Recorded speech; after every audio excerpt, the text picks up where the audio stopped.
Well, what better time to start than 136?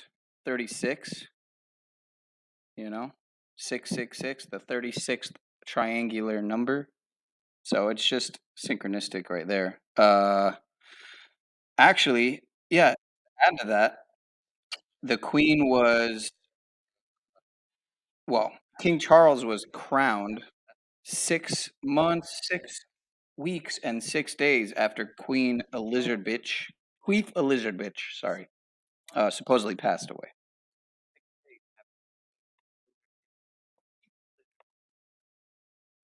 Just to show a little bit of some numbers here. When you type out 3, it equals 56. When you type out King Charles the third or King Charles III, it equals 56, right? Like Society of Jesus, 56, also known as the Jesuit order. Jesuit order being 54, like the 54 that were arrested allegedly at the ceremony, quote unquote, the ritual, whatever you want to call it. So, just for some number fun there, some coincidences, as some might say. But let's get to the goodness. You can stick your coronation up your arse. Oh, I wasn't. Oh, my apologies. My apologies.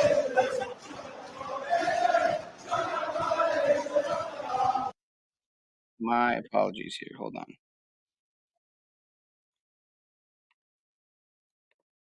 One more time. 3 equals 56. Sorry about that. King Charles, 56. Sorry, King Charles III, 56. Society of Jesus, 56, also known as the Jesuit order, 54, like the 54 that were arrested, allegedly, supposedly. So, why is it not showing it? What is happening? Jeez, I'm still, guys, I'm still getting the hang of this whole StreamYard thing here. So I do apologize. Not too bad. It took me 2.5 minutes. Not too bad. Shout out to Christos, to John Holiday, the lovely, beautiful Michelle Moretti, our lovely dick grower. Wowza, strange is what I was looking for. Yes, sir. The link to join is in the description. I'm pretty sure. If somebody can confirm that I dropped the link here, I'll look myself. Let me make sure. Yes, the link to join the panel is in the description. This is going to be a lot of we're going to be watching some videos here. So shout out to whether or not whether or not she is a legit or an agent or whatever. She seems like a housewife raising a child. 400,000 subs coming up on is pretty well. Actually, 3,000 short, just to hit that 3 number some more. King Charles the Third. Anyway, so shout out to her. We're gonna watch her video first.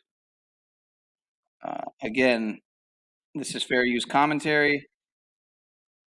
Then we're gonna watch. Let me see here. Where's he at? Shout out to Benton. He's still live. They're listening to Allen Ginsberg. Some Moloch poem there. Not sure what that is. I was listening to some of it. What else do we got here? Some Mag Bitter Truth. Got an article I'm going to read here from Christian Network, Europe. Oh, look at that 36 right there in that picture. I didn't even notice that. There's another 36. Like how I started at 136, but that was organic. Didn't even mean to. Got the 38 too. Murder, death, killing, RIP equal 38. Anyway, 36 being again the 666 is the 36th triangular number. Anyway, all right. So I'm gonna read some stuff on Facebook. I never use Facebook, but I found it funny when I typed in King Charles and Jimmy Savile. What comes up? Everything that comes up starts with "not my king." I mean, look, Starts with "Not My King." This next thing, "Not My King." So this whole "Not My King" thing is pretty viral. It's trending. The lovely, lovely Jimmy Savile, quite an honorable man, I would say.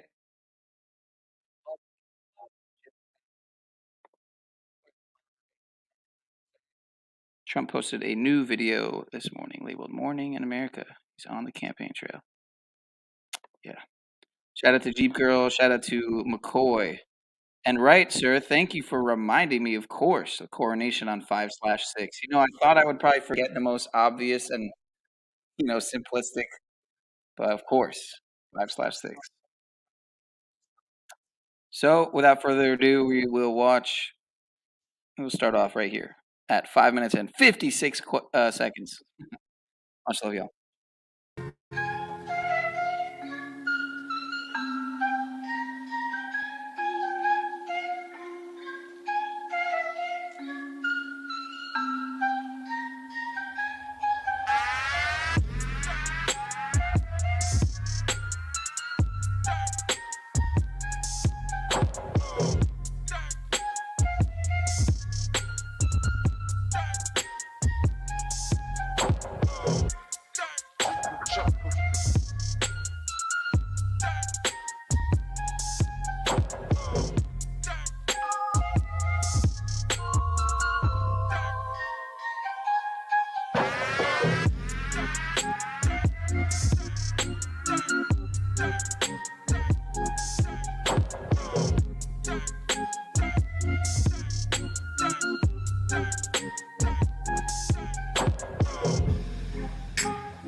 God save the king!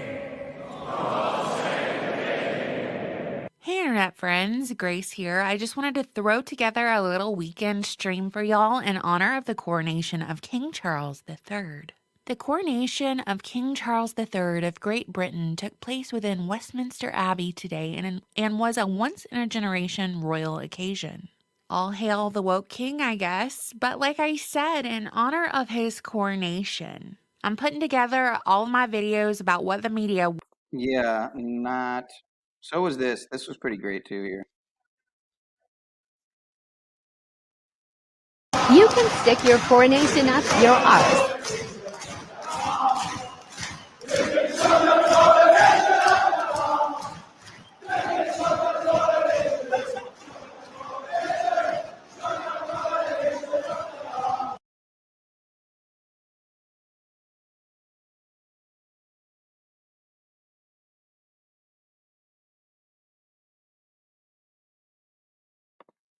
Anyway, yeah. You about King Charles III, Britain's new king. What you discover about King Charles and the royal family might shock you. It might leave you speechless. So let's not dally. Here's what the media won't tell you about King Charles III.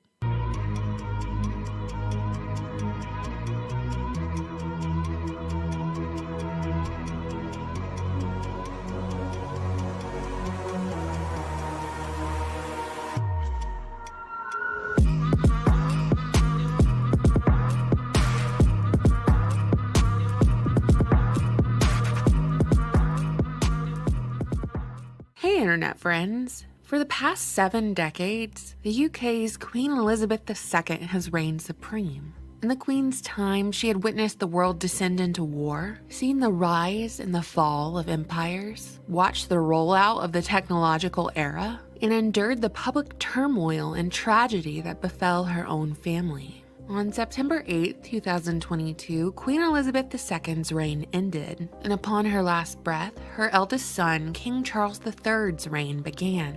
On September 9th, 10 days of national mourning started for the Queen. Again, with the proper math, you will see that that was exactly 6 months, 6 weeks, and 6 days after her death.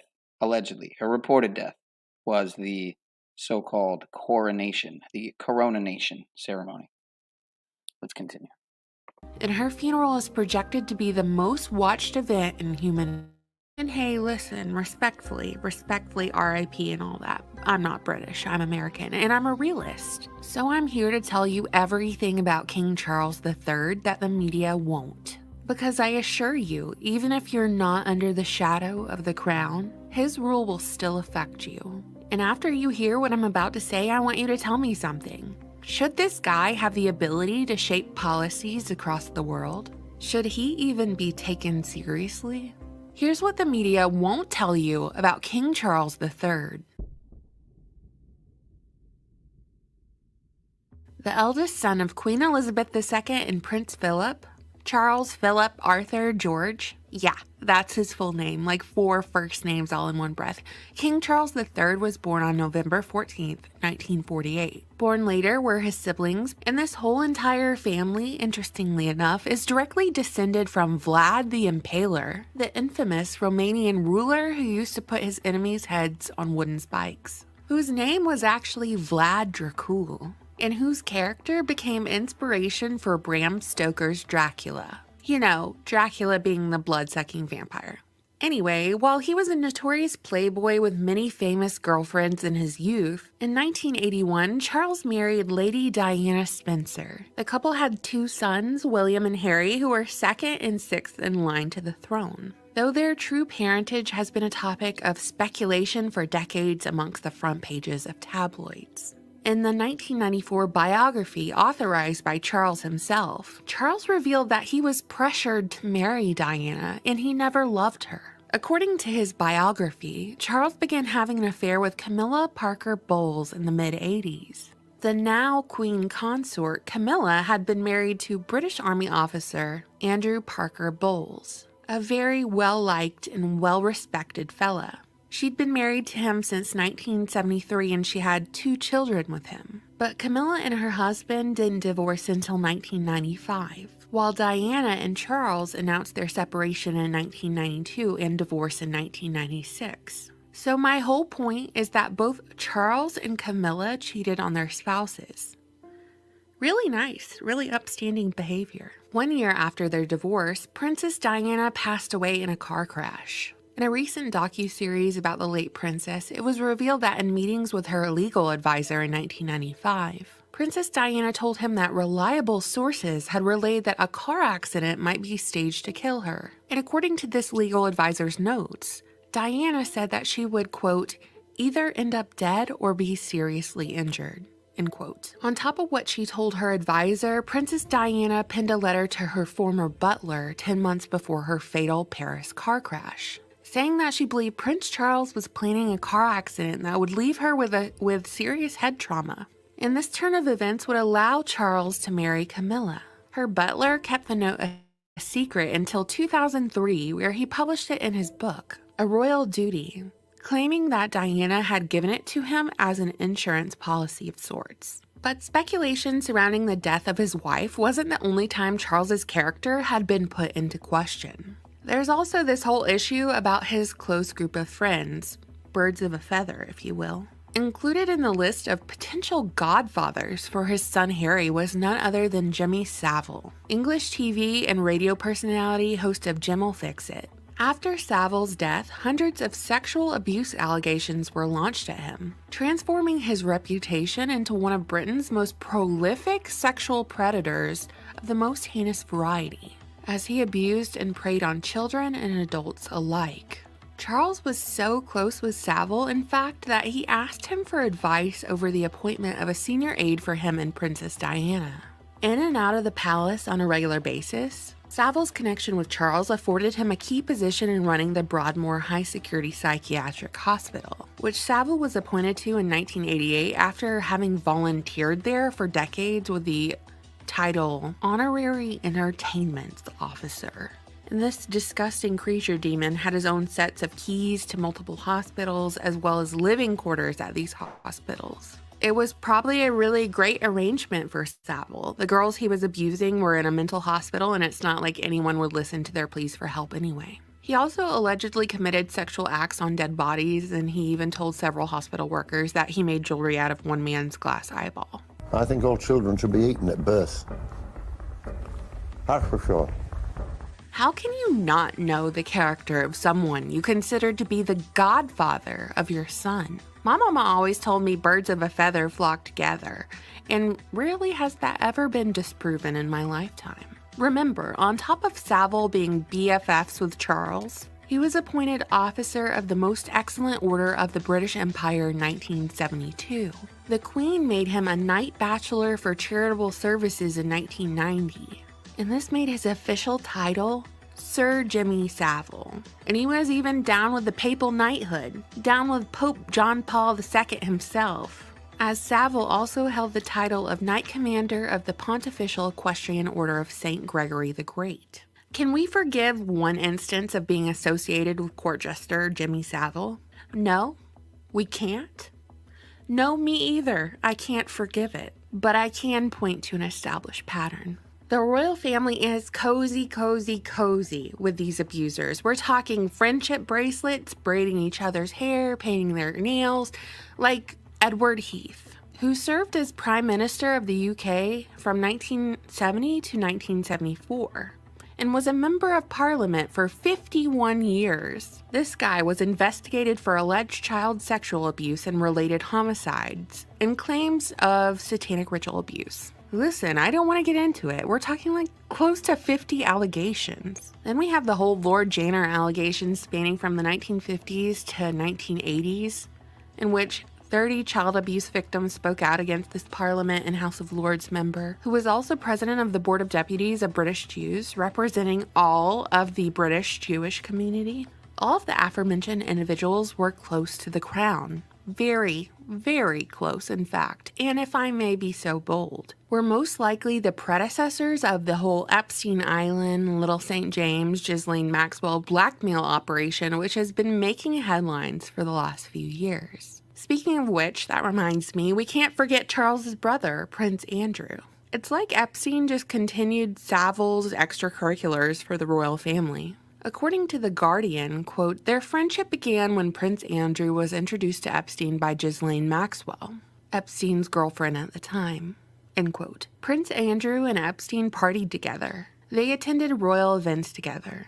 Even after Epstein pled guilty to felony charges of soliciting a minor, Prince Andrew was still hanging out with them, and Epstein had a financial relationship with Andrew's ex-wife, Fergie. One of Epstein's victims claimed that she was trafficked by Epstein and forced to have sex with Prince Andrew. Since these accusations, Prince Andrew has stepped down from his public duties as prince. I just want everyone to remember here that the English king is the head of the Church of England. Historically, the English monarchy wanted separation and independence from Rome. Now, do you think the character of King Charles III embodies the values and principles of the Church of England? I mean, cheating on spouses, getting divorced, arranging the murder of your ex-wife, marrying your side piece who already has kids with another fella, and being besties with King Pedo himself? Appointing perverts and pedos exclusively to run the government, with your brother having to step down from his royal duties because he was so embarrassingly and disgustingly blackmailed to hell and back by Epstein, by Jimmy Savile's successor? I mean, yeah, who wouldn't want this guy as their king and his side hoe as queen consort? They really seem like great leaders, especially for the Church of England. Who wouldn't want to pay taxes to these folks? By the way, the monarchy cost the taxpayer $102.4 million between 2021 and 2022 alone, up 17%. from the previous financial year. Way to go. Money well spent to one of the heads of one of the oldest crime syndicates in the world. They continue with this behavior because they believe they are beyond reproach from the common people. After all, how can justice truly ever claim them when they are justice? They are the law of the land. What are they gonna do? Investigate themselves and find themselves guilty? And I know, my American is showing. At one time we spit on the crown at the mere notion of a tax. And I think it's a practice we probably should have kept going, but clearly we didn't. And we all see how that's going for us. We've got the same justice problem here, clearly. And I'm just saying, ain't too late to bring back the tax outrage and rebellion. But, alas, this roast must continue because I'm telling you everything the media won't. And the most important part is just ahead.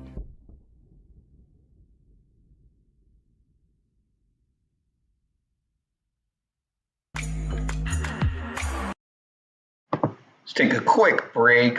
Just a quick little break here. You can stick your coronation up your arse.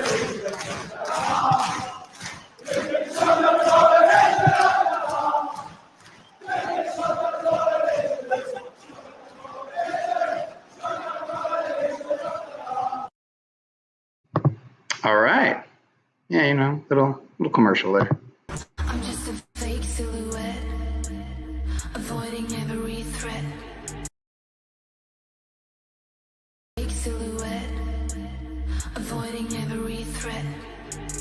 I wanna stay like a silhouette, but I can't do that. No, I can't do that. No, I can't do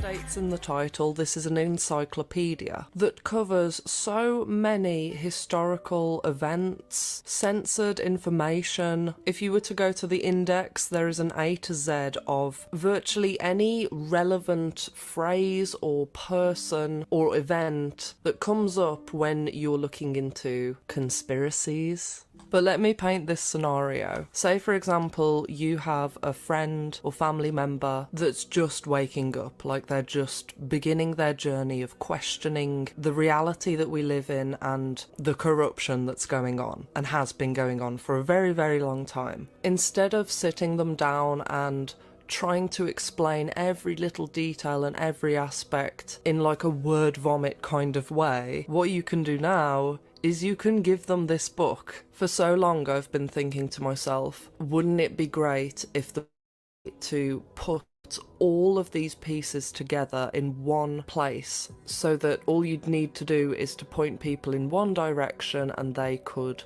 find all of this stuff out for themselves. Because this is the thing as well. In order for someone to wake up properly, they have to want to do the research for themselves and learn at their own pace. You can't forcibly wake someone up, but you can show them the light. It's finally here.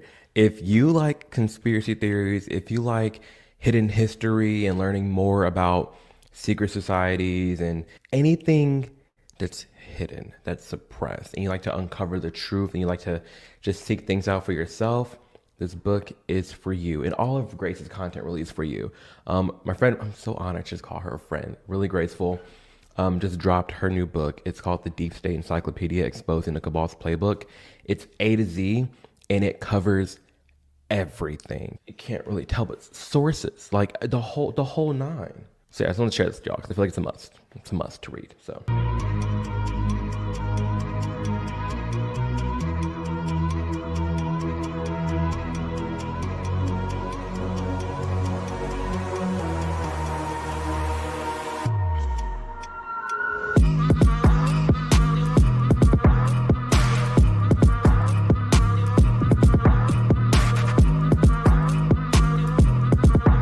Previously on What the Media Won't Tell You About King Charles III. On September 8, 2022, Queen Elizabeth II's reign ended, and upon her last breath, her eldest son, King Charles III's reign began. On September 9th, 10 days of national mourning started for the Queen, and her funeral is projected to be the most watched event in human history. And hey, listen, respectfully, RIP and all that. I'm not British, I'm American, and I'm a realist. So I'm here to tell you everything about King Charles III that the media won't. Because I assure you, even if you're not under the shadow of the crown, his rule will still affect you. And after you hear what I'm about to say, I want you to tell me something. Should this guy have the ability to shape policies across the world? Should he even be taken seriously? Here's what the media won't tell you about King Charles III. So now we will bridge the gap between past and present, which I will adorn with this cute little picture of a Rothschild poking the chest of King Charles III like he owns him. And he probably does. We've all heard about the Great Reset by now. The World Economic Forum described the Great Reset as, quote, an economic recovery plan drawn up by the World Economic Forum in response to the COVID-19 pandemic, end quote. They've got those witchy one-liners like, you'll own nothing and be happy. The whole live in a pod, eat the bugs mantra. But the media has gaslit everyone who questioned it, calling them conspiracy theorists. But did you know that it was actually Charles's Twitter account who marked the launch of the Great Reset? They even had like a cute little graphic for his quote. As we move from the rescue to recovery from COVID-19, therefore, we have a unique but rapidly shrinking window of opportunity to learn lessons and reset ourselves on a more sustainable path. It is an opportunity we have never had before and may never have again. We must use all the leaders we have at our disposal, knowing that each and every one of us has a vital role to play, end quote. His Twitter account even tagged the World Economic Forum. Since 2020, Charles has regularly promoted the Great Reset and the World Economic Forum's globalist agenda. The Transnational Institute has referred to the WF's Great Reset as a silent global coup d'etat to capture world dominance. People like Charles promote these agendas through what they label as philanthropy and altruism. So just so we're clear, the Great Reset wasn't launched by Bill Gates or Klaus Schwab or Fauci or Stacey Abrams or whoever. It was launched by Charles, Prince of Wales at the time. Problem, reaction, solution, every single time. Problem, COVID pandemic and forced lockdown. Reaction, economic instability worldwide. Solution, the Great Reset. The Great Reset priorities include a fourth industrial revolution of automation, further merging technology and humanity, track, trace, and resolve for products on the blockchain, track and trace being a phrase that became popularized through lockdowns and surveillance of individuals to, quote, stop the spread, furthering the Go Green initiatives, which sound fine on paper, but it takes a sinister tone in practice. The WEF's 8 predictions of the world in 2030, published before any of this COVID stuff happened, are as follows. And make no mistake, these are predictions, quote, air quote, because they intend to make them happen. Number 1, you'll own nothing and be happy. Whatever you want, you'll rent and it'll be delivered by drone. You don't even have to leave your house. Number 2, the US won't be the leading superpower. A handful of countries will dominate. So they will push for the fall of America. Our country will suffer, which you're seeing happen as we speak. Number 3, you won't die waiting for an organ donor because there won't be organ transplants because they'll be printed. Subtext, what they're not saying is we'll probably have artificial wombs being commonplace by then too for our slave society. But if you want an organ, you better not be talking smack about the WF on Twitter or have a good social credit score or whatever. Anyway, number 4, you'll eat much less meat because the WF says that meat farming isn't good for the environment and is bad for our health. I'm not sure who Iran is. I might be blanking out there, Abnorm, but yeah, if you could clarify, or if you want to come up again, anybody, the link is pinned, or the link is in the chat. I dropped it, but if not, it's in the description. So feel free to jump up and add some commentary.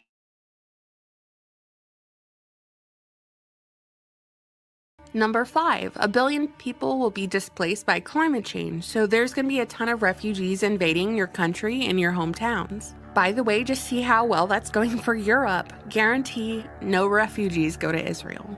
Number 6, polluters will have to pay to emit carbon dioxide, eliminating fossil fuels. Number 7, you could be preparing to go to Mars, which is funny because we can't even go back to the moon if we even went in the first place. But don't worry, scientists will have worked out how to keep you healthy in space, even though all they do is poison us here on Earth through our food, water, and air. Then at the very end, the WF hints at aliens, I mean, some of us might pay to abduct us at this point to escape this prison planet. Number 8, Western values will have been tested to a breaking point. Checks and balances that underpin our democracies must not be forgotten. It's giving diversity, it's giving clergy. Am I allowed to say that on here? I'm not sure, but anyway, that concludes our predictions. So Charles has signed on to all these predictions, and he's gonna make sure they're fulfilled. This old cuss marked the launch of it. Like I said at the beginning, the Queen's funeral is projected to be the most televised and watched event in all of human history. What does that sound like to you? It sounds like an opportunity to me from all the people who gave Jimmy Savile keys to the psychiatric children's hospitals. So be careful what you watch, what you listen to, what you believe, what you see. And as far as King Charles III is concerned, what the media won't tell you is that he's not a good guy. He's not someone you want influencing global policy. He's not someone you want to be paying taxes to. Heck, I'd lock up my children if he were around. The company he keeps is a direct reflection of his character. And his side piece is the Queen Consort. Gross. Someone better start dumping tea into a harbor or something. Brits, it's your turn. We've already got enough to deal with over here. We wish there was tea in our water. It's undrinkable in like a dozen states at the moment. The more you research, the more you learn about these creatures, the more you reject whatever they're pushing, the less consent you give them, the less power they have. And that's what the media won't tell you about King Charles III. What do you think, internet friends?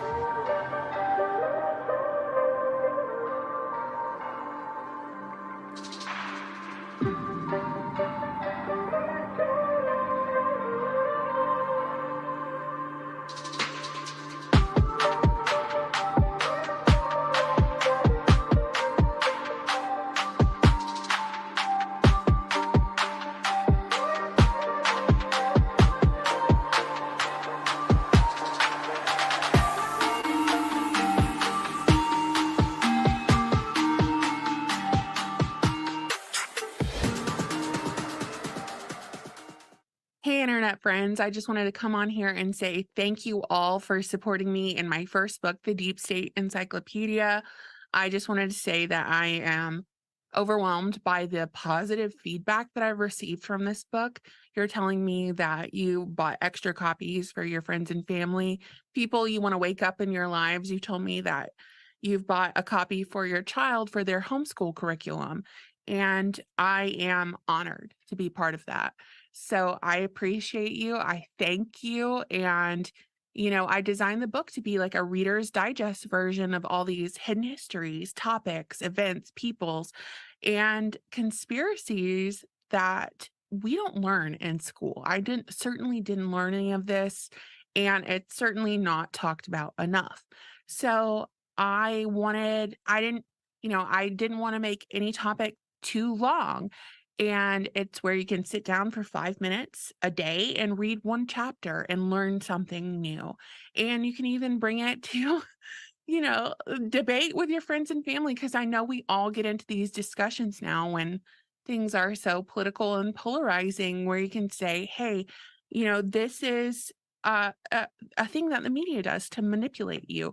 And here's what it's called. And here are irrefutable sources to back up what I just said. And you can read more here. And you're all telling me that you're doing that. You're telling me that it's a useful tool. So I thank you so much. And I just want to say that, internet friends, I appreciate you.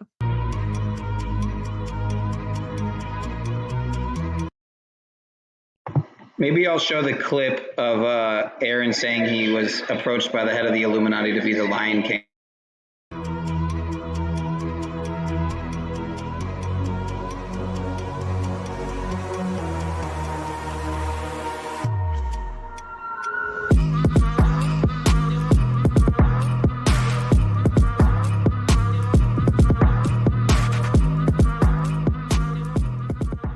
Previously on What the Media Won't Tell You About King Charles III.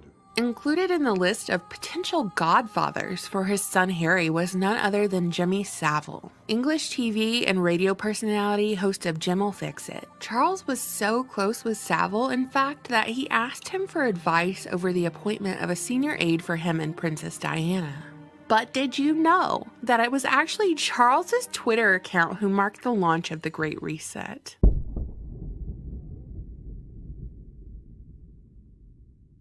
Hey internet friends, we've all heard the saying, birds of a feather flock together, meaning that people who are alike, sharing similar qualities, interests, goals, and extracurriculars, well, they tend to hang out together. Do you agree that a man can be judged by the company he keeps? Or is guilt by association just that, baseless and misleading? Today we're going to be talking about King Charles III's inner circle and their scandals. The ones we didn't have a chance to cover in previous videos. These close connections are important, especially with King Charles III being crowned the woke king of the New World Order. His reign affects us all. So what does the character of the Alright, the second this is over, I'm going to play that clip. inner circle reflect upon our king? It's only like 5-10 more minutes, I think.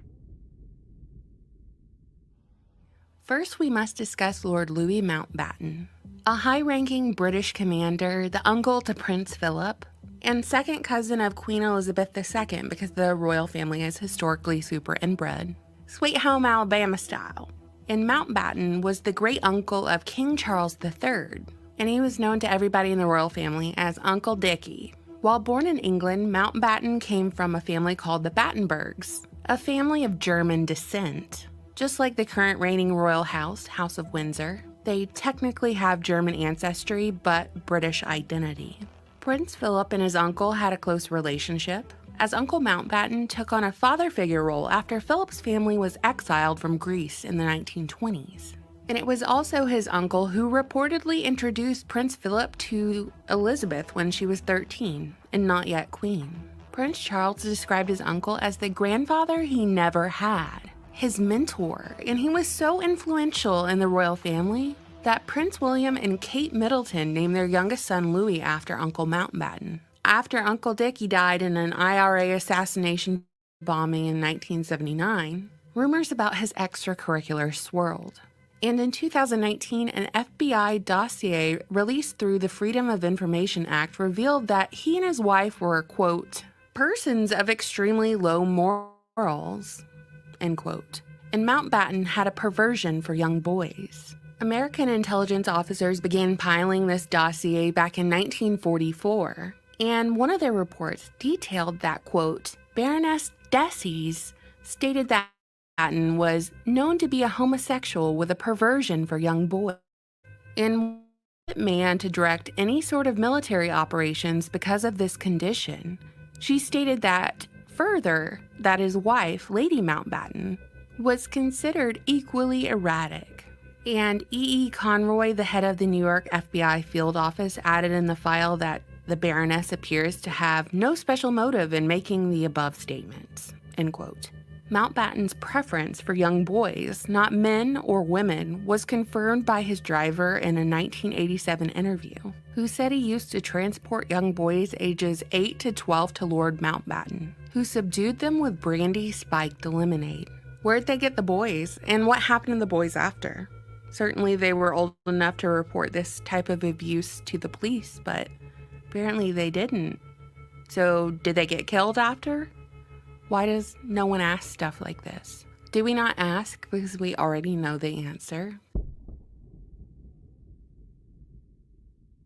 So it comes as no surprise that prolific pedo-sadist and TV host of Jim'll Fix It, Jimmy Savile, told reporters that he was introduced into the royal family in 1966 through Lord Mountbatten. I told you in my previous video that Prince Charles considered Savile his best friend at one point, and Savile was on the list for godfathers for Prince Charles's son. And Prince Charles even looked to Savile for relationship advice for his marriage to Princess Diana. Savile wrote a PR handbook for the royal family and regularly advised Prince Charles in political matters. and it is through Savile's royal ties that he was afforded key positions at hospitals and psychiatric wards, where he had his own set of keys to these hospitals, his own rooms under their roofs, so he had 24/7 access to his victims, children and adults alike, living or dead. In response to relaying this information, I had hundreds of comments that said there was no way Prince Charles knew what Savile got up to. He was a criminal mastermind. Yeah, right. You know that Savile was vetted and followed by British intelligence. They knew exactly what he was up to, and he was probably allowed into the inner circle because of it. Don't be a dunce. Savile was knighted by Queen Elizabeth II at Buckingham Palace in 1990, making him Sir Jimmy Savile, just like Prince Charles awarded honorary knighthood to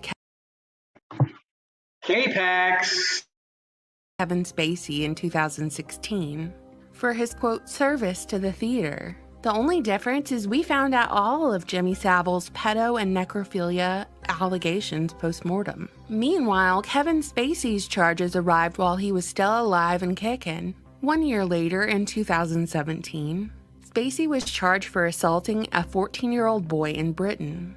All in all, Spacey has been accused of sexual misconduct by more than a dozen men. It should be noted that 3 of Kevin Spacey's accusers have died shortly under mysterious circumstances after they spoke out about his behavior. Do y'all remember after these allegations, Kevin Spacey released that really weird video where he was by the fireplace, and at the very end of the video, he said he'll kill his enemies with kindness, and there was ominous music? I'll roll the clip. The next time someone does something you don't like, you can go on the attack, but you can also hold your fire and do the unexpected.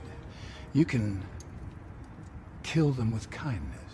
Fun fact, just like King Charles, Kevin Spacey is a member of the World Economic Forum. I wish we could go one video without talking about the World Economic Forum. Kevin Spacey is part of the Great Reset. I covered the connection between the Great Reset, World Economic Forum, and King Charles, the woke king, in my previous video, so I'll link it below. And just like King Charles's brother, Prince Andrew, there's about 1 million pictures of Kevin Spacey and Ghislaine Maxwell with his links to Epstein and Lolita Express. In this photo we're looking at here, Ghislaine Maxwell sits on a throne at Buckingham Palace alongside actor Kevin Spacey. That's the caption. It is believed to have been taken in 2002. And just to be fair, just to note this, there's a big difference between a celebrity taking a picture with another celebrity at an event and the obvious comfort of 2 people being photographed together who very much seem like they're around each other all the time. As I covered in the previous video, the royal family took some heat from Prince Andrew and his tarnished reputation. And of course, Prince Andrew was caught hanging out with Epstein after Epstein was convicted. Additionally, we all know that Prince Andrew stayed at Epstein's house and rode on the infamous Lolita Express to Epstein's Island. His alleged victims have spoken out against him, and as a result, his mother, Queen Elizabeth II, forced him to return his military affiliations and was excused of any royal duties in January of 2022. But don't forget, Prince Andrew used £12 million of taxpayer money to settle his sexual assault case. So Prince Andrew basically just gets a slap on the wrist, and he wore his full military regalia to the Queen's funeral. He groped his daughter during the funeral, but the 22-year-old man who heckled Prince Andrew at his mom's funeral was arrested and charged with a breach of the peace. Disgusting! Wait, I've done nothing wrong. That powerful men should be allowed to commit sexual crimes and get away with it. The royal family murdered and plundered the peasants to colonize more territories and expand their empire not so many generations ago. Do you really think abusing some children matters to them? I demonstrated in this video that that practice is most likely normalized to them, as they have all been exposed to generational abuse. And do you really think they care about you? They're subjects. It's clear they see themselves as above us. Otherwise, why declare themselves rulers, royalty, kings, and queens in this age? They are above the law. Their actions have no consequence. They can pay to make their problems go away, and that's just the reality of it. That's their history. They married child brides, married their cousins, chopped people's heads off a couple hundred years ago, beheaded queens and all that. What's a little car crash in a tunnel to make a problem go away when this is normalized behavior in your family? Royalists in my comment section will tell me that I have no manners or decorum for showing you the reality of King Charles III just a few days after the death of Queen Elizabeth. They'll say that the House of Windsor are just figureheads, nothing more. So why do I care who's king? I'm American after all, shouldn't I just mind my own business? Don't we have our own problems here that I need to focus on? It's clear as day that King Charles III is the king of the New World Order. It's why he declared the Great Reset. It's why he's the woke prince. His reign affects us all, as he influences elections and policies worldwide. Do these connections, events, and allegations not at least warrant questioning? Ultimately, I have no regrets in exposing the reality of King Charles III. My only regret is that I don't have enough time, energy, or resources to roast him more thoroughly while the bought and paid for media sings his praises. What do you think, internet friends? You know, I always look forward to reading your comments.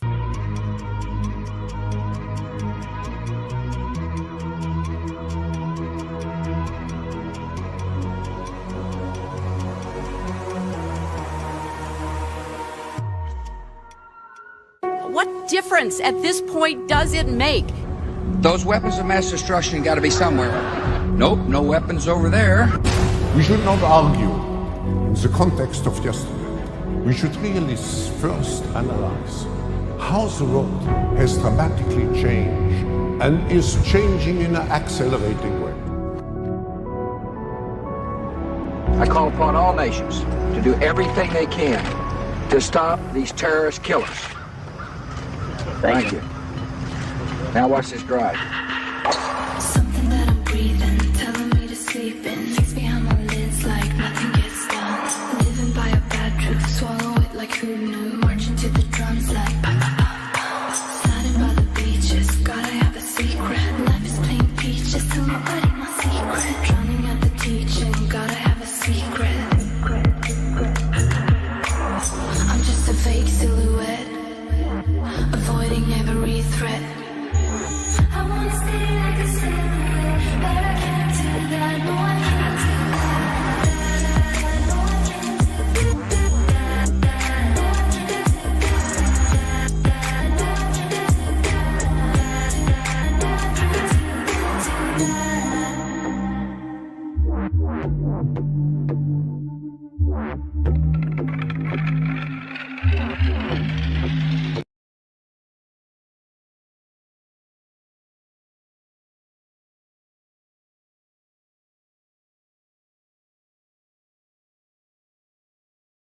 You can stick your coronation up your arse.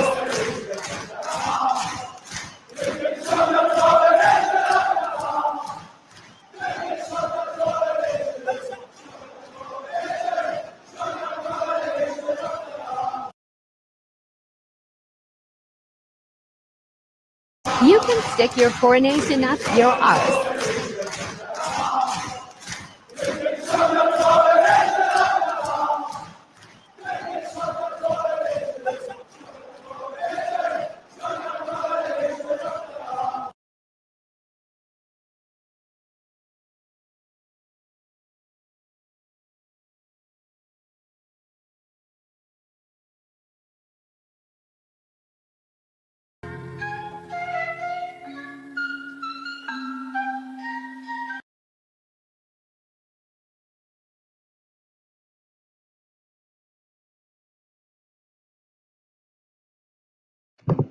All right. Sorry about that. All right, so it looks like Mr.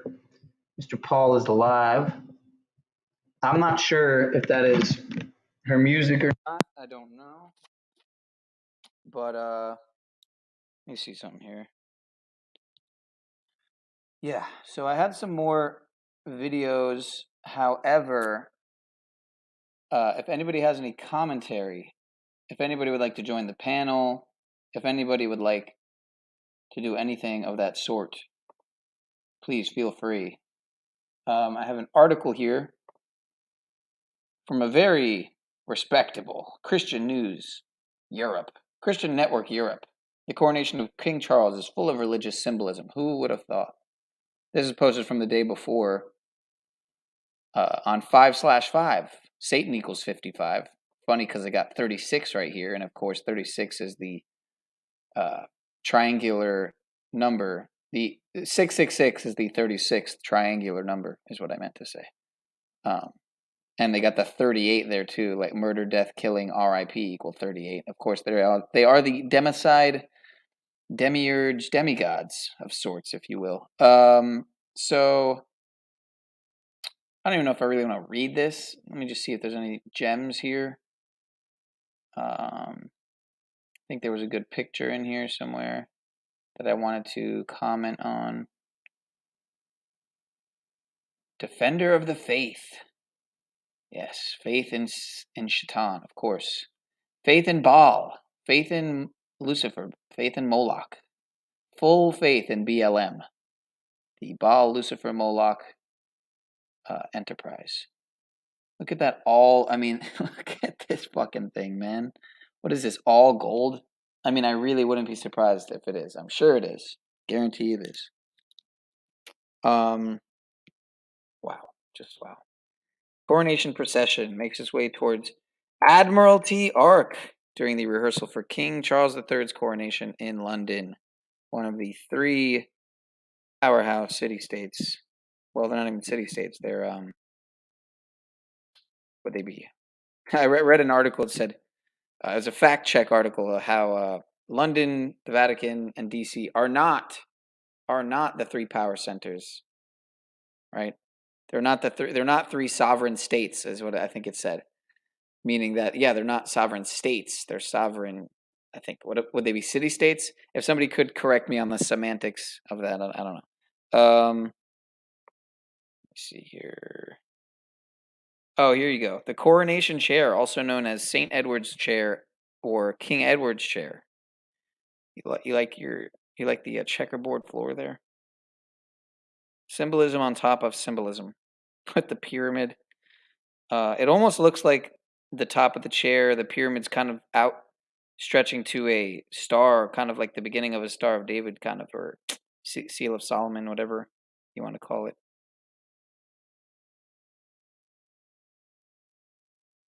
Other fates, historical importance.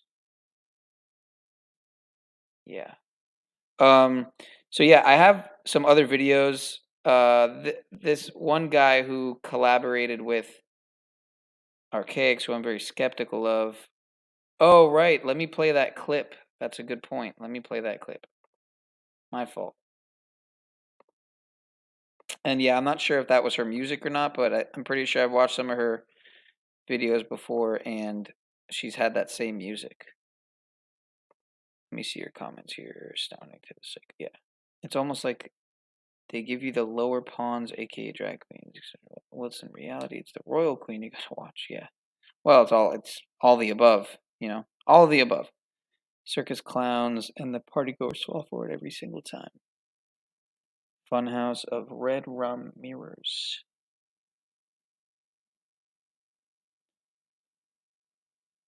Yeah. Okay. So we're gonna play that. Hold on. Let me find it. I'll just go to my.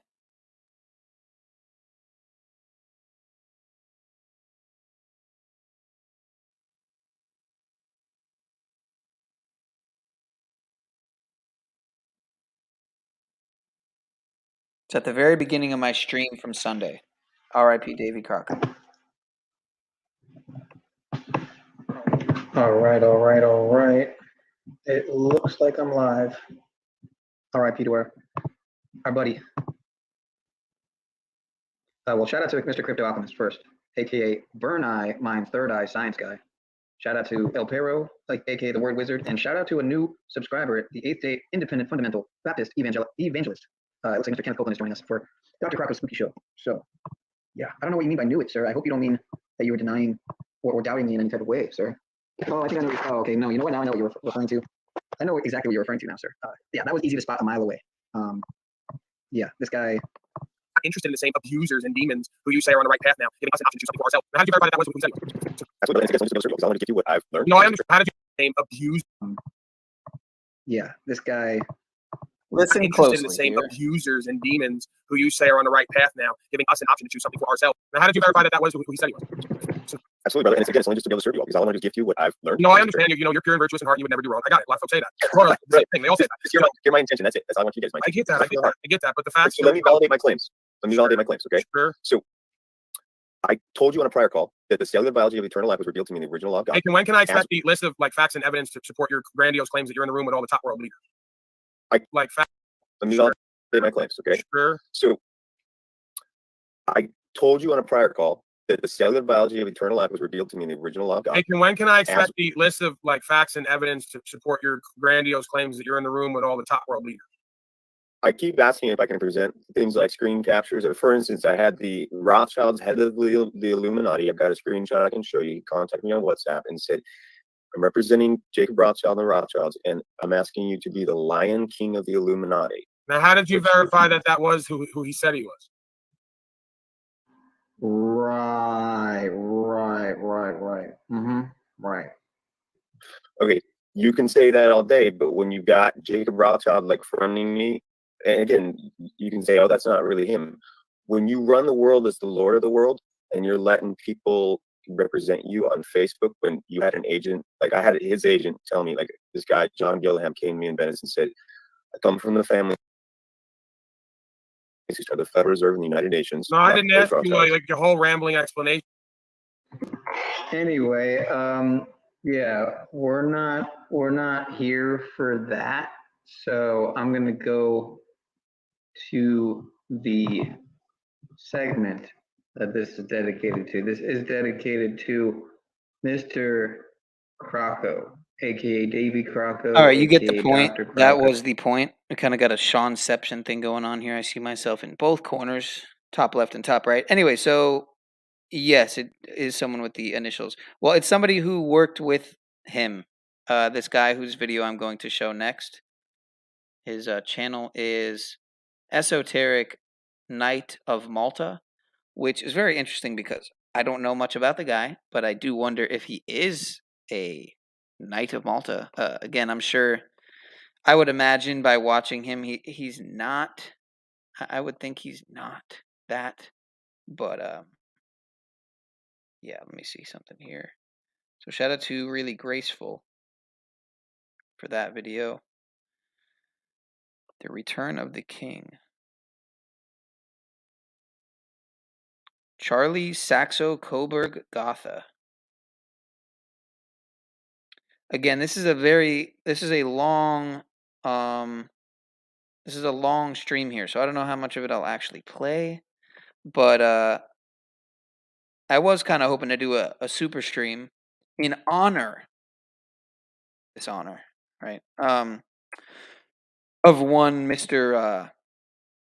Shaitan, sorry, Baal, sorry, Lucifer, sorry, Moloch, sorry, Charlie Saxe-Coburg-Gotha.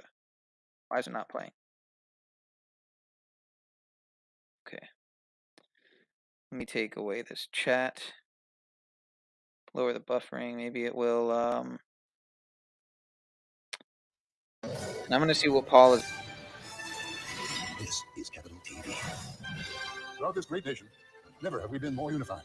Because now more than ever, Pan Am is speaking with one voice. The capital and the districts bound together in solidarity. Together.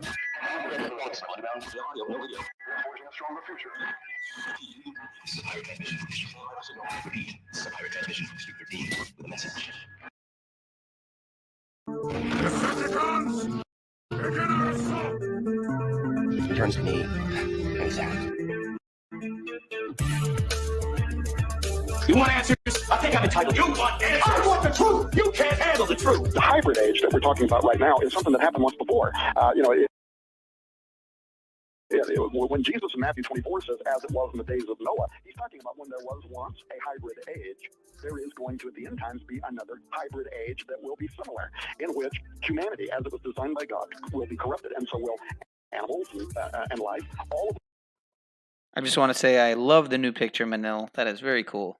Love it. And again, guys, I'm sorry that the buffer, the quality is so low. The resolution. But apparently a $500+ laptop's not enough, even with a added tech modification mod that I got here from Belkin. But again, it's probably not just a laptop, but the internet as well. But as I continue this journey of broadcasting, more money will be invested and things will improve. So, all in due time, all in good time. But shout out to Esoteric Knight of Malta. I hope you're not a Knight of Malta, sir. And if you are, I hope you do not cause loss, injury, and harm to sovereign beings. That being said, let's continue. Or let's continue. Which we're seeing happening all over the world right now. Transgenic foods, genetically modified organisms, human-animal chimeras, not just at the embryonic level, by the way, now being promoted by the Chinese government and others to be raised to full maturity for the purposes of harvesting organs, xenotransplantation. Do you really think you have a chance against us, Mr. Cowboy?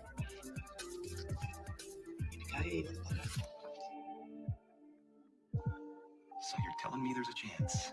He turns to me and he says, Yeah! Why so serious?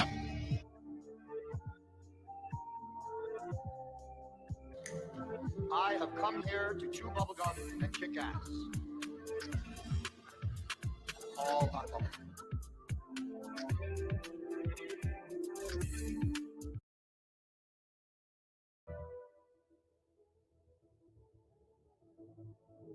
Welcome back. Help if my mic was on, wouldn't it?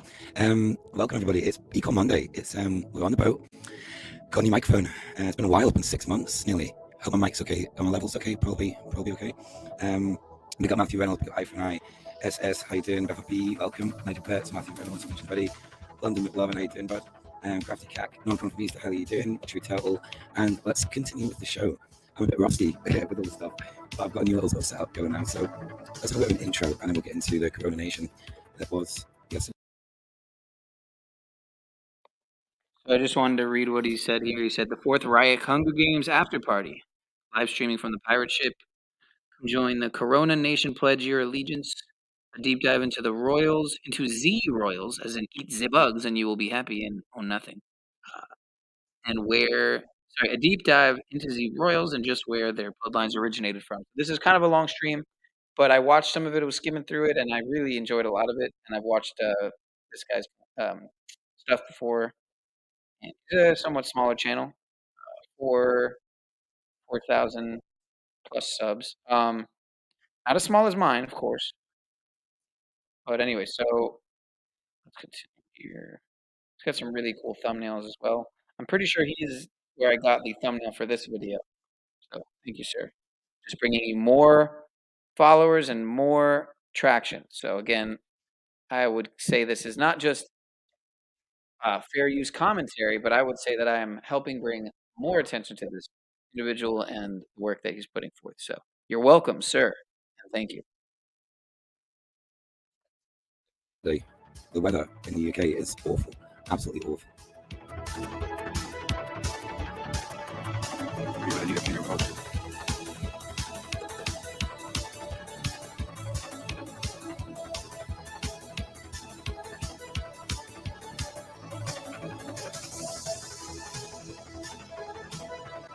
This planet is ours, bitch. Here they come. District 12, our favorite salad, or my favorite.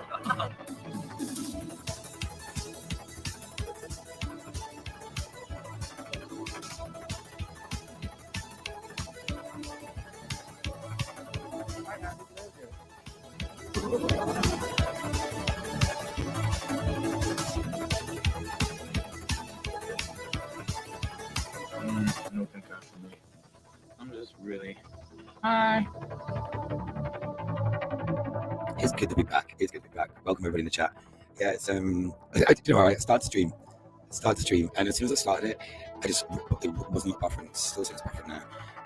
Yeah, it's funny. Honestly, it's technology, this dark technology, this AI, this batshit crazy open air lunatic asylum. Let's continue. It's Bank Holiday Monday. I will work tomorrow. It's a problem with the stream, I think.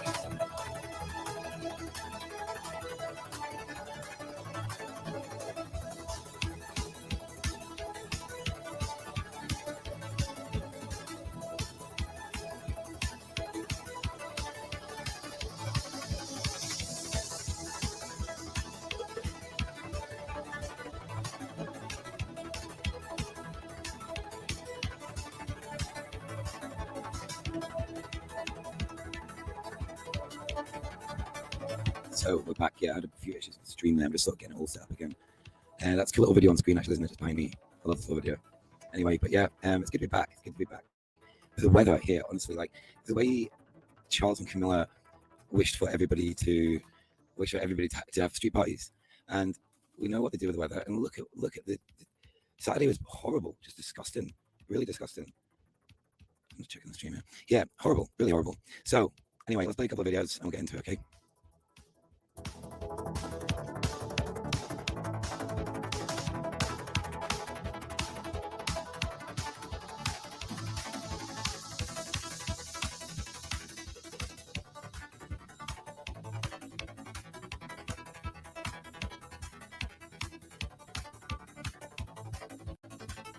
We have, if I look at our stakeholders, we have business, of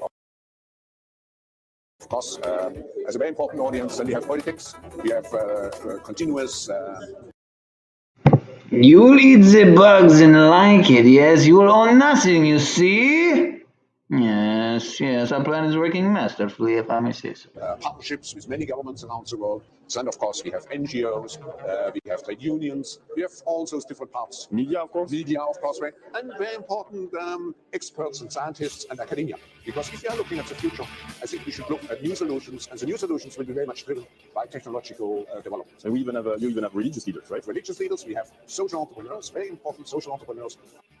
Obviously, Charles' mate on screen there. Hope. Hope. Hope. It is the only thing stronger than fear.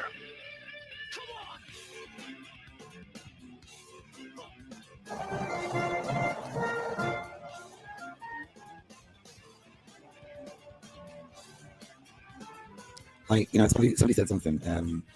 They said, Charles is part of this. Charles is part of this, yeah.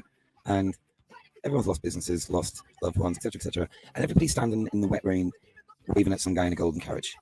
It's just nuts. It's like a movie. They idolize these royals, etc., etc., and everybody falls for it.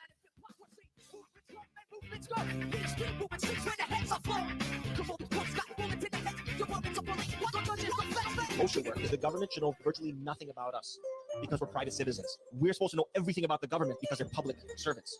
But everything is backward right now. And also look at the media. The media is supposed to be giving us the facts, and we should be formulating our opinions based on that information. Instead, the media gives us their opinions, and we're supposed to decipher whether that's a fact or not. That's so true. I love that clip. So true. So let's get into the royal. What just happened at the weekend? Here they come from District 12, our favorites, well, or my favorites. There are so many similarities to what just happened, and the Hunger Games, I think, is brilliant. It's just nuts. Even the photo down here, like I'll just move it here. Photo. So getting used to my getting used to my technology here. There we go. Yeah. All right. This photo in the bottom left corner. This is from 1992, the World Economic Forum. I think it was the first one. Was it the first one? Anyway, but it wasn't Klaus that came up with the World Economic Forum. It was the guy standing on his left, our Kaiser Charlie Gotha. Just nuts.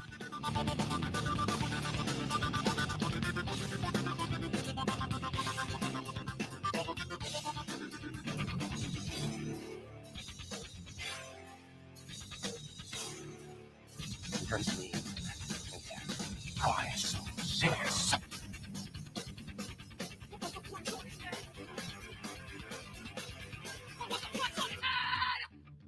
Right, enough intro. Let's get into it.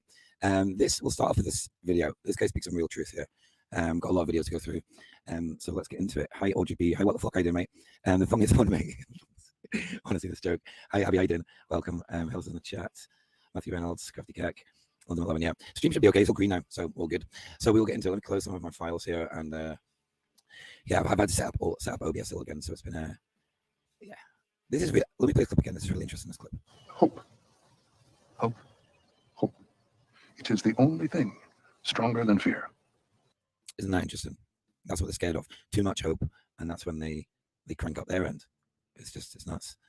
So, all right, let's do it. People all over the land are preparing for the king's coronation, and the king himself is rubbing his chubby little fingers with glee. I'm here to tell you, as a former British soldier, why the king must fall. Of all the institutions in this land, this is the one which we should be most critical of. These are gangsters, they're the Peaky Blinders, they're the Sopranos, they're the most vicious of the vicious, and that's how they found their way into power. And all the bunting, and all the quiches, and all the coronation chicken in the world cannot obscure that. They are the biggest gangsters of them all. Did anybody have coronation chicken on the weekend? He was unpopular even before he became king. Just fucking nuts. Like, smells batshit crazy. Doctors, nurses, having to fight for a pittance, for a tiny pay rise, just so they can afford their rent and don't have to go to a food bank. The argument's bizarre to me because people say the royals bring in money, the royals bring in money. It's not that the royals are kind of in a glass case in Buckingham Palace and you can just wander around and feed them. I can't on camera advocate for us to use the French model because I get in lots of trouble. But we could probably, put them in a council house or something, tell them to get a proper job, tell them to start working for a living. There's absolutely a correlation between the French getting rid of the royal family and just having better lives, living longer. They have great hair, they have incredible food, they drive really fast, they're really sexy, they look really cool, drinking tiny coffees and chain smoking, whispering in French. And look at us, we're just this bunch of bumbling peasants who are still sucking up to this family of inbred morons. There is an argument put by people who are apologists for this thuggish clan, who squat above us, taking all our money and land, who say that the Windsors are a sign, an emblem of order and of continuity. And they're not wrong, but not in the way that they think. What they represent is a continuity of inequality, of poverty, of unfairness, of unaccountable power, who pays no tax, but at the same time, they're always framed in terms of service. Are they actually do anything except turn up for public events and cut ribbons? Not in terms of what they take, which is vast. They claw out society with their grubby fat fingers, Charles. That is the real face of royal leadership, that they're just grimy tax dodgers at the end of the day, just like all these other big businesses and institutions. As a former soldier and the nation's favourite disgrace to Queen and country, a traitor to the crown, it's always interested me, this relationship between the army and the monarchy. In my book, I talked about waltzing, people who pretend to be soldiers, who wear medals they're not entitled to wear uniforms they're not entitled to wear. Those people get a lot of ire from the veteran community, and correctly so, arguably. But there are no bigger waltzer mitties than the royal family, who at the heads of various regiments and rock up in their uniforms, chat shit to the squaddies, like they're getting in touch with the common man, never having served in those regiments for the most part. And it's this kind of advanced case of military cosplay. It's always kind of bothered me that these people who are the heads of regiments and the heads of the military itself are basically a bunch of kind of larpers. One of the royal family's many jobs, it's kind of as the marketing wing for various arms firms, for your BAEs and your Lockheeds and your Raytheons. And you see them cutting around, sometimes in military uniforms, sometimes in local dress, this weird hedonistic cosplay. But what goes on behind closed doors? But they're really into like going around, hanging out with dictators, putting on like Arab headscarves and Arab dress, for example, snuggling up to these people. But underpinning that, they're trying to flog weapons, flog missiles, flog all kinds of arms equipment to these countries. And that's long been their role. That's the case for Charles. It's also the case for Andrew. The true nature of monarchy is kind of concealed in a way which in those countries it isn't. It's raw power and absolutely dictatorial. Whereas in Britain we have this kind of veil, this idea of a constitutional monarchy with some limits, and they can't do the things that they would perhaps they used to be able to do, or perhaps would want to, because we know some of these people are pretty unhinged. But it's interesting when you look. Anybody see Prince Andrew at the weekend? He was, I think, I've got a little clip of him actually. This guy's good though, really good. Double Down News, I think it's called, a really good channel on YouTube. The parallels, our green-fingered, well-branded king is actually best pals with some of the most brutal, authoritarian, tyrannical monarchs in the world. There is a proud culture of dissent against monarchy in our culture, and a good example of that is Monty Python railing against the idea of monarchy. The Sex Pistols, who did a particular great song about the Queen, I think it's waned, and I think that's sad. I do wonder if it's because so much of culture, so much of music, so much of the arts has become an increasingly middle and upper class field. It's much nearer to power. A lot of that anti-monarchist stuff, particularly with the Sex Pistols, came from an angry, bottom-up working class, a place of dissent and outrage, and there's an urge to mock power, which I think is one of the really redeeming things about the British, that we do and always have to some degree mocked power. We've lampooned kings, taking the piss out of queens. There's a long tradition of that, but I feel it's probably receded. Where are the artists who will mock power, challenging the common sense of society? Not all King Charleses have had an easy run in this country. One was beheaded in the wake of the English Civil War. Two armies, the Army of Parliament, the New Model Army, and the army which supported King Charles, duked it out very bloodily in the 1600s. One of the end results of that was that we had what was called at the time the first 2 years of freedom. The Levellers were a radical movement, a diverse and radical movement. They literally wanted to level society. They wanted to make things more equal. And they cross-pollinated with radicals in the ranks of the New Model Army. The New Model Army was a fascinating beast that unionized itself, and the various regiments started to elect agitators or agents who were kind of like trade unions. This is really interesting what he's talking about here. These in medieval times, etc. But listen to what he says. It's really interesting.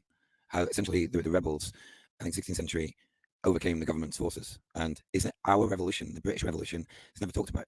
Never talked about. And he talks about the American one is, the French one is, but even the French one was a transfer of power to other bourgeoisie, etc.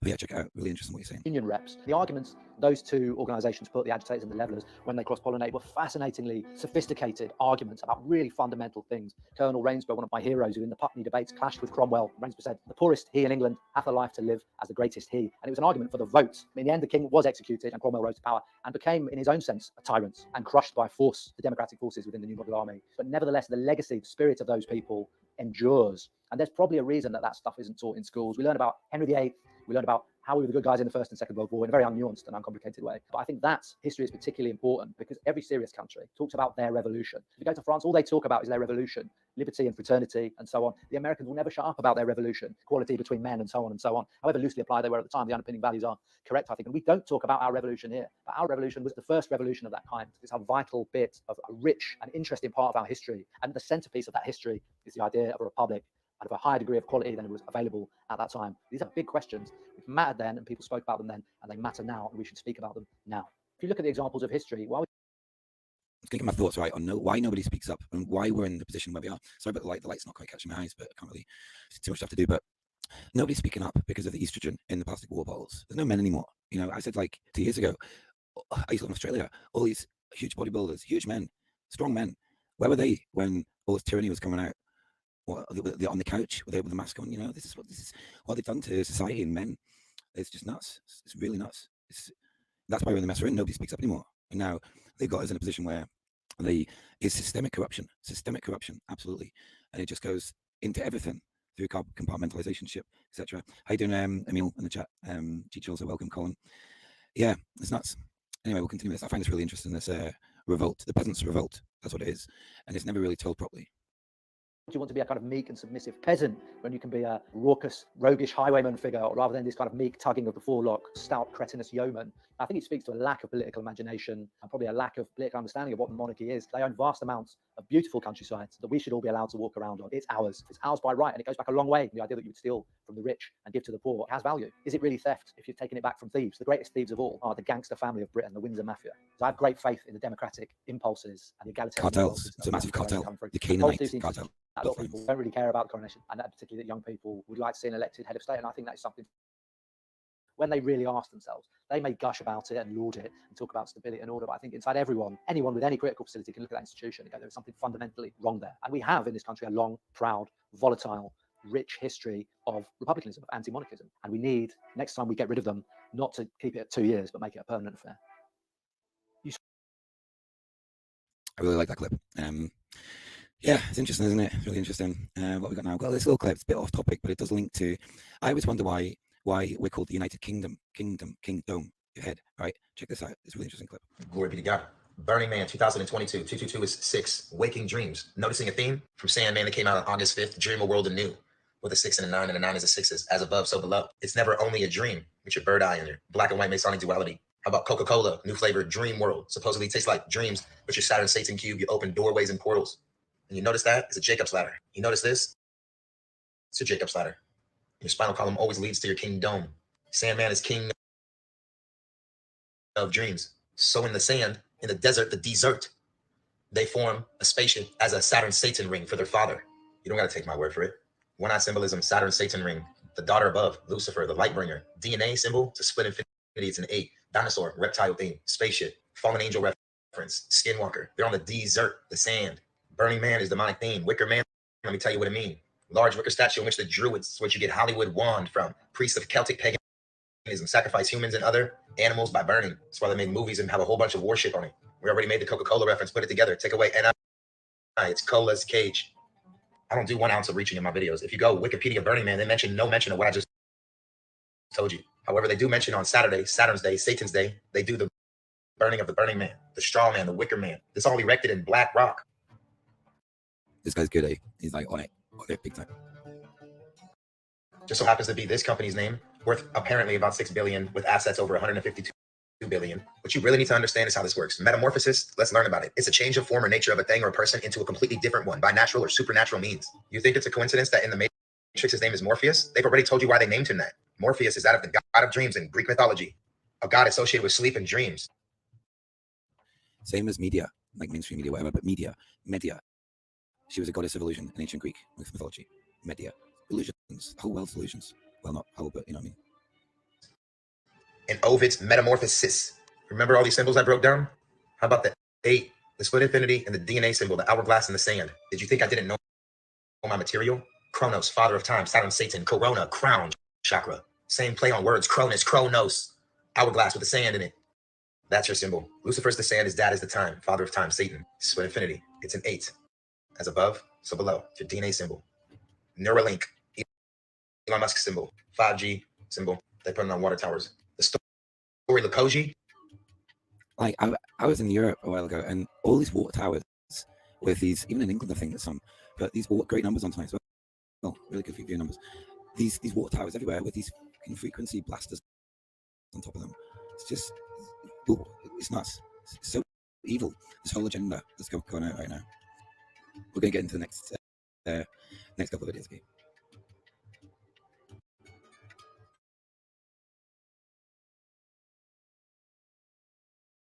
A lot of the people in positions of power now, certainly all the Bush family, which are actually the Bauer family, which are actually German Nazi family. So when you had Project Paperclip, and if you know what that is, but Project Paperclip, so true. When at the end of the so essentially, we didn't win the Second World War as it says in the textbooks. What actually happened is that they went underground, and then made it appear that they had. Right. This is what I can't let go of.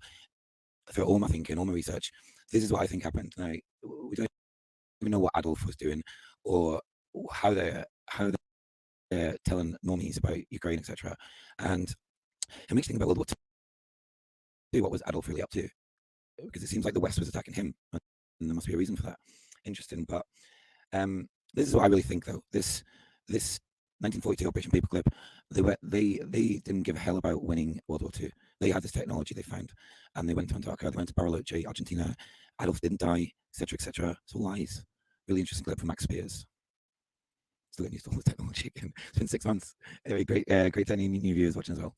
That they had lost, so that they could go underground, continue with the work through Project Paperclip. They took all of their top scientists, military strategists, and placed them in South America and North America in 1947. 1947 seems to be a major key date for them, because so you have the Roswell incident happening then, you have the CIA beginning then, you have the NSA at the end of that year beginning then, and you have Aleister Crowley dying on that year.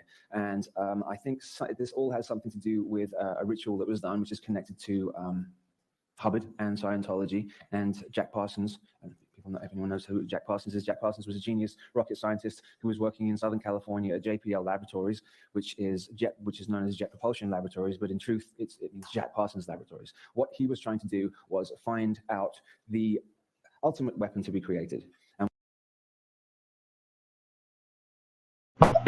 And again, Jack Parsons, Aleister Crowley, and L. Ron Hubbard were allegedly together in the creation of the OTO, the Ordo Templi Orientis, if I'm not mistaken. So yeah, that was Crowley, Parsons, and Hubbard, and I don't know if Crowley and Hubbard had any involvement with Jet Propulsion's laboratory, but anyway, let's continue. I'm really liking this. So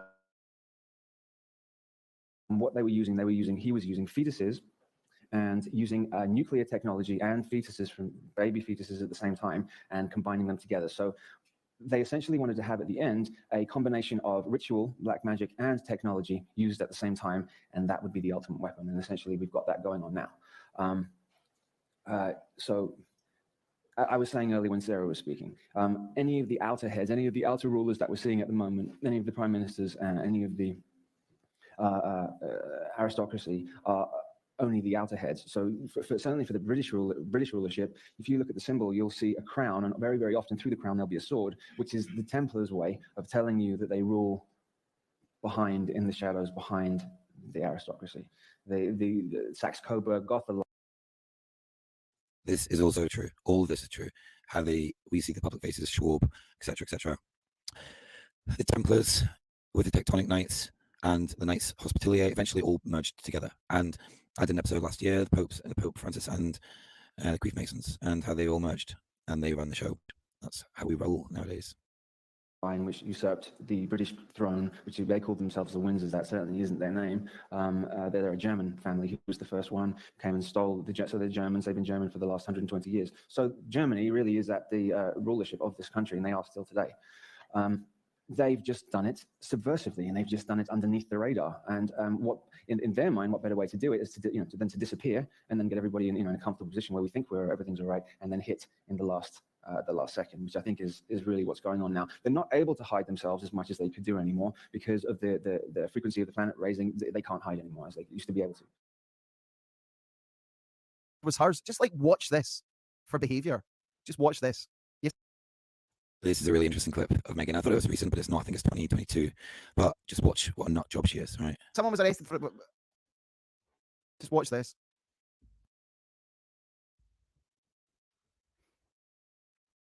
Look at her there. Like, just watch this. Watch this. Watch this.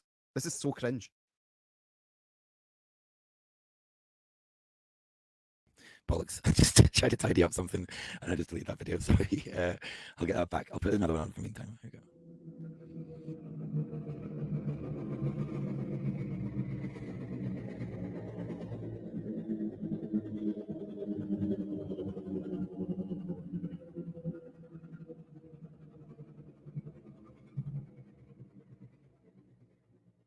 Because now I'm investigating who's at the very top, who really rules the world, and I discovered it's a very, very interesting history of ancient Iranian tribes, the original Zoroastrians, and the first world Persian Empire that has controlled the world for the last 5,000 years. The interest behind the Jesuits, the entities that created the Jesuits during the Renaissance in Italy, it was none other than Alessandro Farnese, a Persian from ancient Persia. His family came through Cappadocia in eastern Turkey, eventually to Italy, and they founded the first 10 Etruscan cities in Italy. And when those were razed, they destroyed them and they created the Roman Empire. The Romans, the Etruscans, the Holy Roman Empire, they're all Iranians, they're all Persians, it's all Persian blood. Italians are Iranians, their practices, their beliefs, their food, their clothing attire. The Pope, for instance, wears a papal tiara dome, the papal dome, which is called the papal tiara. Well, that's what men in charge of tribes in Central Asia wear. They wear those very large domed hats, and some of the women do also if they're a leader of the community. And then the red slippers that the Pope wears, those are Central Asian slippers. You see them in India a lot and in Asia. So there are many cultural ties and legends and religious practices that indicate over and over and over again that the Italians are really Iranians. Mm-hmm. And Romania was named for the Roman soldiers, the Iranian equestrian nomadic fighters, warriors were brought to Romania, to Eastern Europe, and they were the soldiers, the Roman soldiers for the Roman Empire.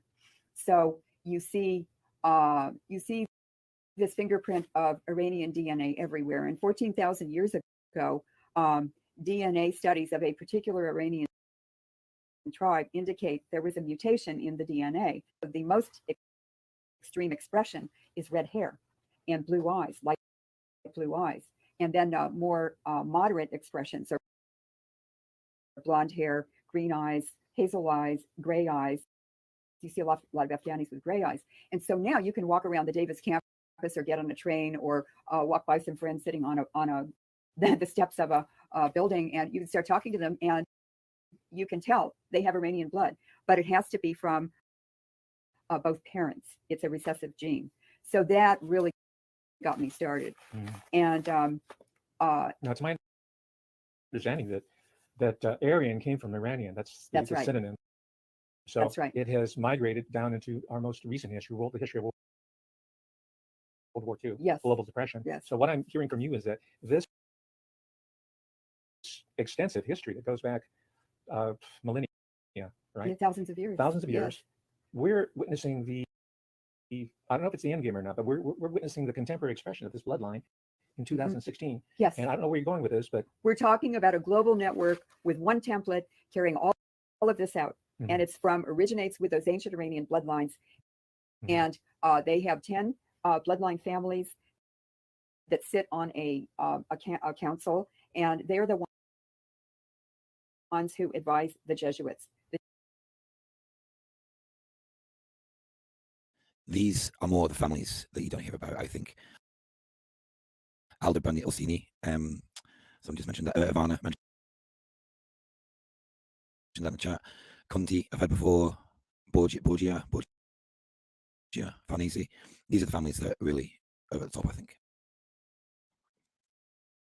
The Jesuits work for the Iranian bloodlines, and the Jesuits were created by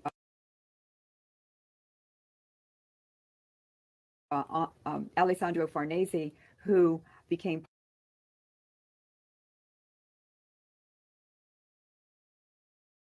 Pope Paul III in the Renaissance. Ladies and gentlemen, this is not a game. This is not an academic No. exercise, either for Loren or for myself. No. I am in their house. I am working in the belly of the beast. I have suffered, and I'm not going to talk about it too much today, the repercussions of asking certain questions about my own workplace, which is I'm Yes. entitled to do as a citizen, as a sovereign human being, as an academic, as an American. I'm entitled to do that, and I will exercise those rights to the best of my ability. But it takes research such as this, cutting edge research such as this, that'll provide us the intellectual, the historical, the analytical framework to understand what we are facing. Because so far, these people have been very good in veiling the truth and hiding it, because the Rockefellers own the University of Chicago. The Russell Trust runs Yale University. All these bloodlines control information, scholarship, and every single aspect, and sciences, of course, almost every single aspect of our lives that shape our world. It traces back to the Jesuits. It traces back to Mesopotamia, to the Kabbalah and the Talmud, which were magic cult instruction books. And they recommended pedophilia in children, but they had to be under 8 years old. And it's in the Kabbalah and the Talmud. And properly practicing Jews, I'm not including them, they follow the Torah. The Talmud and the Kabbalah are satanic. The Babylonian Talmud. Is that Yes, what it is? yes. Okay. Those are satanic cults. And are those satanic? This links to well, I kind of think, right, this blue bloodline family, blue blood, and we could talk about that a bit more later. Dragon blood, and then it goes into the reptile shit. I've been thinking about the reptilians, right? This reptilian topic. It's weird because I've had a stream taken down when I was talking about it, about the Draco, right? Since I've gone further in the journey, I've realized I think it's just a new age psyop. But there is something about the reptiles with the royals, and I think it goes back. I think it comes from the Canaanites, from the serpent seed bloodline. That's where I think it comes from. The reptilian thing, I think it's just a new age twist on it to capture people in that bracket. Interesting. Great numbers on tonight, guys, as well. Hope everyone's enjoying the show. We've got a really good interview with James Delingpole and this guy, David White from America, talking about the royals, and they have a brilliant conversation about some really esoteric stuff in the palaces and stuff, and it's really good coming up. We've also got the Queen giving a Nazi salute. It's just, yeah, we've got a bit to go through yet, so sit back and enjoy. Controlled, or were they created by these ancient Iranian bloodlines? Yes, they were. Please They were. expand. For instance, the Aldobrandini is one of the ancient Iranian bloodlines. It's a famous Italian family. And Aldo. Just going to reply to Ivana's question about Sabati Zevi. He's a really interesting character. It was 1666, wasn't it? It was a while ago I researched him, but he's really interesting. So 1666, the same year as the Saxe-Coburg-Gotha Trust Act, of course. Think about that for a second. Even the timeline we're given, like what Wim talks about, I'm going to play one of those videos later as well. The timeline, there's missing, like whether it's 400, 500, 600 years, I don't know. But even the way the royals use the Gregorian, the Julian calendar, we use the Gregorian. So, like I said before, it all kind of comes from what kind of place was Babylon? You know, think back, because all these allegories from the Bible, etc., they talk about technology and stargates, and like we all talk about with even with Jason and like resets. Everybody has different opinions on it, but these resets keep happening. Maybe it's not even a global one. Maybe it's in a certain part. I don't know, but it's fascinating. But I think these royals come from Babylon. Then they go back to wherever it is in the timeline. You go back to the Canaanites. That's where I think their blood originates, and they inbreed and keep all their wealth in the family. But then they turn out to be weird, psychopathic humans. How about that? Al is the, Dob is devil. Dini. El Dob. The people of the devil. Yeah, the people of the devil. Wow. So they're definitely satanic. They're proud of it. They're open about it. We have a website, lorenmarais.info, and we have a Rothschild ball with photographs of the Rothschilds and their guests and members of their family doing satanic practices. This is the masked ball photos? The masked ball. And by the way, they're called Venetian masks, aren't they? Yes, they are. Right. Yes, yes, yes. So we can see the cultural and the historical continuities, ladies and gentlemen. And the Venetians were Iranians. Well, yeah, you alluded to that. Yes. That's why I Yes. interjected that, because Yes. I'm interested in masking. But the Middle East, these Mesopotamians, all of Eurasia, we know now from DNA studies done over the last 5 years, especially by Russia, all of Eurasia was settled by Central Asians. Please talk a little bit about the DNA studies. And I Yes. assume that these studies are coming out of the Human Genome Project, right? No, they wouldn't be coming out of the Human Genome Project, which is American. They're coming out of Russian scientific research. All right. Because Yes. this DNA, from our conversations, Yes. this DNA research provides the scientific backing Mhm. that helps support this hypothesis or this theory in the making. It's irrefutable. It's ironclad. And I think this is probably the most important development in this type of research. It's hard science. It's not. And now, in the face of all the evidence, the narrative that's controlled by the very power of these different peoples, these different tribal groups, and how their culture and their religious practices migrated across the world, and how they have been transmitted to us down here to 2016 are embodied in people like Linda P. Katehi. Right. Please. And so these ancient Iranian tribes moved into Europe and the Middle East. So the Basques are ancient Iranian bloodlines. Is there DNA? Yes, from report? the DNA. Okay. Yes. The Berbers in North Africa in the Altai Mountains, the Basques, the Berbers, and the Kurds all came from the Hittites. And there's DNA research on Yes, that. this is from Okay. DNA research and also Excellent. Check language that out, isn't it? similarities. All right.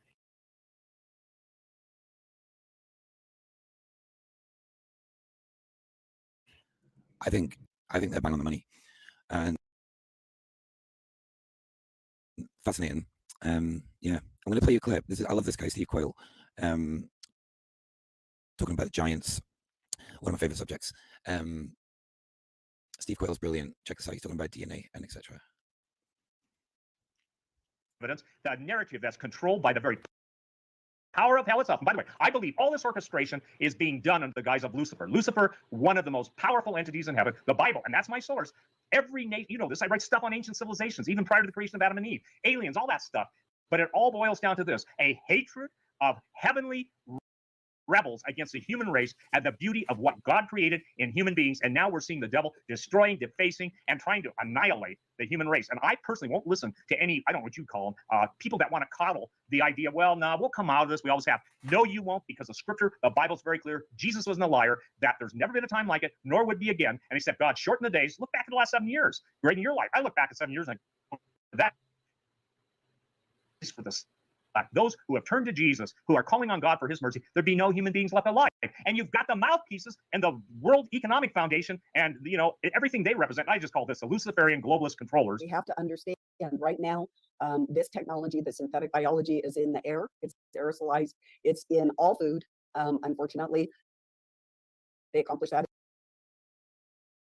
I just watched a video. I didn't download it. Maybe I can play it. Did anybody see these dark grey funny lines in the sky that's spraying now?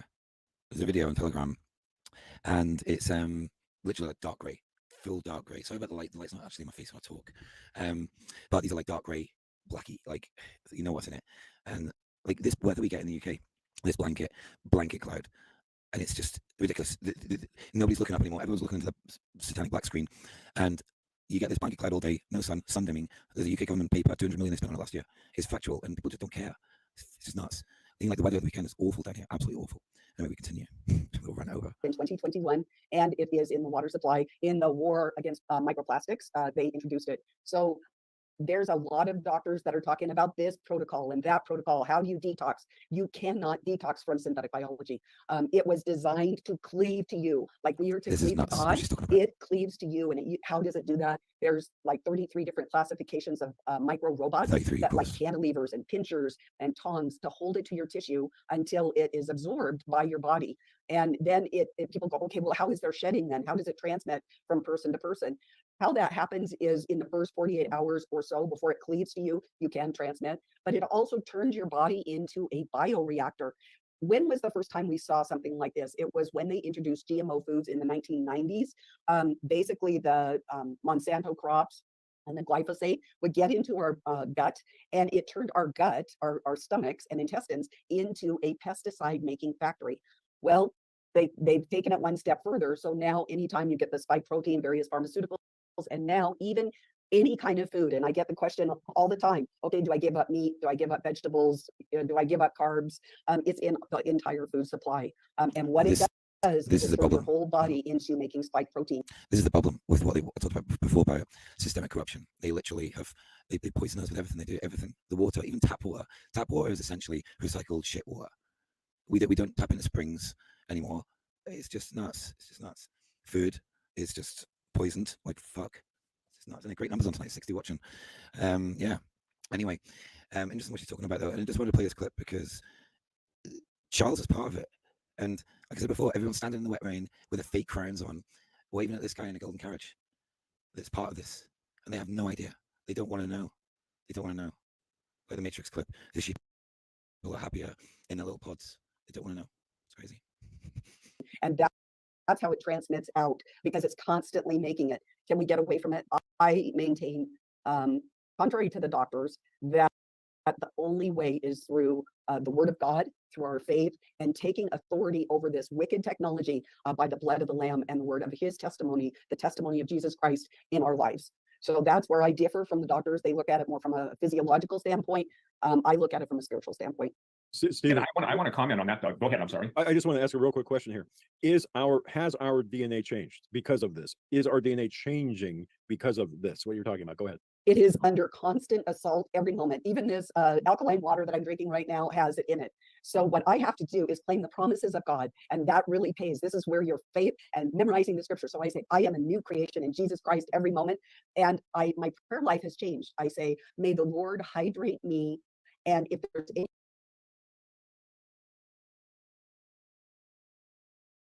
any poisons or toxins or anything that would change my DNA, that I ask the Lord to take it away, take it out of this, to a place that the Lord would send it, the Lord Jesus Christ, and then I can drink freely and not have to worry about it. But it does have the capability. We are under constant assault right now. Thank you. Go ahead, Steve. Well, I think, Doug, what's really critical is what Celeste is saying. This is the purpose, everyone that's listening to this. Right, I think I've sorted my mic out a bit. Should be okay now. I had it plugged into this. Little extension thing I've got, but it's next to my internet, and it's yeah, I think I'm getting the studio set up again. It's great to be back, guys, as well. Really good numbers tonight as well. Amazing. Usually 33, but we've got over 60 now. So give it a share. And we continue. Be nice to grow my channel a bit. Like I think Tom and Chris were talking about it. Sheep Farm, big up to Sheep Farm, and Rice Pub as well for watching. They were talking about. How am I making it okay now? Yeah, they were talking about. Oh, I've lost my train of thought. Oh yeah, how you get viewers, how you get subs going all the time on YouTube.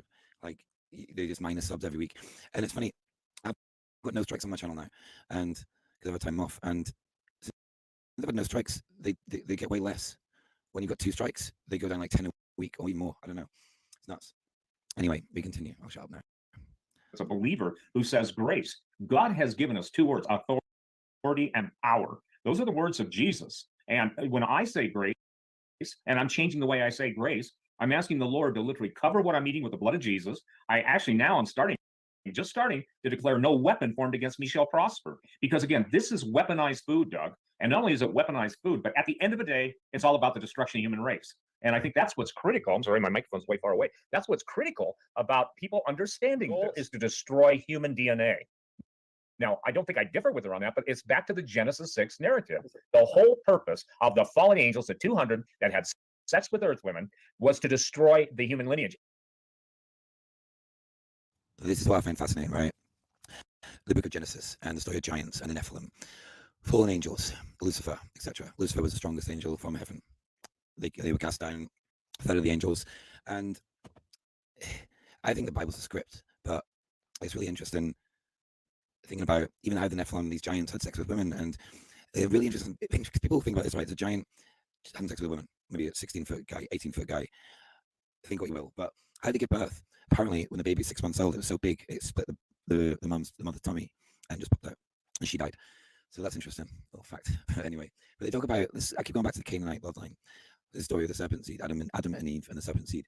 And it just rings true. Same with like the Germans, the way it goes back even to like what Godfrey talks about with the Vikings. And there's these invaders in our realm, wherever we live on, have hijacked. And this has been planned. What we're living through now, it's been planned for a long, long time, hasn't it? It's just nuts. RH negative blood's interesting as well. Yeah, interesting. Yeah, so it's interesting. But yeah, anyway, let's continue with this and finish up this clip. And this is interesting. We use the word remnant, but most people don't put it in the context, Celeste, and this is critical, that Noah and his immediate family were the only remnant that escaped the judgment of Almighty God on the genetic pollution of what once were humans, the hybrids, and all that stuff. I actually think that people have got to understand, because Genesis is laying it all out. So go ahead and talk about, if you wouldn't mind, you just laid out the understanding that it is a spiritual thing. And that's why we need to take, as a people of God, we need to start taking authority over everything. And I got to tell you something, Doug. It's my opinion that most Christians don't even know that those two words, authority, exousia, and power, dunamis, dynamite, exist in the Christian world. If we did understand it, if we did exercise it, we wouldn't be where we're at. Okay, so people might be curious, when did all this start? They might think it just started with COVID. Basically, the decision was made in 1975 at the Asilomar 1 conference to genetically modify all life on Earth. And from that point on, what they did is they broke down matter into its elemental form and then engineered it or re-engineered it in kind of like, think Legos. You're building these creations. And so they are basically restructuring every animal, every human, every plant, every microbe, even the A good way to look at it is I call it the digitization of nature. This 6G coming, forget number 5, it's a waste of time, it's just like red herring almost, I think. 6G is a terahertz wave. And right now we have a gigahertz wave, or 5 gigahertz, I think it is, going through us. But this 6G wave, terahertz wave, is to power up robots. That's what I think it's for. It's interesting. But it's called, I call it digitization of nature. Even the way they lay in everything, with what the funny lines in the sky, they spray everywhere, and this nano, a computer can pick it up when it looks at it from above, and it's mapping out all the landscapes and everything. It's nuts. Digitization of nature. Microbes in our body, every pathogen, everything is being restructured. And what the goal of Satan is to eliminate salvation. He thinks he's going to accomplish that, but he knows that he's not, but he's going to try to take as many people to hell as he can. And so he's trying to get you to in to the satanic digital twin, which is, it's an alternate or parallel universe where there is no God, there is no Jesus Christ, and he's going to lure you in through your cell phone, through pharmacology, your drugs that you're taking, many different types of things that he's going to get you to divert you and get you to buy in the metaverse, where you can live out your every fantasy supposedly with no consequences, but it is a prison and you will be going to hell. And so it's really a scary situation that we're at, and it can happen. Synthetic biology, like I said, it's in the air, it's in every food. I don't care what diet you're on, and it's in the water. It can also, you can get it by touching surfaces that another person has transmitted on to. And so you really need to know your scriptures. I don't know if I believe all that. And Steve and I were stuff talking she's a couple talking weeks ago. about. Anyway, to always take out with a pinch of salt, Steve where Quayle, but Jesus says, interesting. Anyway, I find faith upon the face of Things are supposed to work is the government should know virtually nothing about us because we're private citizens. We're supposed to know everything about the government because they're public servants. But everything is backward right now. And also look at the media. The media is supposed to be giving us the facts, and we should be formulating our opinions based on that information. Instead, the media gives us their opinions, and we're supposed to decipher whether that's a fact or not. Fourth, the Crown Estate. The Crown Estate is one of the largest real estate groups in the world. It manages the real estate and land holdings of the royal family, and each year transfers 25% of its profits directly to the monarch's coffers. In 2020 I alone, hope everybody is enjoying the show. Welcome to any new viewers watching as well. the royal family received about 100 million euros of that. Fifth, precious stones. The British Crown owns the world's largest collection of jewels. Welcome, idiots. I'm really good to see you. More than 140 pieces. But the entire collection consists of 23,578 precious stones, including Cullinan 1, the largest cut diamond in the world with an estimated value of about 440 million euros. And the Koh-i-Noor diamond, estimated value of at least 1 billion euros. In order not to have to disclose her immense private fortune, but to be able to continue to hide it from the public, the Queen had prevailed with the government that a planned bill was amended accordingly. This was reported by the Sun newspaper in February 2021, citing documents discovered by The Guardian. A look at the history of the British Empire casts a very dark shadow on this gigantic wealth of King Charles III, which his royal ancestors have stolen many times by force with bloodshed. The Crown's fortune is based largely on the plundering of mineral resources of poor countries of origin.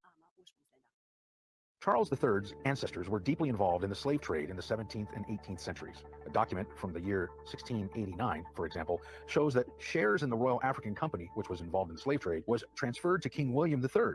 As a result, the British aristocracy unscrupulously profited from slavery through the stock market. According to calculations of historian David Richardson, British ships transported at least 3.4 million captured Africans to America. Against the background of this criminally acquired wealth, the pompous coronation of King Charles III seems like a slap in the face of every normal citizen who has to earn his daily bread with work and diligence. Now let's take a look at King Charles III and the manifold entanglements of the royal family. First, the WEF entanglements of Charles III. Various commentators report that the project Great Reset was not originally launched by Klaus Schwab, but rather by the current King Charles III. Indeed, it was Charles who officially launched the project on June 3, 2020, with a tweet, #The Great Reset, and became the official patron. Was Klaus Schwab only the recipient of orders from King Charles III? This is also indicated by Charles' visit to the World Economic Forum in Davos in January 2020. Already there, Charles specifically made his case for part of the Great Reset, climate protection, or the so-called Green Deal. A report in the Byline Times on October 4, 2021 reveals his actual motives, namely that Charles himself is, in fact, probably the biggest beneficiary of his Green Deal agenda. Since the British Crown owns large parts of the seabed, massive profits end up in the monarch's pockets with every offshore wind farm that is built. Ultimately, this hypocritical climate protection pumps the profits from rising energy costs directly into the pockets of the rich. It is an elaborate money redistribution machine in which the population becomes more and more impoverished. Second, entanglements with Freemasonry. The British Crown has been very closely intertwined with Freemasonry for centuries. Only King Edward VII and also King George VI, the father of Elizabeth II, were professed high-level Freemasons. Queen Elizabeth II, Charles' mother, was not only the great patroness of Freemasonry, but she also presided over the Order of the Garter, the governing body of Freemasons around the world. Since 2022, King Charles III has presided over the Order of the Garter. Now, this order controls the rest of Freemasonry through the Grand Lodges of England and uses them to infiltrate all aspects of society. As a special distinction, the king may also knight deserving civilians and military officers. The British Crown also uses these Knights of the Crown as agents who swear allegiance to the House of Windsor and receive power and wealth in return. Knights of the British Crown include members of the British House of Rothschild, former U.S. President Ronald Reagan, former U.S. Secretary of State Henry Kissinger, Bill Gates, former chairman of Here they come from District 12. Our favorites, well, or my favorites. U.S. businessman and politician Michael Bloomberg, and film director Steven Spielberg, along with U.S. Army General Wesley Clark. And last but not least, pedophile and former BBC host Jimmy Savile. His close ties to wealthy circles of Freemasonry and his leadership role in the Great Reset, which aims to have people own nothing, show that King Charles cannot be looking out for the good of the people. Let us examine King Charles III and his financial scandals. Although royal family members are prohibited from accepting cash under rules governing royal donation policy, Charles has been involved in numerous cash affairs. In June 2022, he accepted a suitcase filled with €1 million from Qatari billionaire and sheikh. He should never have accepted the cash, even though it was allegedly intended for charity. In total, Charles is said to have received €3 million in cash for the Prince of Wales Charity Foundation from controversial Sheikh Hamad bin Jassim bin Jabbar Al Thani, the former Prime Minister of Qatar, between 2011 and 2015. What is bizarre is that some of the money was stashed in shopping bags. The Sheikh was also referred to as the man who bought London. Back in 2013, Charles had accepted a €1 million donation from Osama bin Laden's half-brother against the advice of his advisors. Charles' close confidant, Michael Fawcett, had to resign as chief executive of his Prince Foundation after a Money for Honors scandal. After donating money, Fawcett promised to help a Saudi businessman obtain both British citizenship. Like the police, they're not here to protect us, they're here to protect the government. That's fact. Third, and the mysterious death of Diana. First, the premonitions of Princess Diana. On August 28, 1996, Charles and Diana were officially divorced. Approximately 1 year later, on August 31, 1997, Diana died as a result of a tragic accident in Paris. Very remarkable the statements of Diana in which she said, "If something happens to me, you can be sure that Prince Philip, with the help of the Secret Service, is the culprit." 10 months before her death, Diana delivers a handwritten letter to her butler, Paul Burrell, published by the Daily Mirror in 2003. She wrote, "This particular phase in my life is the most dangerous. My husband is planning an accident in my car." As early as October 1995, Diana confided in her lawyer, Victor Mishkin, and revealed to him that Charles was planning to kill her by means of an arranged car accident. The notes became known as the Mishkin Note. Interesting. This morning, Buckingham Palace wants to know who leaked a video from Queen Elizabeth's family archive. The Sun newspaper obtained a 17-second black and white video showing the Queen as a child. It apparently... Why does nobody talk about this? Charlie Daggett is outside Buckingham Palace in London with how the palace may have helped the video get out. Charlie, good morning. Good morning to you. Palace officials have confirmed to us this morning that an internal investigation is underway to determine the source of the leak, where that family footage came from, and just how it ended up in the hands of the Sun newspaper. It's a grainy home movie shot in 1933. Playing up for the camera, young Queen Elizabeth is seen apparently raising a Nazi salute alongside her mother and younger sister dancing around. Her uncle, the future King Edward VIII, does the same. Whether an innocent gesture or done in jest, the palace is said to be scrambling to figure out how the film got out, says royal correspondent Roya Nika. There's been a huge level of concern as to how the material got out. The fact that they actually don't know how it's got out, unknown things like that to do with the royal family and archives rattle royal aides, and they rattle members of the royal family too. However, part of that clip had already been made public, apparently showing the Queen and her sister just moments after that incident, part of an exhibition by Buckingham Palace last year, which has lent to claims the palace itself may be partly to blame for inadvertently releasing the footage that you can drop the Queen on the stage, you can hear it anywhere. Well, we'll leave you there. Here's the royal family on the balcony, so we can see the King and Queen. We can see Camilla's pages, who are her own grandsons. But you know who we did mention? White with gold embroidery. So we can see Prince George there with the other pages. Camilla's own grandchildren. The historical interest the paper claims is that it reveals King Edward's implicit support for the Nazis from early on. Long accused of being a Nazi sympathizer, and the crowd erupting in absolute joy. I love to see them there. And they are managing to smile pretty much all, all, was aren't only they? about 6 years old when the film was shot at the private residence of Balmoral, unaware of what that Nazi salute was to symbolize. Adolf Hitler was then an aspiring politician, already a German chancellor and the head of the Nazi Party. We've had the King and Queen on the balcony before the horrors of World War II and the atrocities of Nazi Germany. And as much as that footage came as a surprise, it's not likely to affect the public image of the Queen herself. It's not to damage monarchy, and yes, we should be saying, they understand that there's sensational stories. Camilla's still naturally smiling away. She's done a good job there of smiling throughout. The archives are not open to the public. Some researchers are invited to access them, but only with palace approval. But now some historians are saying the royals should open up and reveal more of what's inside. Nora? I'm Charlie Daggett at Buckingham Palace. Thank you. Something tells me they'll get to the bottom of that, but she's a little girl at the time, clearly imitating her uncle. Right. It was embarrassing. Yeah, right. Yeah, that clip, somebody mentioned the kids in India. I know it was in Canada, wasn't it? Or the Indian kids in Canada, yeah, sorry. That's a really interesting story. And the Queen and Philip never went back to Canada since then, I think as well. I think that's a fact. But yeah, everything's backwards. It's nuts. So we've got a few more videos to play. I'm gonna go about 2 hours. I'm not gonna do more than 2 hours tonight, okay? I might even do a part 2 because I've still got more stuff from the World Economic Friendly Forum that we all love and hate.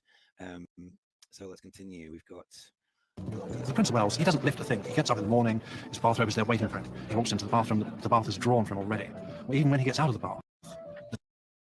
Actually, just while I remember, right, there's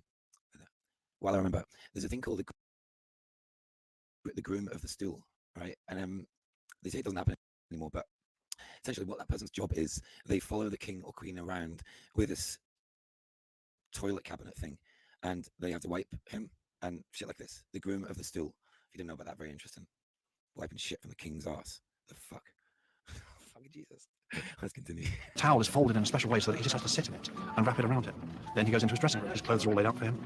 Even his socks, left and right, are in exactly the right spot. For the privilege of being ruled by inbred Romanian swine, the British taxpayer foots the bill for security, hundreds of servants and waitstaff, utilities on palaces, and even personal royal salaries. Charles likes, it was a particular dish he likes to eat when he was at the table, which is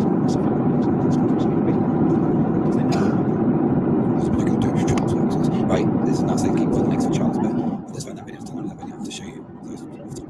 This is this funny line in the sky. Look at the colour of it. It's nuts. All for the good of your health, etc. It's just nuts. Look at the colour of it. You know that word begin with, graphene lead pencil, and then you get oxide. That's what I think it is. Very interesting. But anyway, we'll continue. Dirty lines in the sky. When he's going back. So a good half an hour before he's due back, they start boiling up a batch of 20 eggs, 3 minutes exactly. And then if he hasn't arrived in those 3 minutes, they throw them away.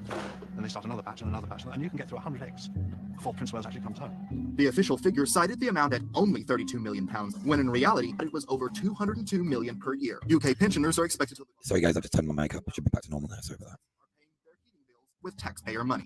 According to official figures, taxpayers' funding to the royal household last year was £32 million, but an investigation by the campaign group Republic discovered substantial hidden costs of maintaining a royal family. The true cost of the monarchy to the taxpayer is said to be more than 6 times the official sum at £202 million. The expenditure that's not revealed to the public includes the high cost of security, travel and receptions by local councils for members of the royal family. Buckingham Palace says the Queen spends over £10 million a year on servants and entertaining 50,000 guests, mostly feeding them afternoon tea in the palace gardens. Taxpayers also pay the Queen £16 million for the upkeep of her palaces and another £4 million towards travel expenses. Their money comes really from two sources, mainly perhaps from us, from ordinary British people, and also from the income from the investments that they've stacked up from previous theft from ourselves and across the globe. So that's where their money comes from, and that's a very important arena of political debate. The Queen gets a great deal of money from the British taxpayer, and for me, at a time of austerity, that's a particularly gross distortion of where our money should be going. We're told on a daily basis that there isn't enough money for disabled people on benefit. Here they come from District 12, our favourites, well, or my favourites. For job creation, for vital services like health and education, yet at the same time, the Queen and the rest of the royal family managed to rack up 180 million, 200 million pounds in all, a significant portion of which comes directly from the British taxpayer. And at a time when we're being told we have to cut back all the time, that seems to me extraordinary, that those people get that money with really no accountability or democratic control at all. There's also money, of course, that comes from previous looting and theft from ourselves, the great landed estates, the royal family, and of the... Taxation's not legal, it's theft. But that also is something which we should look at very carefully. That money should be used for the good of the people in Britain and the good of people across the world, I believe. Perhaps their true power and wealth would be better known, if not for their favorite black dog, the media. Sure, lately the royal family has been the subject of some scrutiny. Still, many mainstream news outlets continue to divert attention from royal scandals or do their best to stop them from reaching the royal family. The media collaborates in the cover-up. It collaborates in massaging the news in order to downplay anything which is critical of the royal family. Usually the monarchy can rely on the British press to keep silent on any embarrassing story about the monarchy. The royal family have a huge amount of influence over the press. They're extremely well connected, and the press pretty much acts as... Yes, they do. Right, what I'm going to do, guys, I'm just going to speed up the episode a bit. I want to play James Delingpole because it's half an hour and it's really, really good. Okay, really good. And it's probably going to take us up to 9 o'clock, so that's 2 hours. I don't want my shows any longer than that because I find them hard to watch, even for myself, after 2 hours. So, anyway, yeah, we'll play James Delingpole now. It's really good. I've not even got the Jimmy Savile. Actually, do you know what? Let's play a little song, then James Delingpole. Okay, this is good. He's got Burning Man. Hope. Play that. Hope. It is the only thing stronger than fear. Hope is. But where is it? One sec, guys. So we've got loads of things going here. Yeah, this is it, right? This is funny. I made this. I made some of it. I hijacked someone's video. Check it out. Hello, I'm Bill Gates. Fertility rate is actually shrinking. Lowest growth of the American population since the 1930s. The lowest rate of population growth since the nation's founding. Fertility rate dropped by nearly 60%. If this trend continues, sperm counts could reach 0. In the Queen's English. In 2020, the birth rate dropped to its lowest level. The population growth rate coming down. We're going to keep overpopulating the world. The faster family size goes down and keeping children alive, could that create more of a population problem? Throw in a pandemic, people are less likely to have babies in uncertain financial times. We will be deliberately culling ourselves by having fewer babies than we need to reproduce. Europe is basically losing people every year, much by the Bill and Melinda Gates Foundation.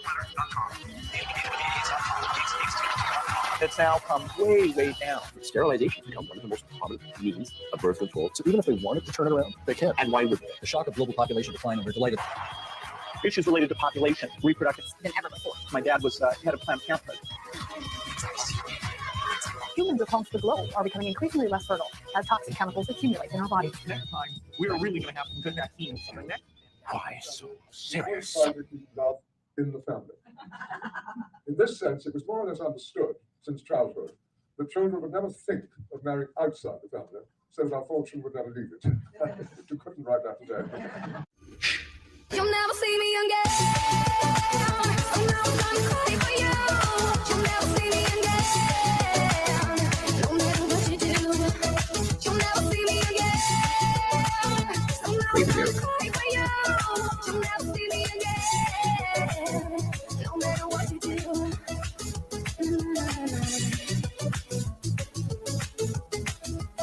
You'll never see me again. No matter what you do. Right, on to the final premiere, let's say. Right, yeah, let's do it. We've got any more funny stuff? Nah, let's do it next time. We're going to do part 2, the Return of the King. I should play this one clip. I love this clip, right? Let's play this. Right now, you're feeling good about what you've done. You should. It was a victory. Bravo. Now what? You've come here to negotiate some kind of deal? You think you hold all the cards because you can do whatever you want in this world. I say, go for it. Remake it. Knock yourselves out. Paint the sky with rainbows. How true is that clip? Anyway, on to James Delingpole. Thanks to all the new viewers watching as well. Big up. Happy Bank Holiday Monday. Hope the weather's better where you are than I am. Weather's awful down here. Right, should be back on. I'm changing these scenes. I've got a sort of different setup now. Right, we continue with the final video.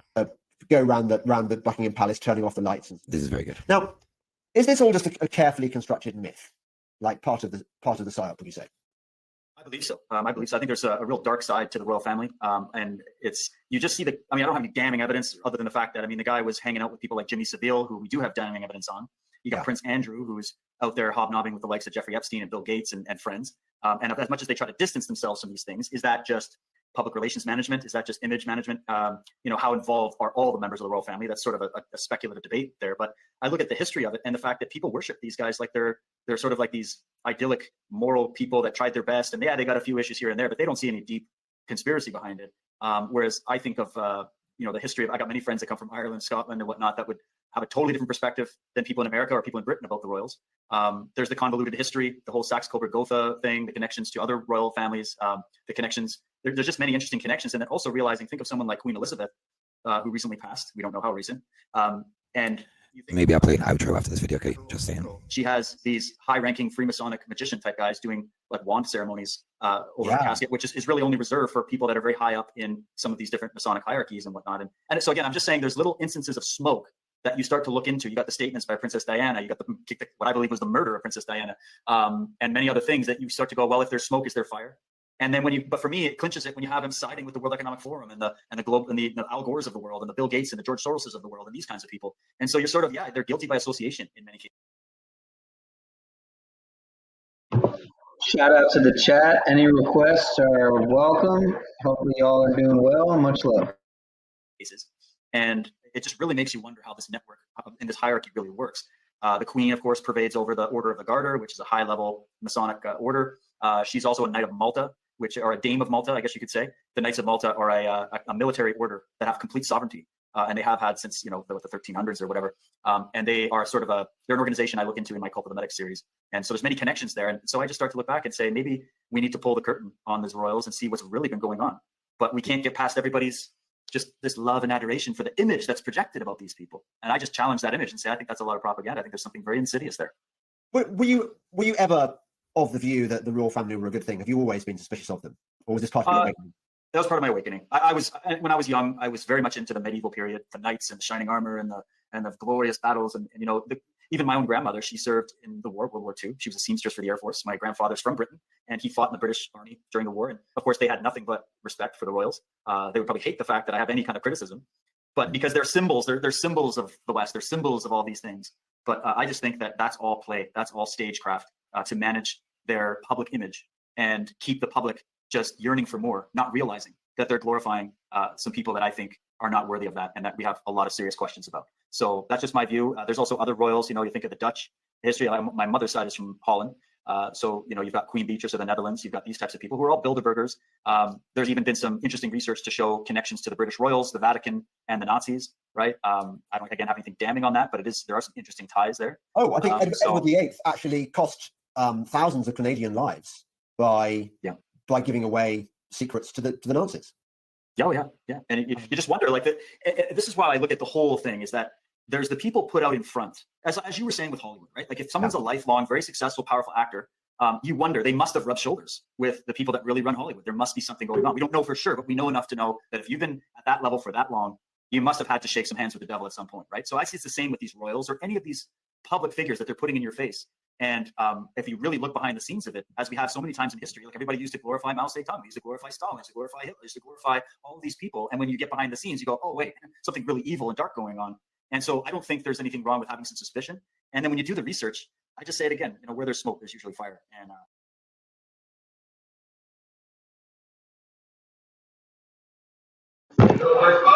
You're asking me if that's David Whitehead. It does look like David Whitehead. So I'm not positive. You may know better than me, but that sure does look like him there in that picture. So.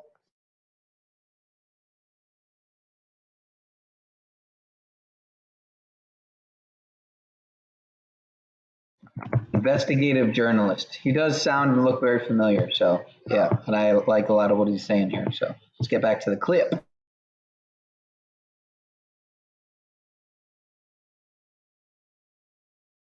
a lot of suspicion, and it's been developed over the years. That's definitely for sure.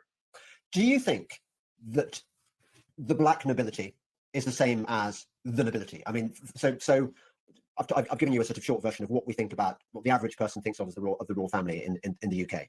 In the same way, we are sold this image of aristocrats with titles which no longer have any value or meaning in the modern age.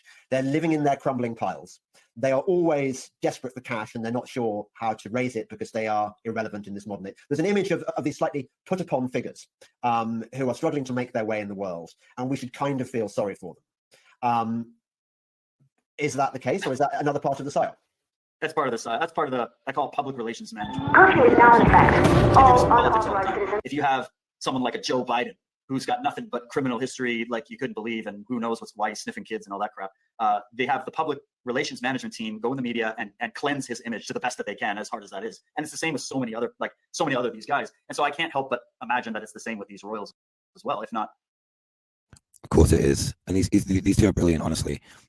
They're brilliant. The conversation they have, it goes in so many dark places, but it's just nuts. This is why the whole situation is such a mess, because this has been over hundreds of years, this whole corruption. It's never stopped since Babylon, since before whatever was there. You know, it's just, it's nuts. It's fully nuts. Hope you enjoy it all anyway. I'll buy it now. More so because think of Queen Elizabeth. How do you go that long with zero negative press coverage, really? Like it's just her pristine image. She's seen as like the Mother Mary. She's worshipped as sort of a modern goddess, you know? And then you go, well, what did she actually do? Like, what was it that was so grand, other than just the image that was projected all over the place? You know what I mean? Although, I mean, they never went back to Canada, did they? Well, they already got Canada cinched. They don't have to go back to Canada. So they've already got us in the bag. Our Governor General here is essentially somebody that is representing that royal family from Britain, or the bankers, at least in Britain. I guess what I mean, I don't know whether you've heard the story. I'm not going to tell it if you don't know it, but no. Sorry, what's this? Maybe I haven't. The story about the Queen and Prince Philip visiting Canada. Oh, tell me. Oh, no, I can't. It's so dark that it makes me feel really uncomfortable. Oh, okay. I understand where you're going. I know exactly. You're talking about, I know. Yeah, the First Nations and all that. Yeah, there's absolutely. If I were to speak to them, James, they would give you the full unedited version of their opinion of the Queen and her family, because I think there's something extremely dark that has happened. So, yes. Given that you and I are both pretty much deep down the rabbit hole, do you think that these families are the descendants? These bloodlines go back to the pharaohs, to the Babylonian emperors, and things like that. That it's all in the blood. I think they believe it for sure. So that's how I start with that. As I say, that's something they believe. They believe in the preservation of their royal bloodlines. Why do they walk on the red carpet symbolically? Well, that's the bloodline. That's a symbolic old Roman Babylonian, sort of symbol. And you also look at their symbolism. That's another big key. If you look at the symbolism that's employed by these royal families in their, the lion and the unicorn, the cross and the crown, even the Maltese cross. Picture on the bottom. Cartels. You just get into cartels. Even the Canaanite coronation cartels. ceremony.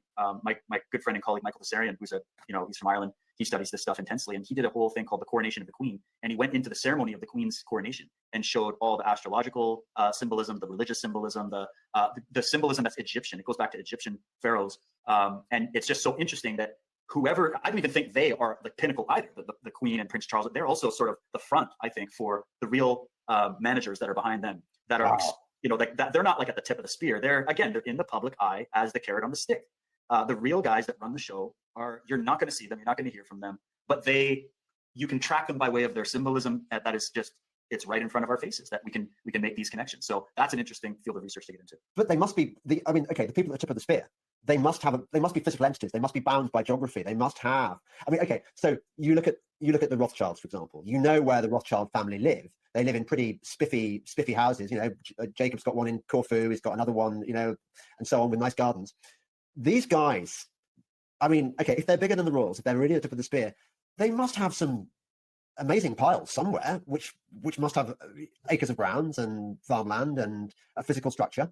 So there's that. Yeah, no, I agree. This is where it's all about speculation, right? Like the Rothschilds are definitely up the pole for sure. When you see pictures of what's his name, Evelyn Rothschild, sticking his finger in Prince Charles' chest and kind of talking down, like who gets to do that to the prince? Like who gets to do that, right? Somebody that has that level of influence and power. And you got to remember, when you think of the history, a lot of these royal families were land wealthy. They were very wealthy because they had lots of land and they had palaces and all that, but they weren't really great with money. They always had the treasury department that would take care of that. So they eventually over time employed a lot of these banking families and dynasties to manage wealth for them. And so there's a relationship between your sort of That's the photo he's talking about, and I'll just pause it. Your modern day royal. Sorry, just pause it. That's the photo he's talking about. This is a video. I'll play it actually. This is one of my earlier sort of videos I made a couple of years ago now, I think. So I'll adjust light so it's in my face next time. So I have too many things to do today. But yeah, this video actually I'll just play it because it's decent actually. But he's talking about Evelyn Rothschild, who I think died actually a couple of months ago or something. Why is he poking a prince in the chest? Do you know what I mean? Sausage fingers. Let's play that. Run VT.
Families were land wealthy by way of their symbolism. That is just, it's right in front of our faces that we can make these connections. So that's an interesting field of research to get into. But they must be the people at the tip of the spear. Do you know what, guys? It's absolutely chucking it down outside here. It's horrible weather. It's just disgusting. I mean, okay, so you look at the Rothschilds, for example. You know where the Rothschild family live. They live in pretty spiffy houses. You know, Jacob's got one in Corfu. He's got another one, you know, and so on, with nice gardens.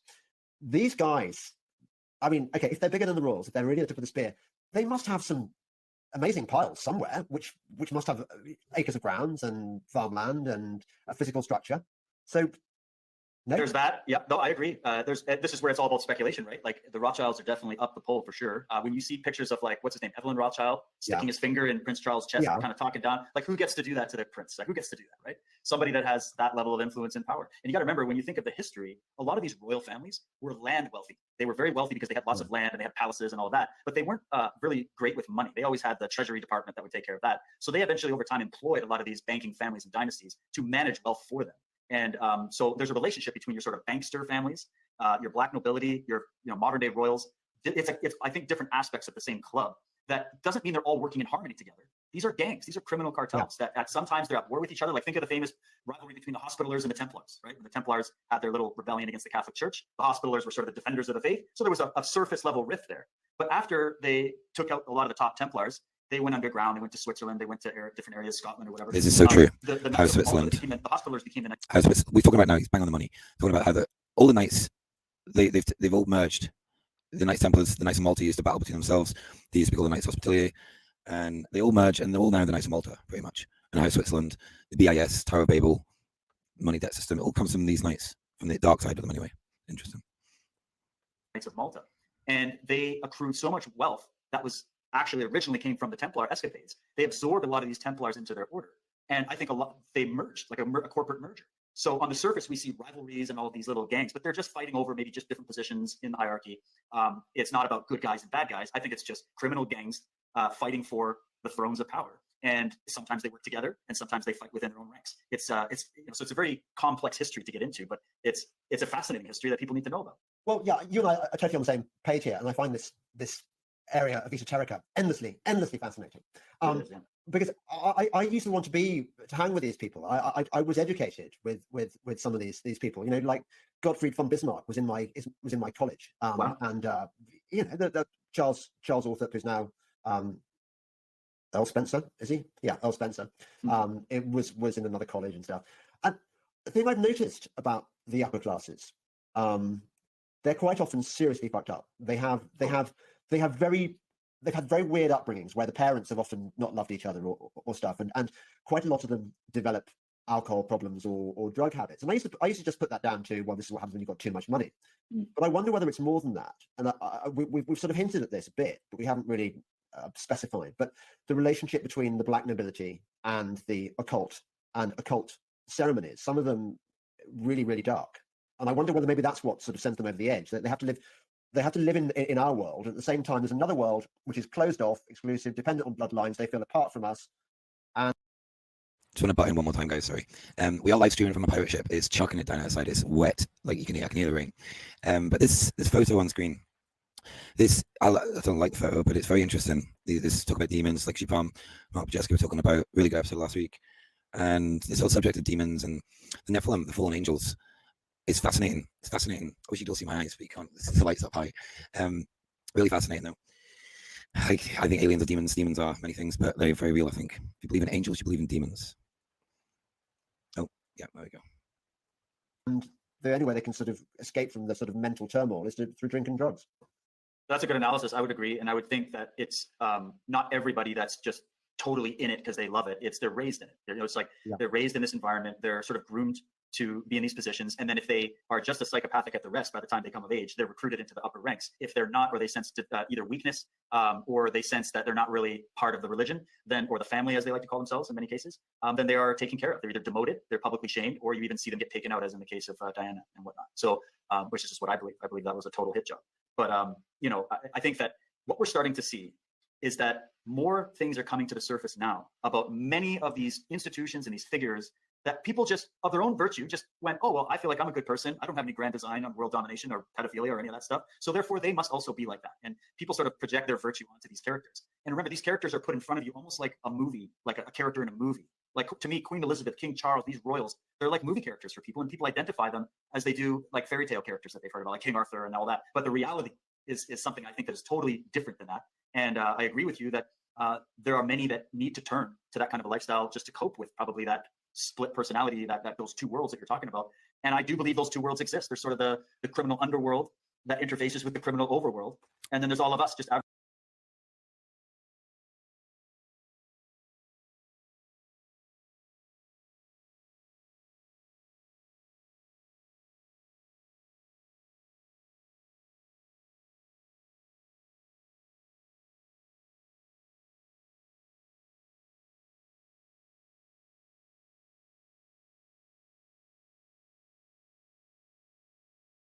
My mic's not on.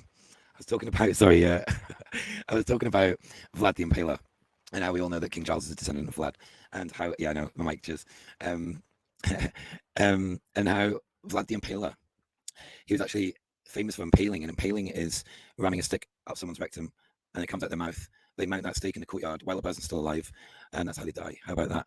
And our Kaiser Charlie Gotha, Saxe-Coburg, not the right way around, but yeah, he's part of this, and just nuts. rich folk that are sort of caught in the crossfire of that entire enterprise that's going on behind the scenes. And that's really how I see it, and how everybody plugs into that. Well, that's why it's a lifetime of investigation to try to find out all those answers. But we live in a time, James, where more is coming to light now than I've personally ever seen. And so I'm very hopeful we're going to get some more answers on this stuff. Yes, I think you're right. I think that there can never have been a time in history where as large a proportion of the population was aware of what's going on. Yeah, exactly. I don't know, if you had to put a percentage on it, what would you say that are awake? Well, I would say, so I started this around maybe 18 years ago, doing this kind of deep research and then public work probably for about 11 years. And I've noticed a massive change in the amount of interest in my show, in the people that email me, even friends of mine, my sort of normie friends that would never look at this stuff, are now extremely interested in hearing more about it. And then the last 3 years has given this amazing, well, not amazing, it's been just disastrous, but in one sense, it's been amazing to see people change their perspective on the world simply because of what we just went through, because they're asking that logical question, which is, hey, if they lied to me about this, what else are they lying to me about? And how deep does this go? We're learning about even Anthony Fauci connection to these gain of function research and all this biological weapons in China. And we're learning about all this stuff in the public. And I'm just saying, well, we're dipping our toe into this. And if you keep going, you can realize that this didn't just start with what happened in 2020. That was a pinnacle of something that's been going on for decades. And if you carry it back far enough, you can actually talk in terms of centuries, right? And that there's been, just to make it simple for people, these are people who are seeking power. That is their religion. Power accrued by gaining wealth, land, resources, and controlling the minds of human beings in order to achieve that. And there's also a lot of sickness that's involved in these people, as you're saying.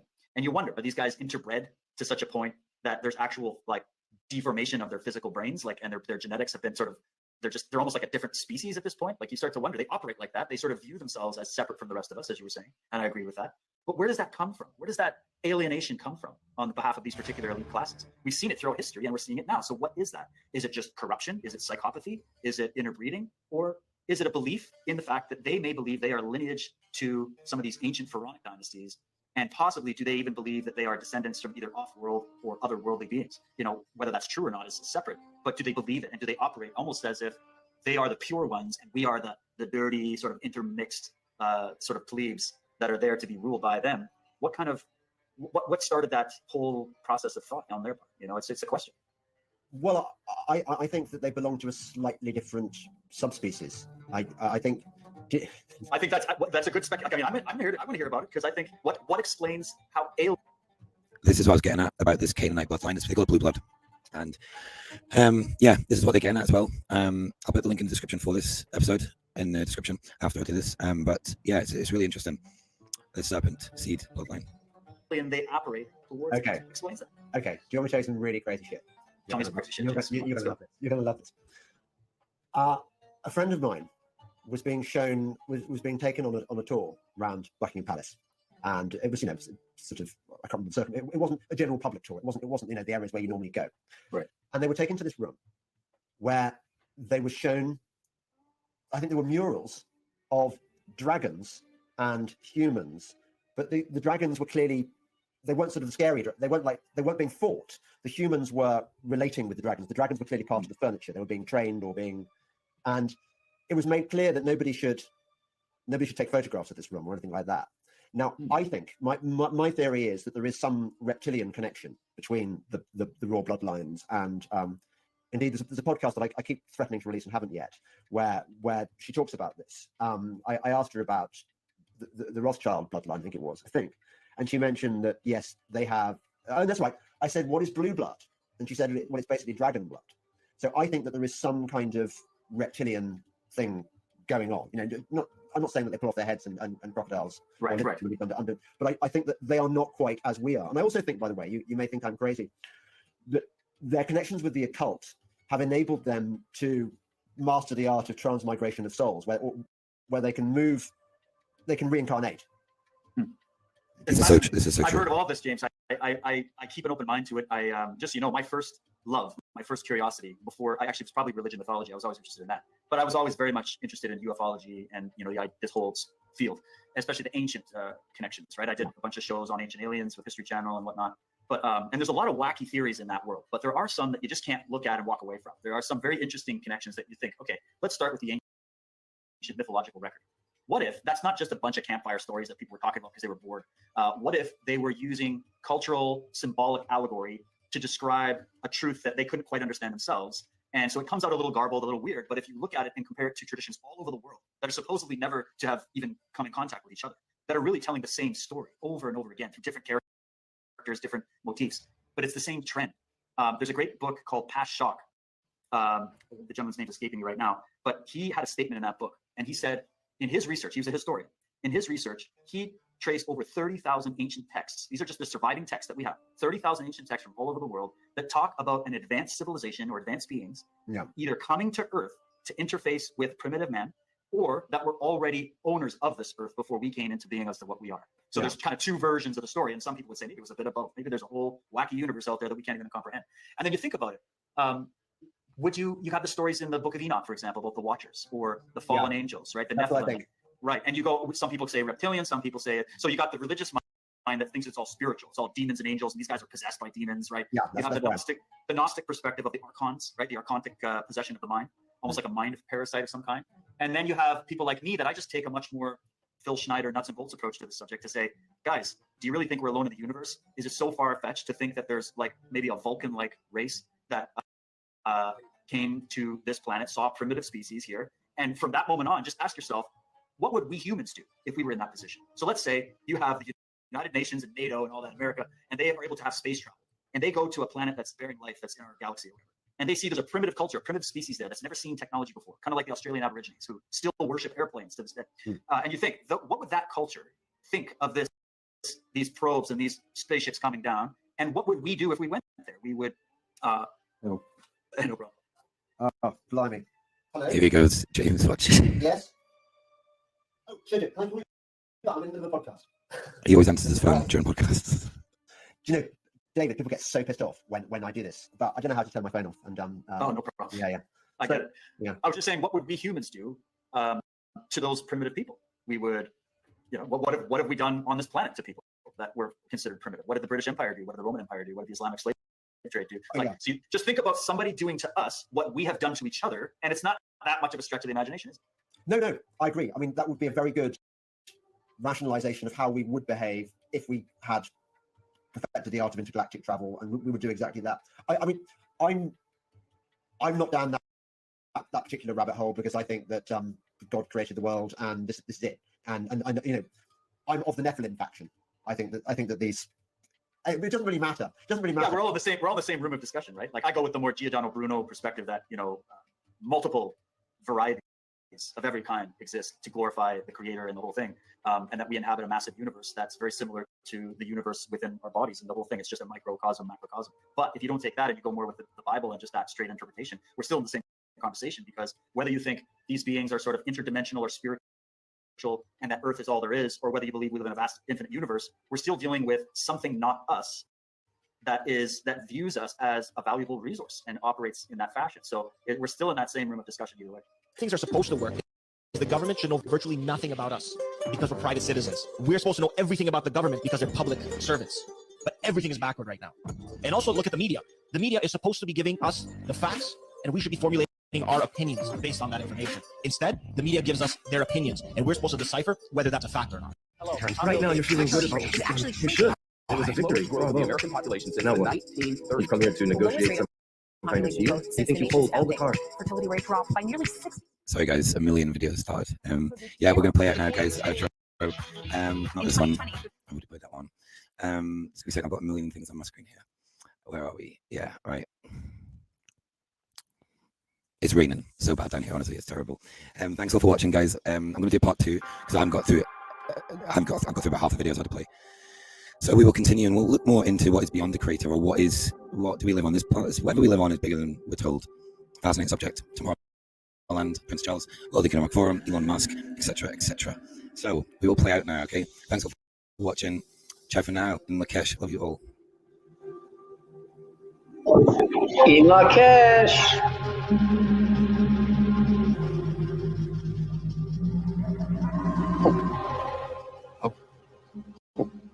It is the only thing stronger than fear.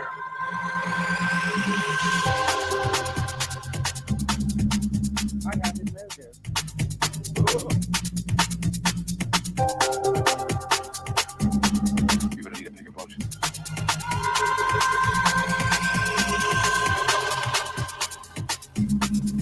This planet ours, please.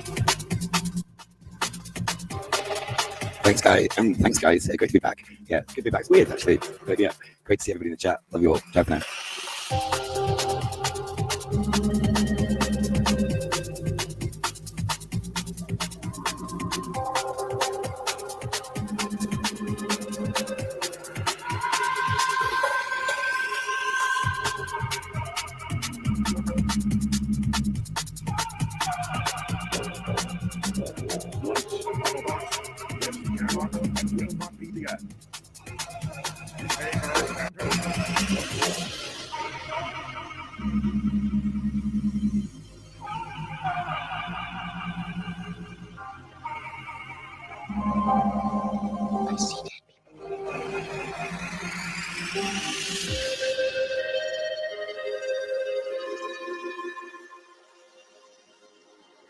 Thanks, guys. Can't comment in the chat right now, too busy. But thanks. See you all soon. Ciao for now.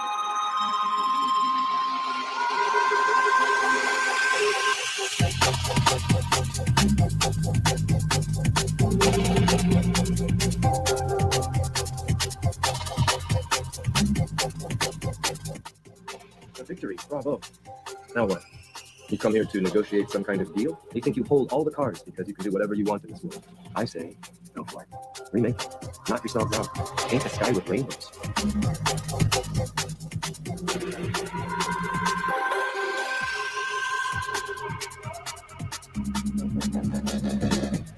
people aren't going anywhere. They like my world. They don't want this sentimentality. They don't want freedom or empowerment. They want to be controlled. They crave the comfort of certainty. And that means you two, back in your thoughts, unconscious and alone, just like that.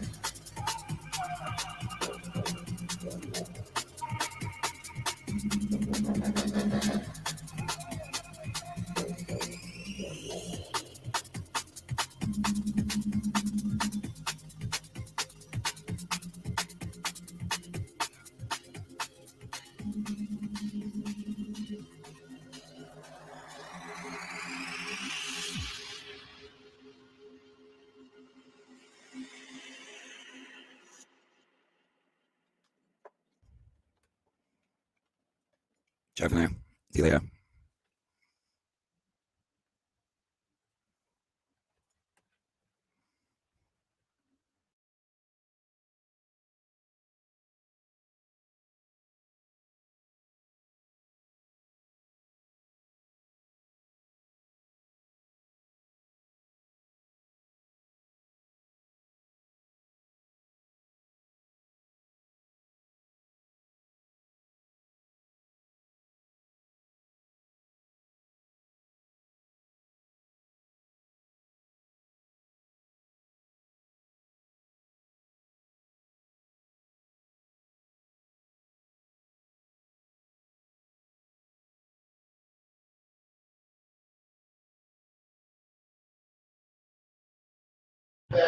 All right.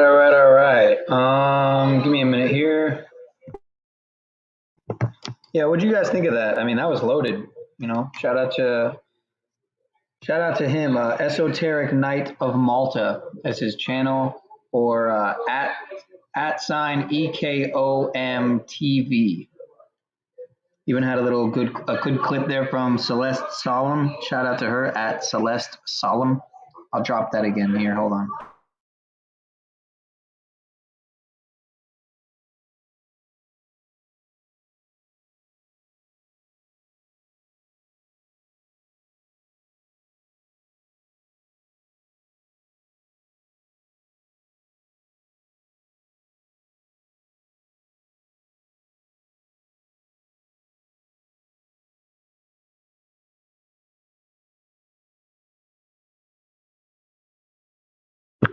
Here, I'll pin the comment one more time.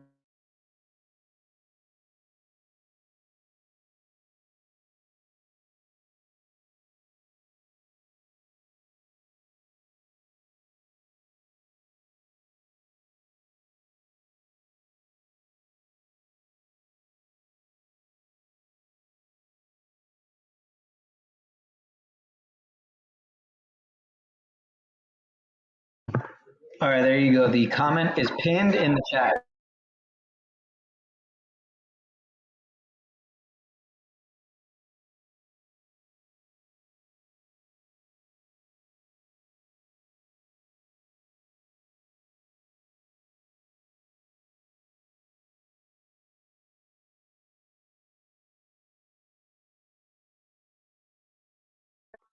Alrighty, here. I see something.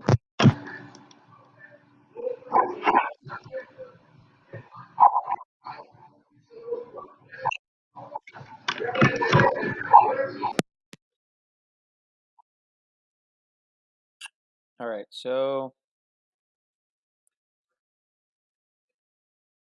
after looking up Mr. King, look, I just looked up King Charles Jimmy Savile, and again, I pointed this out before. Every post here starts with "Not my king."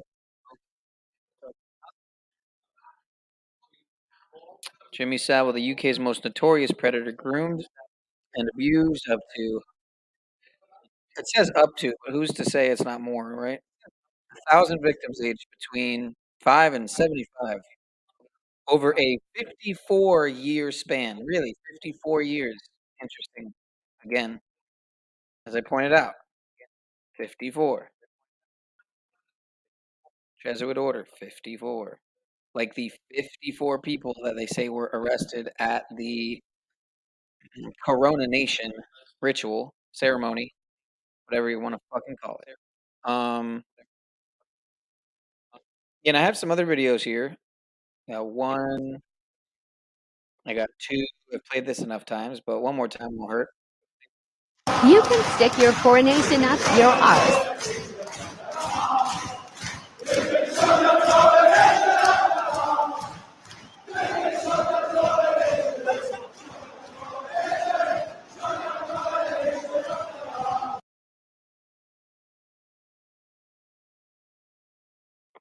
Oh, it's almost 4:20, so let me pack a little bowl here. You know what's really cool about this, even though I'm just here sitting kicking it, it's like I got Manel in the chat from Scotland, dude. I'm here on Scotland. My apologies.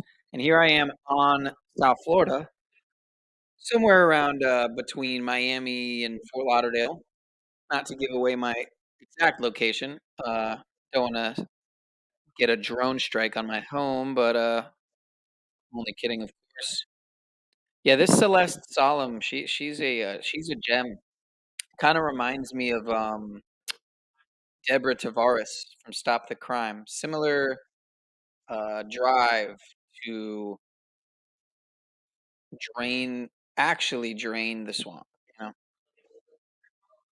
not bring the swamp in, as some who say drain the swamp do. So let's go to her channel here. I mean, I got it open. She's got almost 17,000 subs. Synthetic biology webinar. I know my buddy Cuts One's got to know Celeste Solemn. He's all into the synbio research. Now look at that. I'm unsubbed from her, of course. Of course. Let me put on all notifications. See if she's got anything recent. Synthetic biology webinar from about 2 weeks ago. DHS Disinformation Governance Board. Yeah. Let's watch this one really quick. It's only a. Here, let's watch these. They're both about a minute long. Watch these two really quick. Shout out to Celeste Solemn.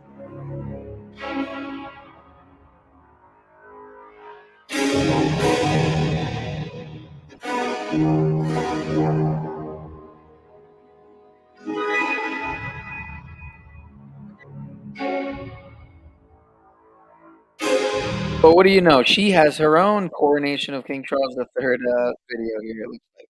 So, how about that?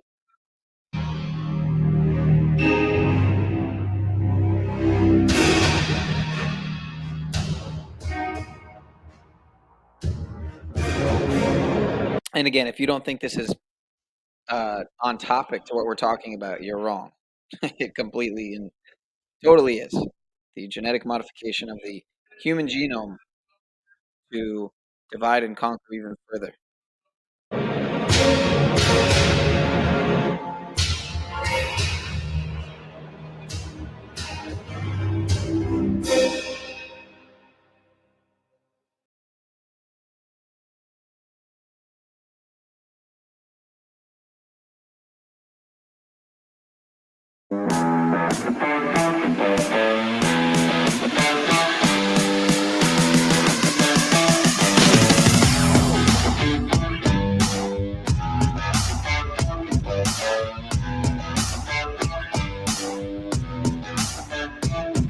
Hi, my name is Celeste Solemn, and I used to work for FEMA and the Department of Homeland Security. When I was 5 years old, my dad sat me on his lap.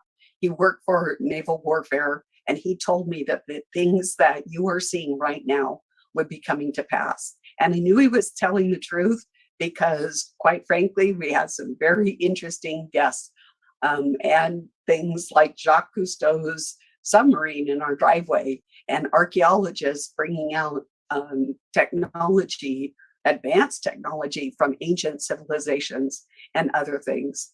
So back in 2020, early on, the third week, I introduced the world to the World Economic Forum's spike protein, 250 different levels of how they were going to be using COVID to radically change the world and what the globalists wanted to see happen in this world. Find out from my presentation some very practical steps of what you can do to how to keep you and your loved ones safe. I will be sharing more things about the DARPA projects. Find out more at my presentation. I look forward to seeing you and giving this presentation and meeting many of you at this year's Red Pill Expo in Indianapolis. 420 light up, son.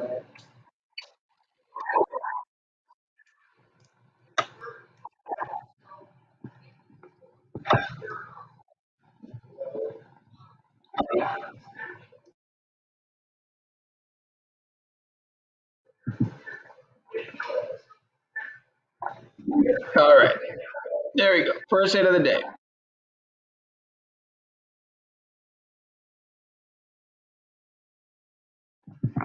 I usually only take a few anyway, so.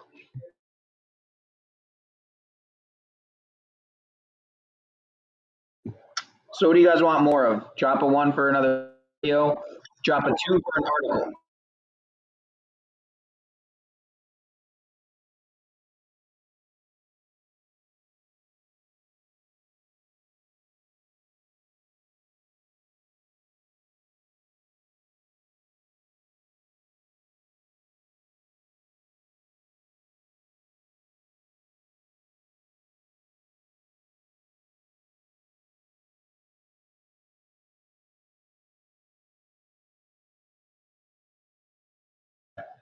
All right, another video. I'm totally down for that. Shout out to Occult Reject, who is live as well.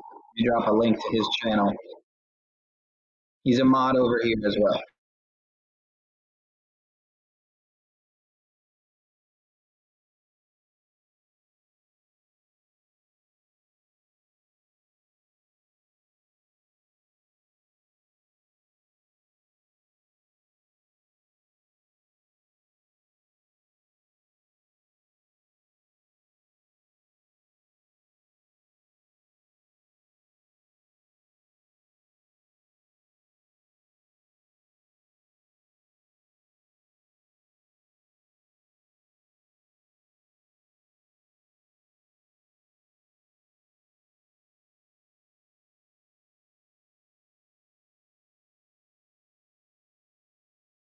While I observed the burning plane, it appeared to be in one piece. The surface sea current at our location is 2 to 2.3 knots in a direction of 225 to 230 degrees. The wind direction has been northeast to east-northeast, averaging 15 to 20 knots. So he's writing all this stuff down, clearly a sailor, because he wants to help them find it. Yeah. So he goes on to say, from when I first saw the burning plane until the flames went out, which was still at a high altitude, was 10 to 15 seconds long. There was no lateral movement. So it was either coming towards us, it was either stationary, falling straight down, or going away from our location, but there was no lateral movement. And he says the general position of the observation was perpendicular, southwest of the normal flight paths we see in contrails that pass overhead every day. And it was at a lower altitude than normal flight paths, which it must have lost altitude first because it was at 35,000 feet when it went down. I don't know. Anyway, it says on the compass bearing 275, intersecting the normal flight paths and at a normal altitude, but further away. Good luck, Michael Jerome McKay. So I have thought a lot about that letter, and after the years of marinated, whatever, I feel like that is absolutely 100% authentic. Absolutely. I think that guy was spot on. He saw that plane and he reported it in great detail, and it would have helped them find it. So what happened? They you know what's funny, real quick, did you watch the Netflix thing? No, there's been this whole rash of Netflix false flag cover-ups recently. I couldn't watch the Kaczynski thing, Boston Marathon bombing, MH370. There's like so many of them. I cannot watch them. They did have somebody on there that I think was trying to push the issue that they thought.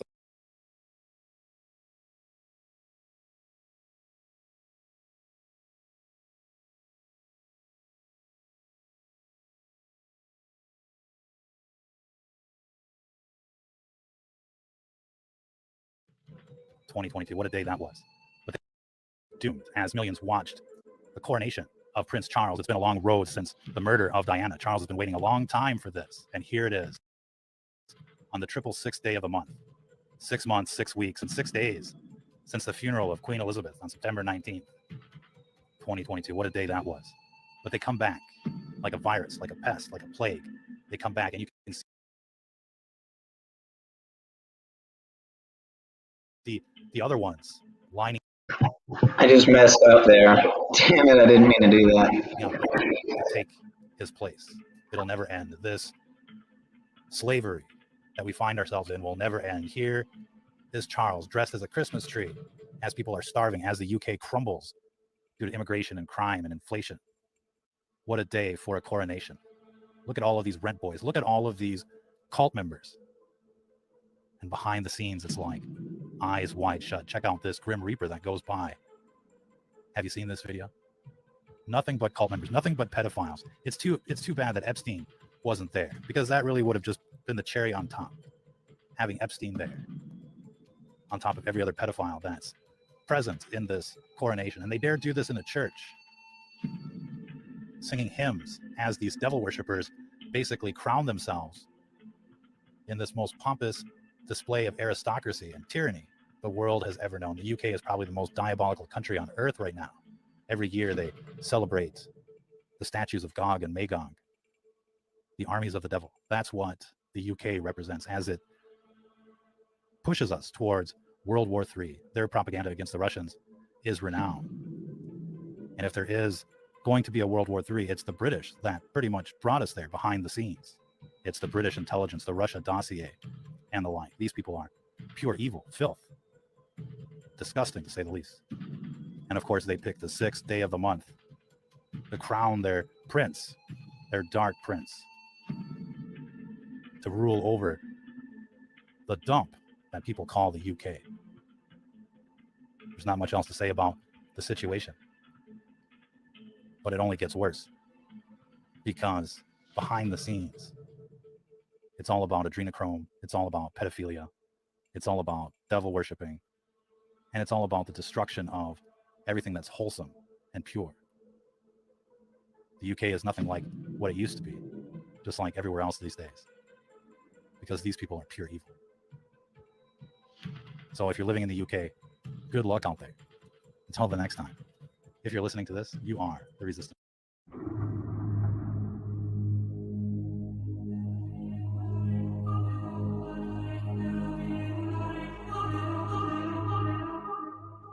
Dorime, interrimo ad appare dorime, ameno, ameno, lanciremo,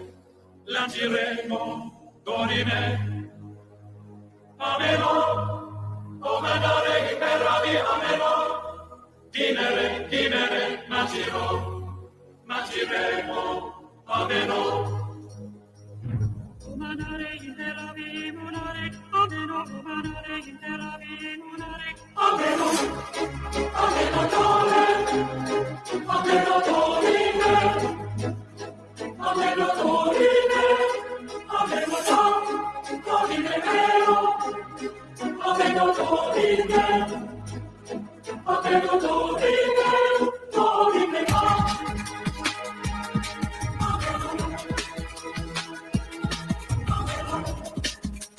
Ameno, o mandare imperavi, ameno, dimere, nasciremo, ameno. Mandare imperavi, monare, ameno, mandare imperavi, monare, ameno, ameno dore, ameno dorime, ameno dorime,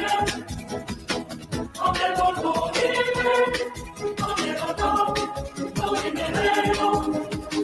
Ameno dorime, ameno dorime, dorime no, ameno, ameno, ameno dorime, ameno dorime, dorime, dorime, ameno, ameno dorime, ameno dorime.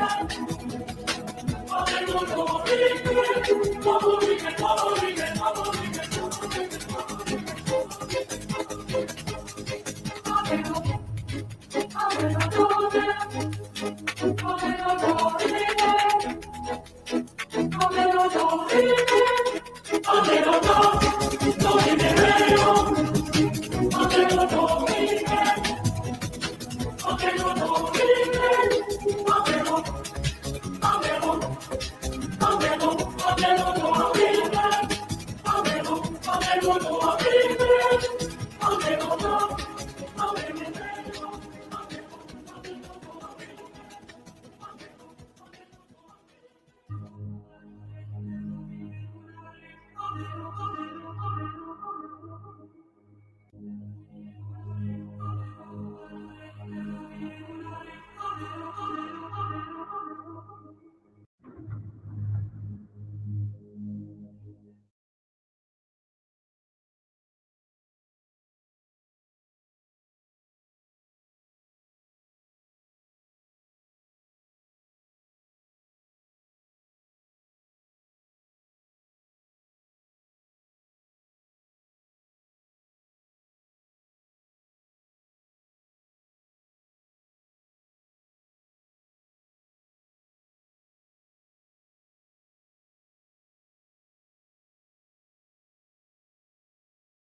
truth back on.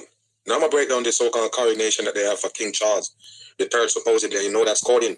And you guys to ask yourself in this right here coronation why they use the corona right there. The corona and all of that, people, is corona, the same coronavirus that they give you. Like I don't tell you, all of them things is significant to the devil peoples that run in this earth. Now we go get into it and break it down, but I want to let the people know, if you're new to the Mag channel, you're talking about the Mag gonna be distracted by these people coming at me. No, you don't understand. When they come at the Mag and hear me go off, that means it's more videos. That's what you need to understand. That's when I'm back on my game. You have to understand that. That's when I'm really on. Because they can't distract the Mag from the truth. So the more they try to distract me, the more I kick in gear. Do you get that? We go break this down and show you some things. And I got more podcasts coming up. Just make it run. Let me show you. It looks like there would be tiaras. Now, take a look at this right here, people. Now, if you ever see a Freemason rituals before, you know, a Freemason ceremony, this is exactly what it is right here with the supposedly coroning. And look at them. What is that on the chest? An R? You better wake your ass up. The same R they use for the Rolls Royce. Nothing but coding. We go get into it and show you some things in this Freemason rituals they have right here. This damn ceremony. Whether the legal members of the royal family would be wearing tiaras or hats or fascinators, but so far I haven't spotted any tiaras. So we think that. And then there was a rumor that Kate would be wearing a floral headband instead of a tiara. So all of the fashionistas will be waiting with bated breath. Wow, take a look at this big old building right here, people, and pay attention to what they're doing. Do you really believe this shit right here about they crowning a king in this world in these times? And I already told you the monarchy gonna be no more.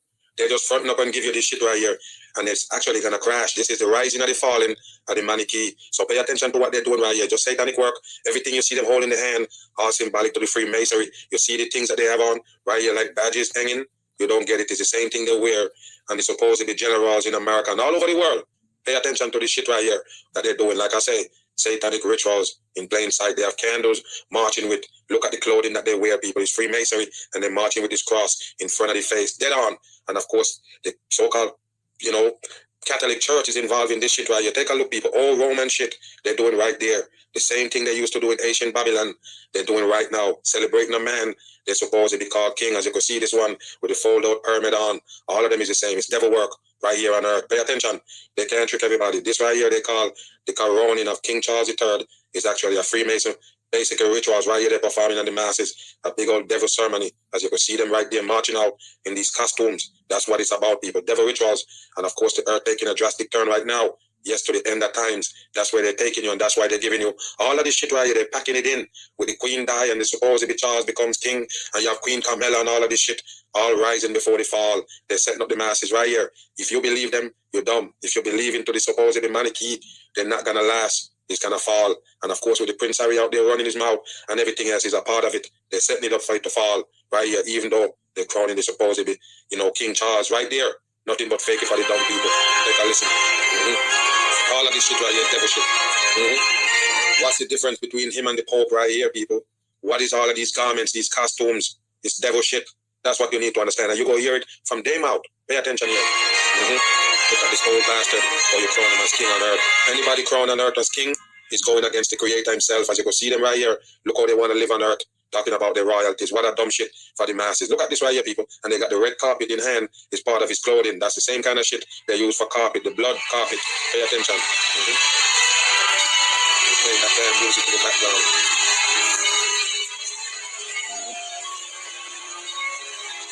Got this shit right here, people. And there you go. More people walking in the cross. Get on in front of the face. Right here, people. What they're doing. And take a look at these two sodomites right here. Both of them involved in tricking the dumb masses because they're on the world stage. Everything they do is just for you to basically get up inside your head and let you really believe that you know what these people is really like. You don't know their business. They just sprinkle you with a little bit and make characters. Look at them. Pay attention. Two fakers of the damn people. Let them do all the vision. That's what they bring. Freemason bricks. Look at them people. Supposedly Charles III. Look at his hand sign. And take a look, people. Now they're bringing in the supposedly crown with the cross on the top. Look. Take a look at this shit right here. It's a perfect crown.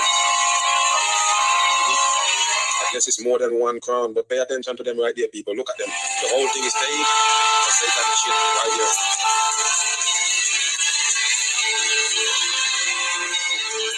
Take a look at them, people.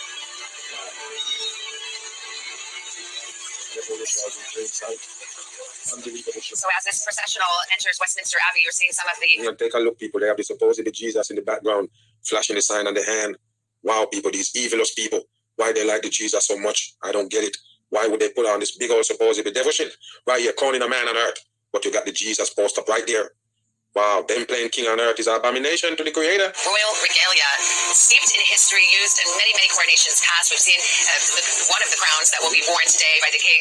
The queen. So it's one of the crown. The purple one that you see them with in the hand is just one of the crowns. So you're going to wear multiple crowns right here in this. Also, going to be wearing Queen Mary's crown. We see the scepters, the orb. You hear that Queen Mary? Who is Mary? The same one they tell you that, have Jesus, because that's what the Catholic people worship.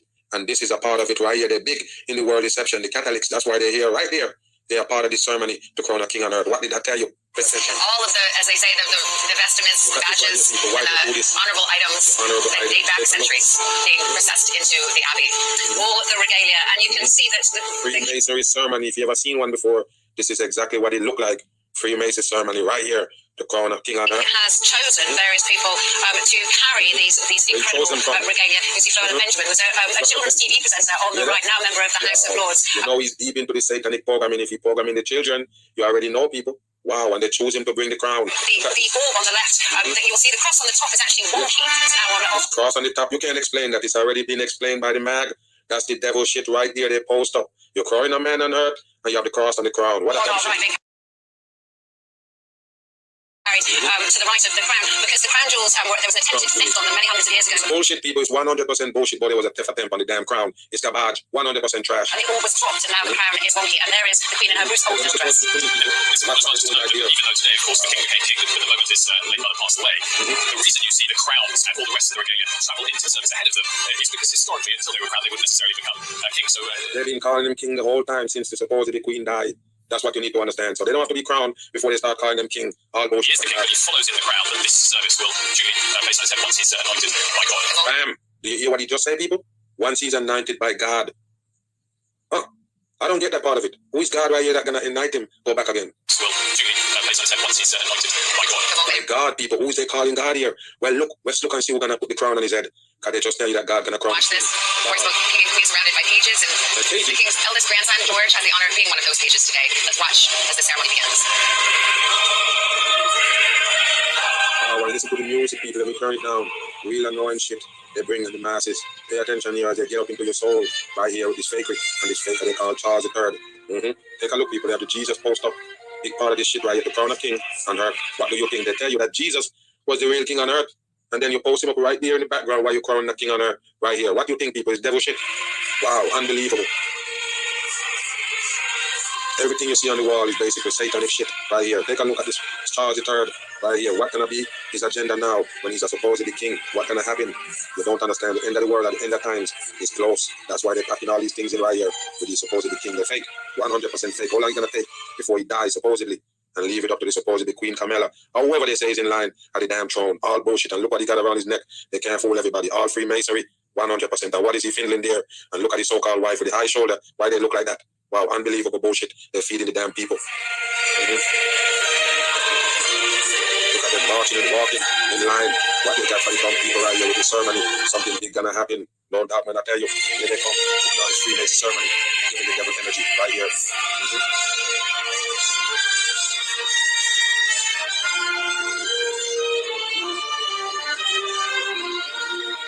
They're coming up on the blue now. Pay attention to this bullshit right here, people. Look. Take a look at them. I know they move.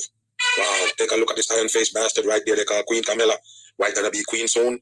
What kind of shit is they got for the masses right here? And look at the stone-faced faker right there on the people. Wow, unbelievable.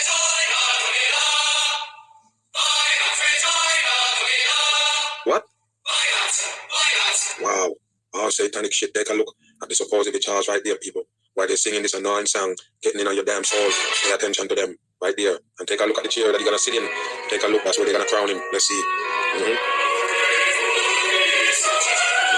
Speed up a little bit. Get to the damn.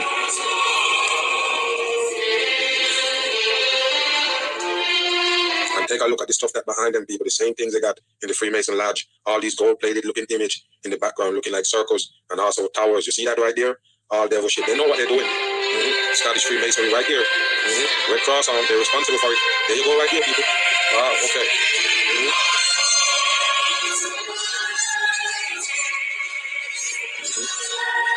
And now now King Charles's crowning moment, the first of 2 crowns to be placed upon his head. The 2 crowns, take a look. All of them is purple. Both of them is purple. One have a cross on it. Take a look. The Edward's crown, which was made for Charles II back in 1661. King of kings and Lord of lords, bless, we beseech thee, this crown, and so sanctify thy servant Charles.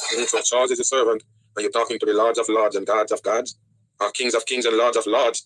Wow. Take a thee this crown, and so sanctify thy servant Charles, upon whose head this day thou dost place it for a sign of royal majesty, that he may be crowned with thy gracious favour, and filled with abundant grace and all princely virtues, through him who liveth and reigneth supreme over all things. Who is that ruling supreme over all things? Who is it? And reigneth supreme over all things. One God, world without end. Amen. World without end. Amen. Who is Amen? As you can see the serpent on his shoulder right there. That's exactly what it is. Who they talking about, people? I already know. This is a satanic puppet right here. And of course, they only can shout out to the satanic people, put them on all the way in. The virtues, through him who liveth and reigneth supreme over all things. One God, world without end. Amen. Amen. Who is Amen? Is that the God you're talking about? Wow.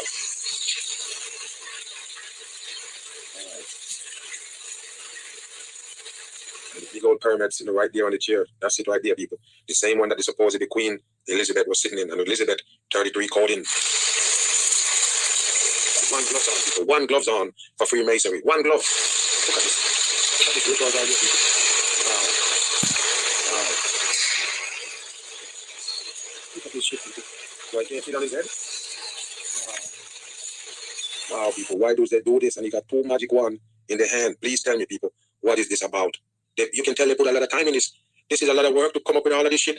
A lot of preparation has been put in for these people. What is this about, really? Besides they putting a crown on a man's head and calling him king of this earth. Why? You don't get it, people. It's devil work. They're giving the devil energy right here with this fucking clown. They call Charles III. Take a look. God save the king. God save the king. Wow. Who they calling God is the biggest question you go get out of this. Every time they mention God, you need to ask yourself what God they're talking about. You're only going against the real creator, so you can't talk to him. You get what I'm saying, people? They can never be talking about the creator himself because they're going against him. That's why they're doing all this abomination and claiming king on earth. What he gonna do different from regular people? What can he do different? Why is he crowned a king on earth? What kind of ability he possess? Same thing I asked about the queen. Why is the queen crowned queen if he's no different from you? What's different? Money? The crown jewels? These big lavish places that they have access to? What makes them king and queen over you? Answer that question.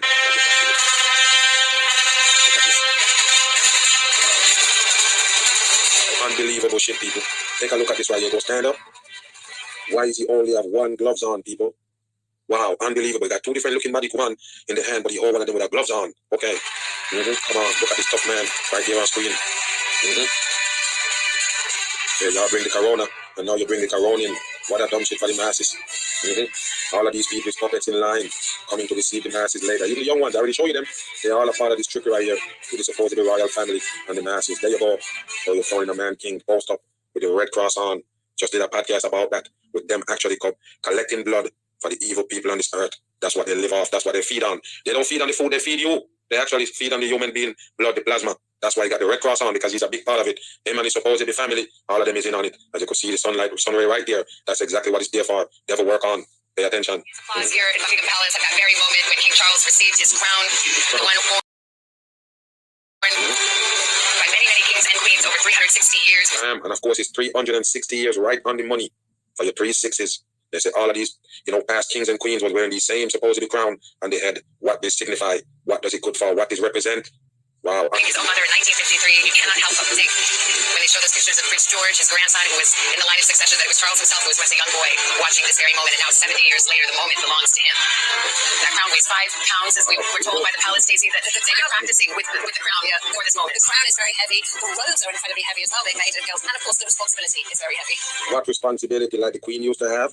Nothing fall under them people. Basically, they don't take responsibility for nothing. That's why they have a prime minister. While they have a queen, same thing, they're going to have a prime minister and a king. We think going to take the heat all the time.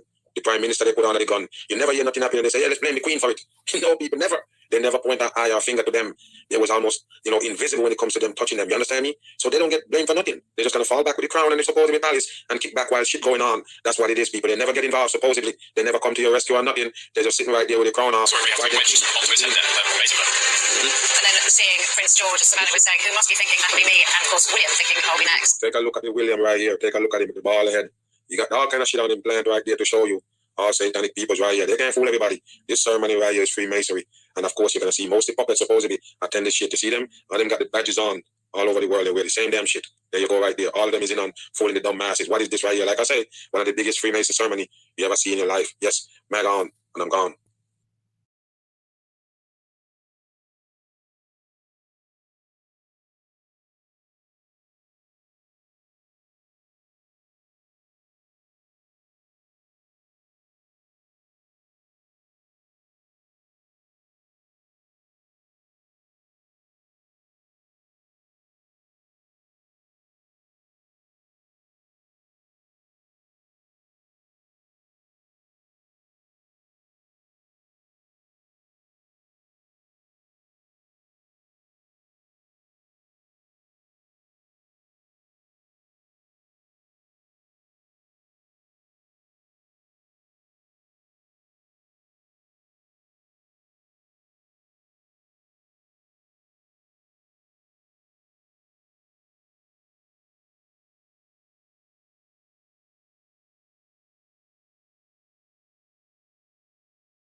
Let me see something.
In a pamphlet called Common Sense, published in the lead up to the American Revolution, Thomas Paine wrote, "Men who look upon themselves born to reign and others to obey soon grow insolent. Selected from the rest of mankind, their minds are early poisoned by importance. And the world they act in differs so materially from the world at large that they have but little opportunity of knowing its true interests. And when they succeed to the government, they are frequently the most ignorant and unfit of any throughout the dominions." Isn't it funny how history seems to repeat itself over and over and over? We're constantly being told we're progressing as a people, and yet we keep finding ourselves locked in the repetition of certain cycles, as if we are doomed to repeat moments in time where imbalances were not properly worked out. Anyone who has studied history in depth knows all too well that it is a long and painful process.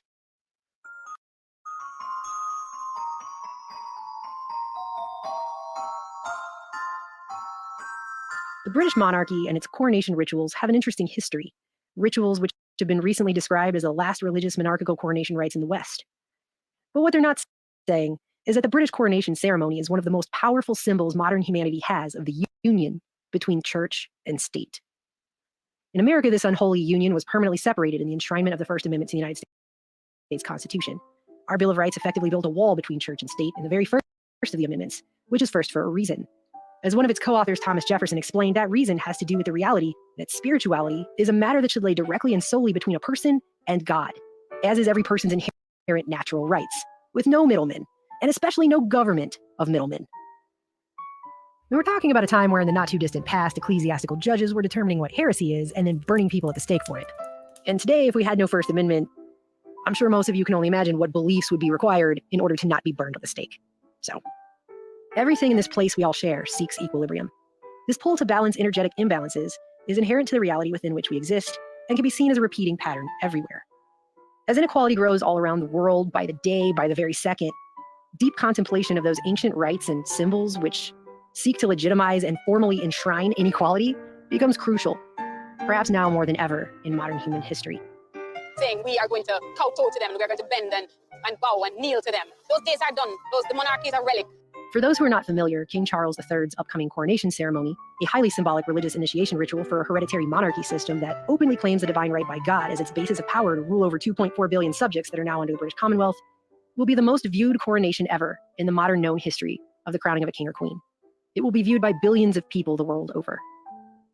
The coronation is taken extremely seriously and has quantum layers of symbolic meaning built throughout the entire set of rituals. We, therefore, the Lords Spiritual and Temporal of this realm, and members of the House of Commons, together with other members of Her late Majesty's Privy Council, and representatives of the realms and territories, aldermen and citizens of London, and others. I was told yesterday by the police I wasn't allowed to write that. If I did, I'd be arrested.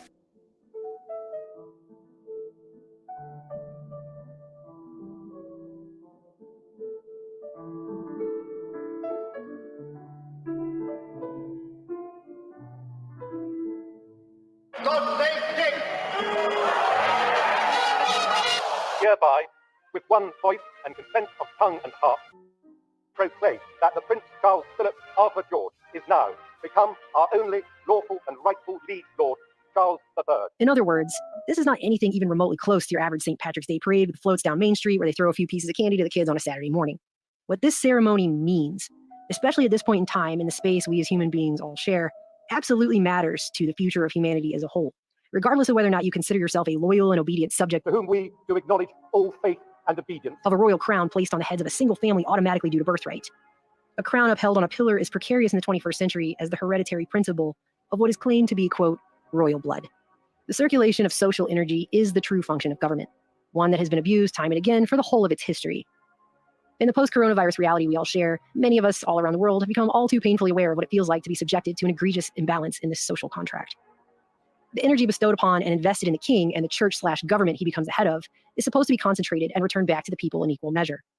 I don't know if you guys know that just over 100 years ago, King George V, for example, would attend agricultural shows to give his blessing. The king would physically go, he would bless the people, bless their crops, bless their livestock. When Charles goes to an agricultural show, like he did earlier this summer, just by the way, he asks the farmers what they're doing to achieve net zero. Going back further just a few hundred years, it was literally believed that the monarch, by virtue of his God-given divinity as, quote, the Lord's anointed, could lay his hands upon the sick and cure them. It was called touching for the king's evil, and records of it date back to King Edward the Confessor, whose reign began in 1042. And the practice of it actually continued up until the 18th century. 3 centuries on, and now, according to British Heritage, accounts for the sovereign grant, which funds the monarchical household's official expenses, stated that subjects of the British Crown paid a whopping $102.4 million during 2021 to 2022 in order to fund the royals. That's a lot of financial energy of the average person in the kingdom being extracted and funneled up to the royal family. And it cannot be missed that we're living through a time when British citizens themselves are being told that they're going to have no choice but to pay a lot more for their energy this winter and beyond.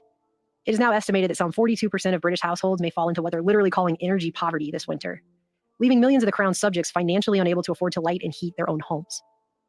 And that's 2 years after coronavirus, corona and virus both coming from Latin, corona meaning crown and virus meaning poison, one can't help but notice. 2 years after coronavirus triggered the largest transfer of wealth from the masses up to the elite circles of power at the top of our modern society the world over. British Prime Minister Liz Truss recently declared the beginning of the new Carolean age, something Britain hasn't seen since Charles II ruled back in the 17th century. And the new king didn't have to be called Charles III, just by the way. He actually has 4 names. Prince Charles Philip Arthur George. According to custom, he could have chosen any single one of those for his regnal name. But he chose Charles. Charles' deep symbolic ties to his 2 preceding royal namesakes go well beyond a shared name. His first wife, Princess Diana, was descended from not 1 but 2 of Charles II's illegitimate heirs. In other words, even if Charles III had not made it to the throne, his son William, who's next in line, is a blood descendant of Charles II. So in any case, this post-Elizabethan time period was inevitably going to be a Carolean age, regardless of whether Charles himself took the throne or not. And this isn't like when prospective parents flip through a baby name book and see what they like. These names are of extreme symbolic significance in their ties to the line and power of the monarchy, powerfully linking that country's past to its present. And it's interesting when you consider that his name will be said countless millions of times on a daily basis in the media and households everywhere.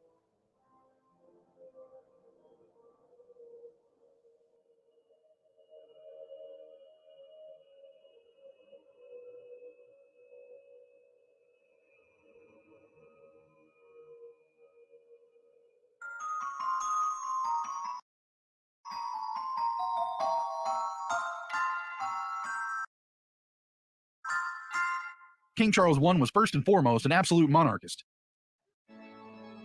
He believed fully and completely in his divine, God-granted right to rule. He wielded supreme autocratic authority, totally unrestricted, even according to the laws of his own kingdom. During his coronation in 1626, which took place on February 2nd, chosen because it was known then as the Holy Day of Candlemas, the Archbishop asked Charles a series of questions for oaths, the final one being, "Sir, will you grant to hold and keep the laws and rightful customs which the commonalty of this your kingdom have?"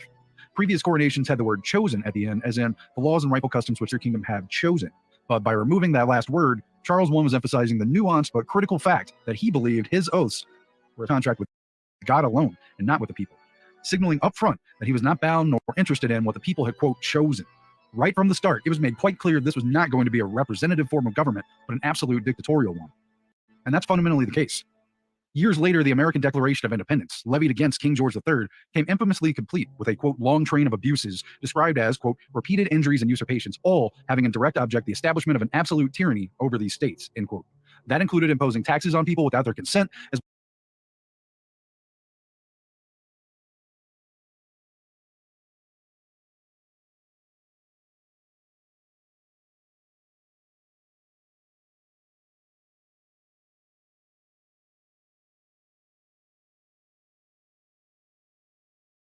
Paul knows the whole deal here. He knows I produce, direct, and I finance this whole show. He knows that. He doesn't want to admit it. He knows.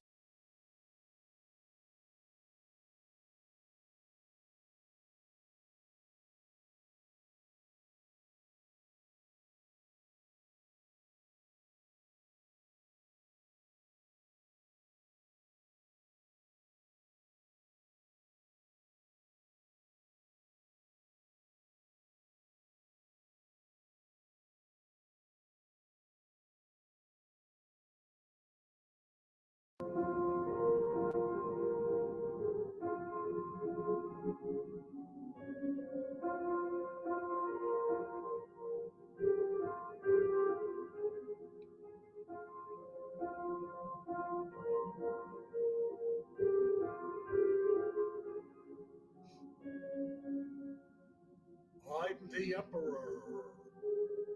I'm the all-knowing. I run this expert panel. Yes. I run this expert panel. Hello, everybody. Come join me.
All right, expert panel.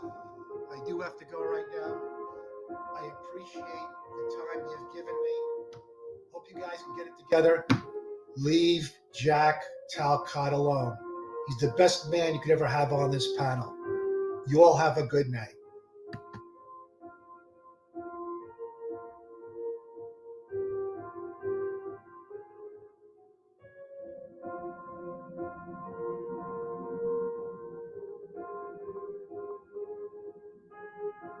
Before he spiraled in insecurity and ran and made up an excuse why he had to do that.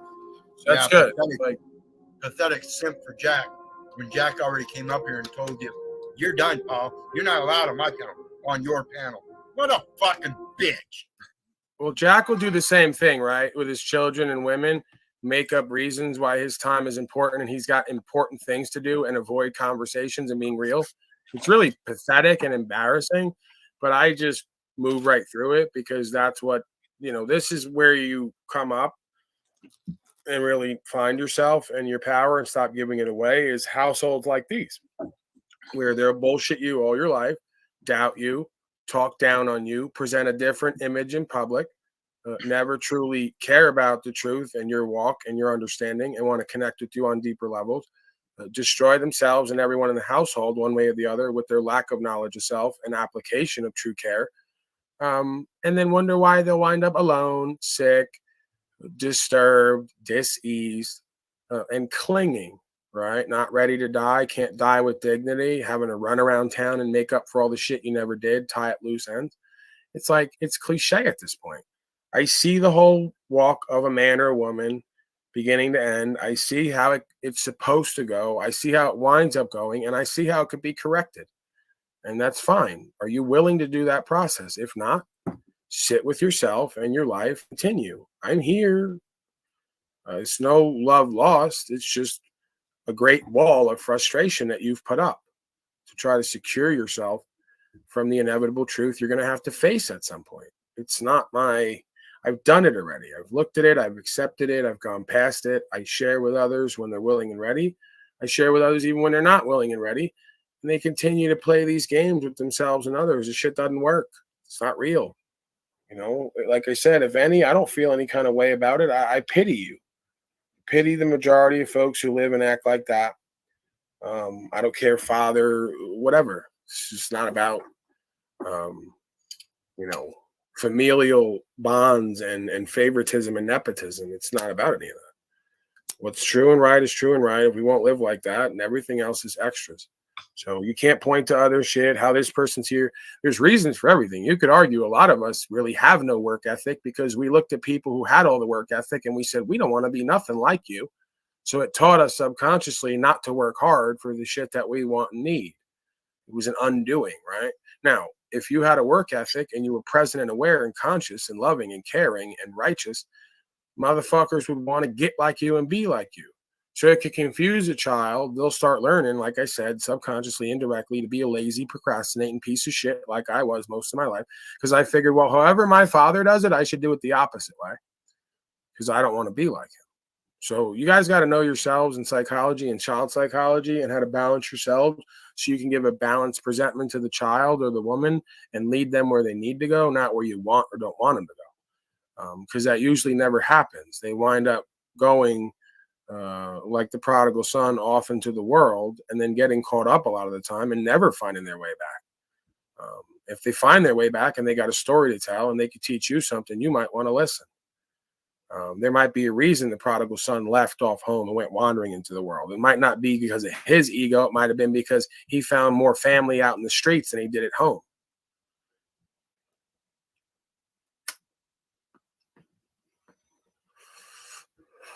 Yo, Paul, hats off to overcoming the addiction.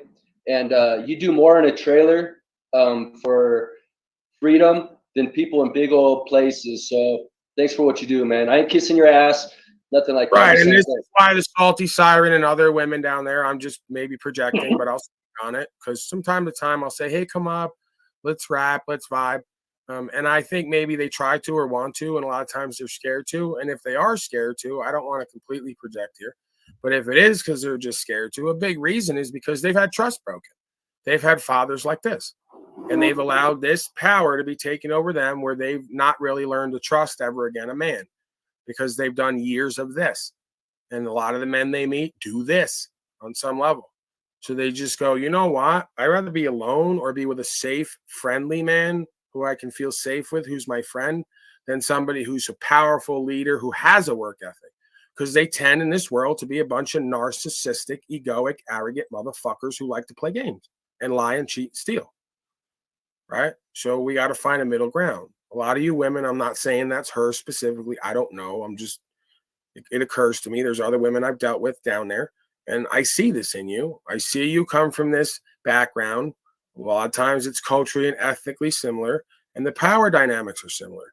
And a lot of you, I can tell you're not really trusting and fully love able beings because you're not willing to come up and take a chance because you, somewhere in your being, have written off men, even if it's subconsciously, as being, wow, this is what they say and show. But somewhere down the line, he's going to be a low-life piece of shit, lying, cheating, stealing.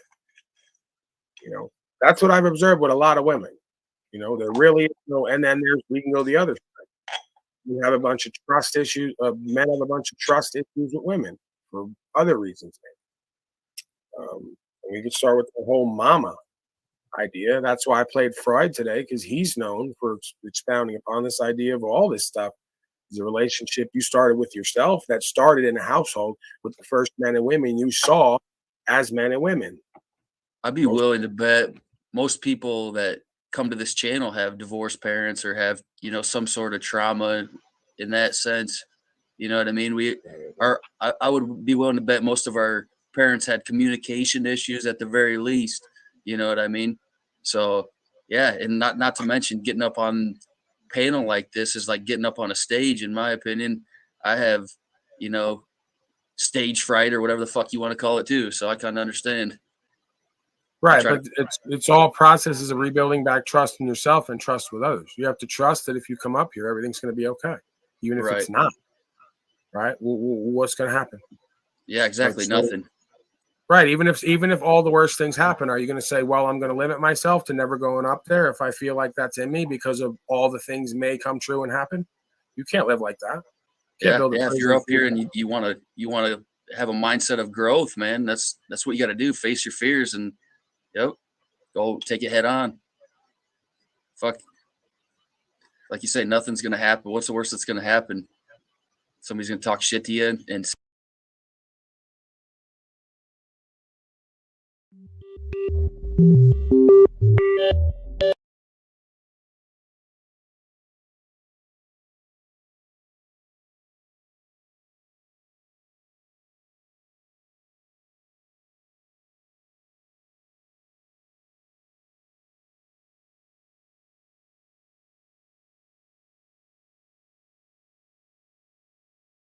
to accept or to be more motivated by. I'll steal a line from one of the gangster rap songs. I'm picking real bitches over bad bitches. There's plenty of bad bitches running around with the nails done and the hair perfect and the goofy makeup, and they look like a starlet, and they act like a goofy bitch. And I want nothing to do with it because it'd be a whole list of problems for me. So that goofy bitch.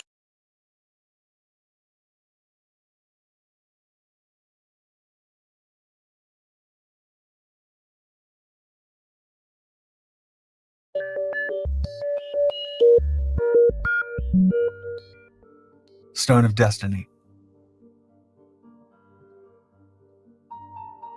The Stone of Scone, also known as the Stone of Destiny, has played a pivotal role in the coronation of British monarchs for centuries.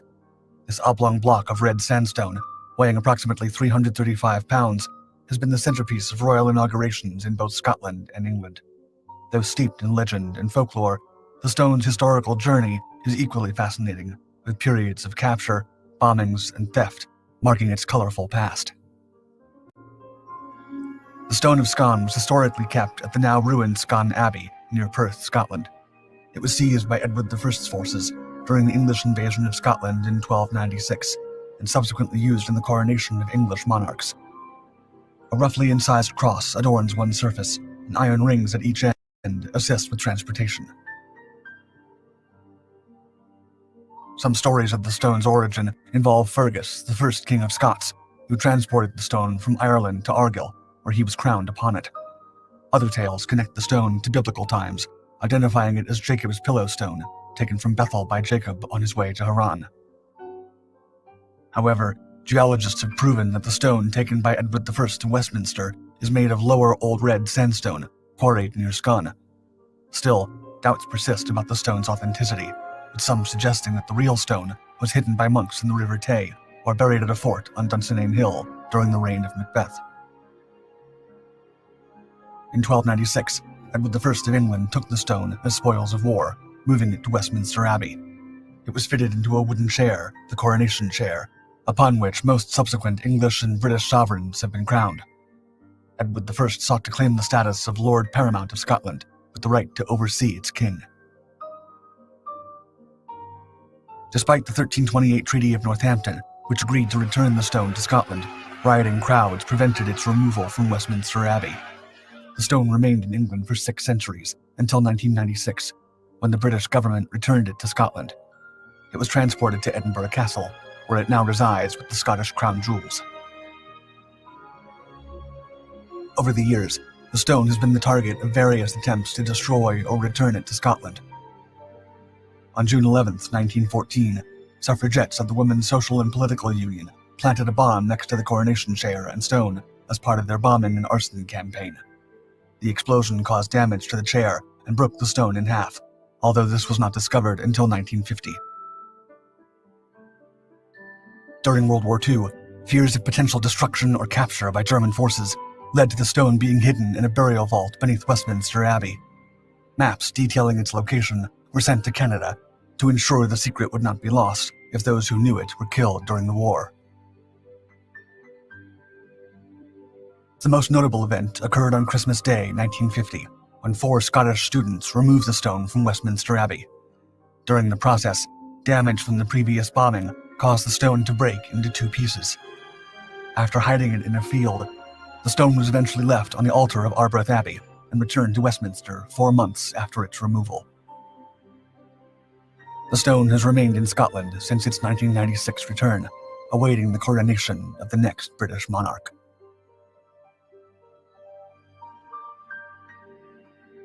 Anointing spoon.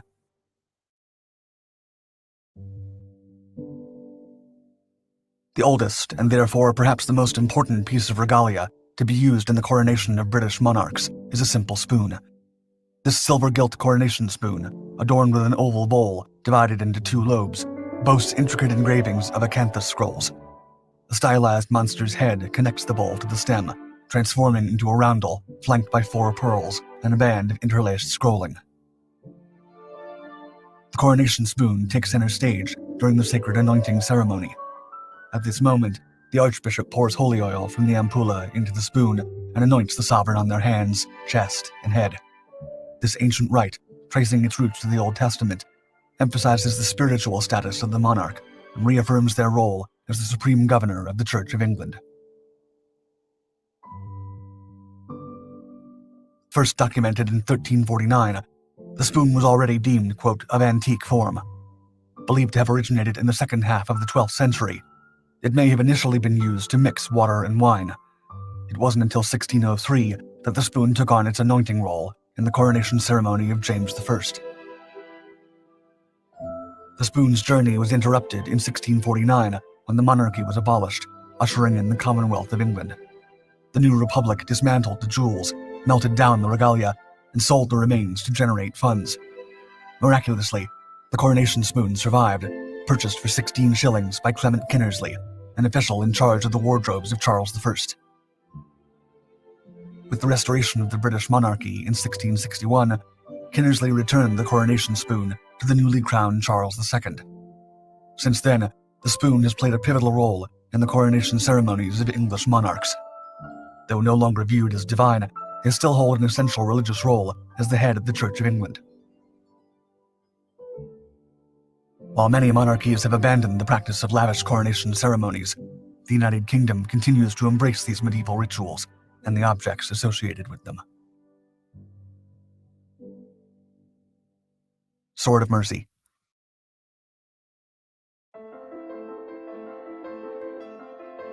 Cortana, the Sword of Mercy, has played a role in the coronation of British kings and queens for centuries. As one of the United Kingdom's crown jewels, its blunt and squared end serves as a powerful reminder of the monarch's commitment to mercy. Forged in the town of Passau, Lower Bavaria, Germany, the sword's blade boasts an intricate running wolf mark and measures 38 inches in length. Cortana's tip is notably missing about 1 inch. The sword's gilt iron hilt, wire-bound wooden grip, and gold-embroidered leather sheath have been carefully preserved and restored, most recently in 1937. Cortana's history is somewhat mysterious, with theories tracing its origins to the sword of the possibly fictional Tristan or the real-life Edward the Confessor. Its name, derived from the Latin cortus, meaning short, first appeared in accounts of Queen Eleanor of Provence's coronation in 1236, where it was used in the ceremony alongside the sharply pointed sword of temporal justice and the more obtuse sword of spiritual justice. The enigmatic sword may have been part of the regalia of the earlier Angevin dynasty, with a broken-tipped relic referred to as Tristram's sword, in the 1207 patent roll under King John. This sword, later called Cortana, could be the same weapon wielded by Tristan in his legendary battle with the giant Morholt. The sword's true age remains a subject of debate, with some historians attributing it to Edward the Confessor, and others suggesting it was created by Henry II for his son in 1177. Regardless of its origins, Cortana has held a prominent place in the British coronation ceremony for centuries. The current Cortana, created between 1610 and 1620, has been used in every coronation since James II in 1685. Once carried by the Earl of Chester, the sword is now entrusted to a high-ranking peer chosen by the monarch. When not in use, Cortana and the other crown jewels reside in the Jewel House at the Tower of London.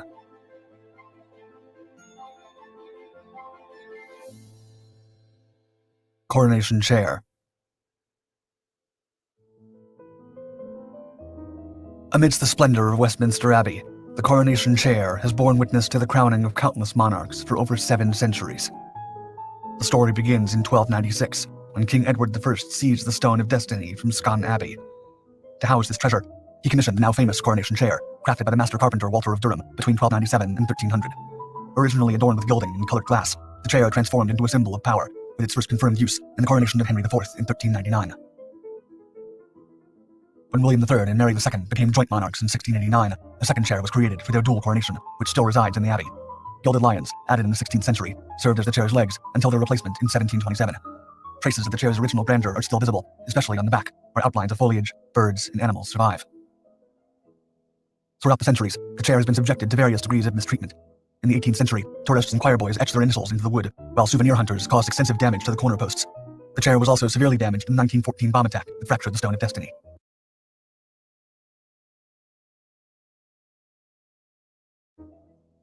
During its storied existence, the chair has left Westminster Abbey only twice. In the tumultuous days of the Second World War, it was moved to Gloucester Cathedral for safekeeping, while Mary II's chair found refuge in Winchester Cathedral. Today, the coronation chair is carefully preserved, only leaving its secure location in St. George's Chapel for coronation ceremonies. Sovereign Scepters. The crown jewels, a dazzling collection of over 100 objects, hold incalculable cultural, historical, and symbolic value. Among these precious artifacts are 2 magnificent gold scepters, crafted in 1661, that also play a role in the coronation of British monarchs. The Sovereign Scepter with Cross, created for King Charles II's coronation in 1661, embodies the crown's authority and governance. Despite its historical significance, the scepter has undergone several transformations. In 1820, George IV's coronation saw the addition of an enameled rose, thistle, and shamrock. Then, in 1910, King George V incorporated the breathtaking 530.2-carat Cullinan I diamond into its design. As the largest cut white diamond in the world, this gem required the scepter structure to be reinforced. The current scepter boasts an array of 333 diamonds, 31 rubies, 15 emeralds, 7 sapphires, 6 spinels, and a composite amethyst. Its most illustrious gem, the Great Star of Africa, or Cullinan I, was discovered in 1905 in South Africa. The Great Star of Africa can be removed and worn as a pendant. Queen Mary, George V's wife, often wore the diamond as a brooch. The second scepter, the Sovereign Scepter with Dove, symbolizes the monarchy's spiritual role as the head of the Church of England. This scepter, also created for Charles II's coronation, has roots dating back to the 1066 coronation of William the Conqueror. Measuring 3.6 feet long, it's adorned with 285 gemstones, including 94 diamonds, 53 rubies, 10 emeralds, 4 sapphires, and 3 spinels. Atop the scepter rests a gold mond, encrusted with diamonds, crowned by a simple cross with a white enameled dove, symbolizing the Holy Ghost. This design first appeared in the 11th century and was likely inspired by a German scepter topped by an imperial eagle. Together, these two scepters have witnessed the coronation of every British monarch since 1661, and will do so again. Are you ready to unlock the secrets of the past? Subscribe now to Dark Five's brand new Ancient Mysteries channel and embark on a journey to uncover the most enigmatic and awe-inspiring mysteries of ancient times. Leave a comment if there are any ancient mysteries you want us to explore in upcoming videos.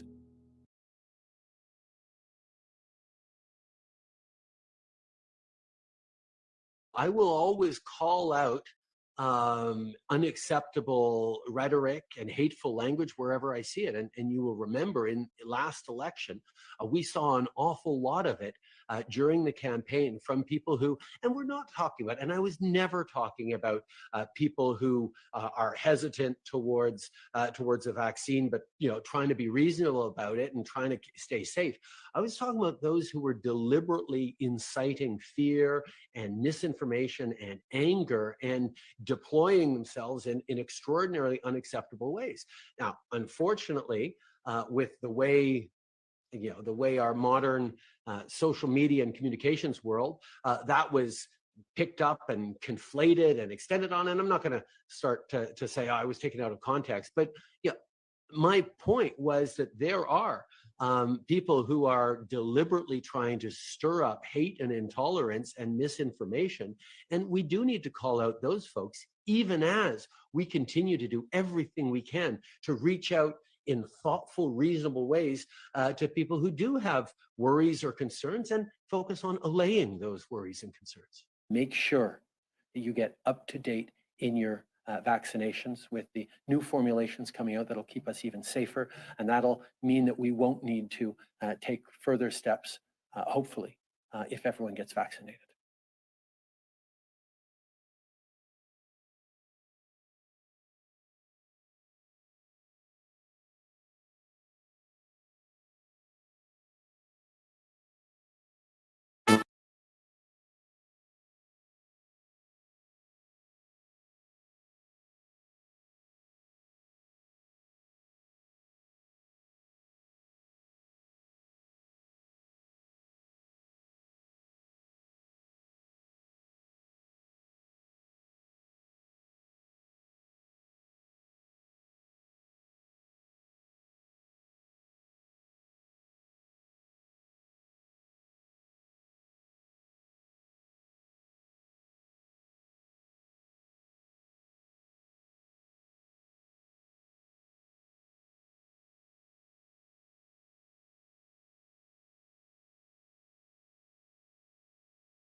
I'm Aaron Mate, sitting in for Jimmy Dore, here with Misha Pollan and Americans comedian Kurt Metzger. And it's Coronation Day, everybody. King Charles is about to be appointed king in the UK, and Americans are leading the way in flocking to the UK for this historic event. Some people are even true. That's what I'm talking about. Can't be true. Some people are even camping out in the pouring rain. Oh, those are at least British people. Those are Americans. These are super fans.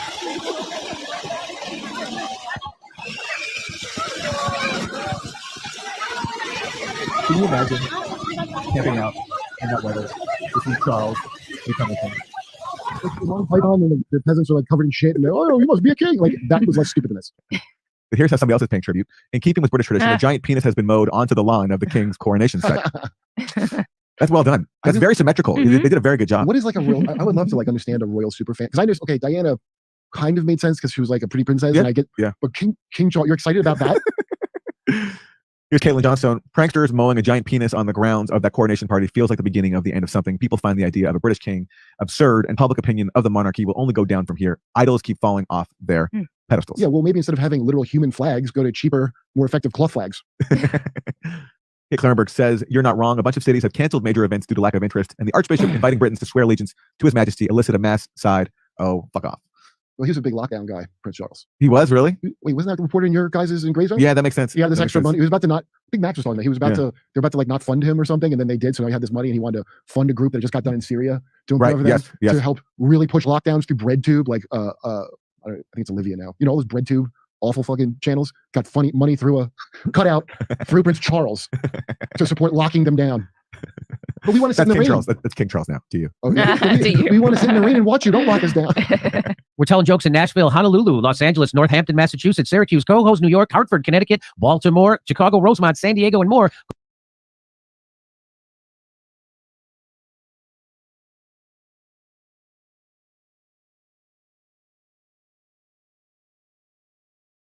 Here with me, Chapolin, and Americans comedian Kurt Metzger. And it's Coronation Day, everybody. King Charles is about to be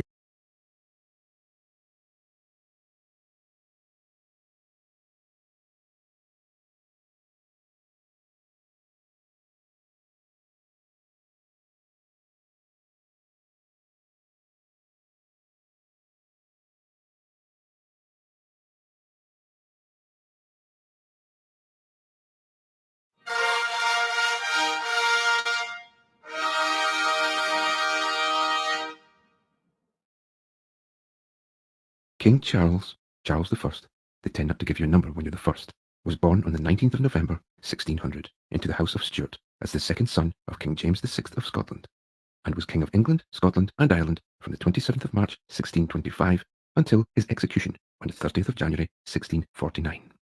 I swear by Almighty God that I will be faithful and bear true allegiance to His Majesty King Charles. His Majesty King Charles. To His Majesty King Charles. King Charles. King Charles. To His Majesty King Charles. To His Majesty King Charles. To His Majesty King Charles. To His Majesty King Charles. To His Majesty King Charles. King Charles. That I will be faithful and bear true allegiance to His Majesty King Charles, his heirs and successors, according to law. So help me God. MPs in the Commons swearing allegiance to the new king. So why are the UK's most senior MPs and parliamentary dignitaries now swearing an oath to a king that died 373 years ago? These people are usually such sticklers for fastidious formality and precise titular protocol. Can they really be so incompetent or so willfully ignorant as to continue to parade this glaring mistake before the rest of the House and the eyes of the world?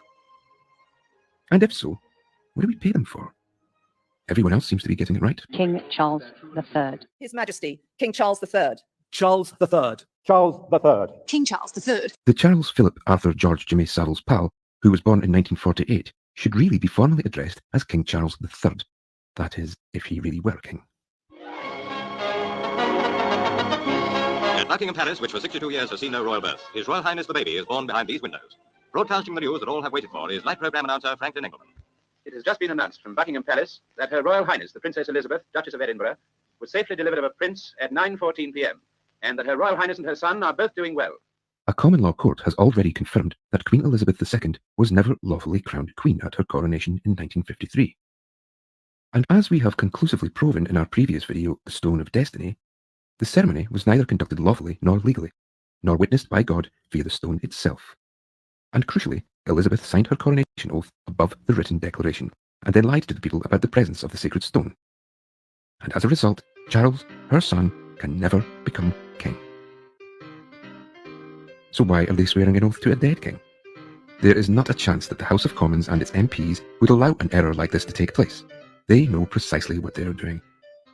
Is it because they know that Charles is not the king, and never can be, given the fact that they don't have the Stone of Destiny?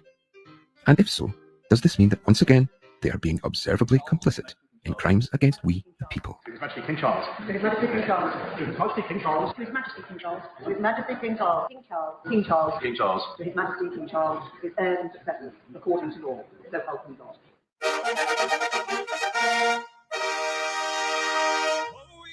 That the Prince Charles Philip Arthur George is now become our only lawful and rightful liege lord, Charles III.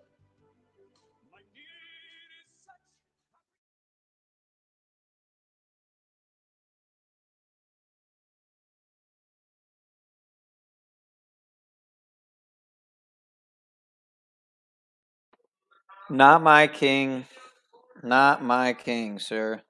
Well, should I end at 356? Again, 3 written out as a word. Right? 3 as a word. Like Charles 3. Like Society of Jesus equals 56. Also known as the equals 54. The 54 arrested alleged at the coronation ritual.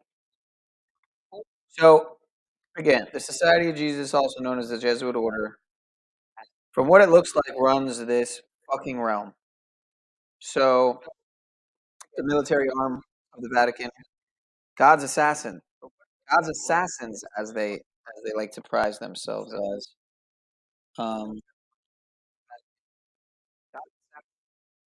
Yeah, people that look like this, sometimes, oftentimes.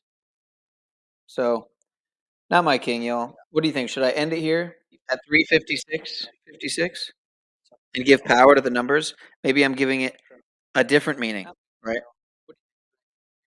Should I end it here?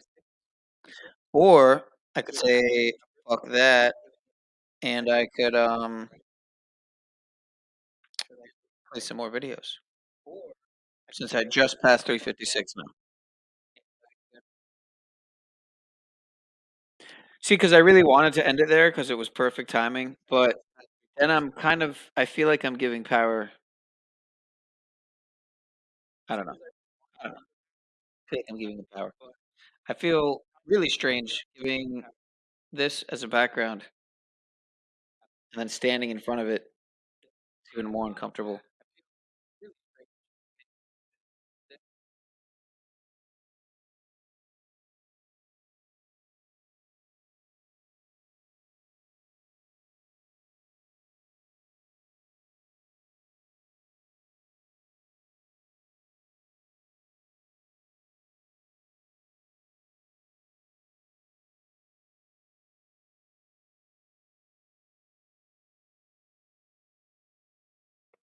But all right, I think I'm gonna play Logic Before Authorities video because I haven't seen what he's been up to lately.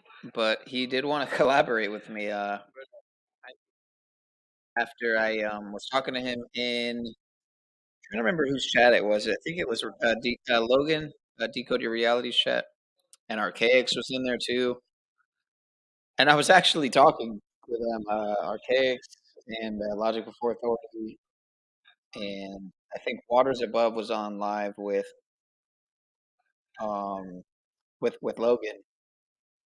and he reached out to me too, Jordan at Waters Above on IG, and so I have these people reaching out to me, and I'm very like not just skeptical, but a little bit.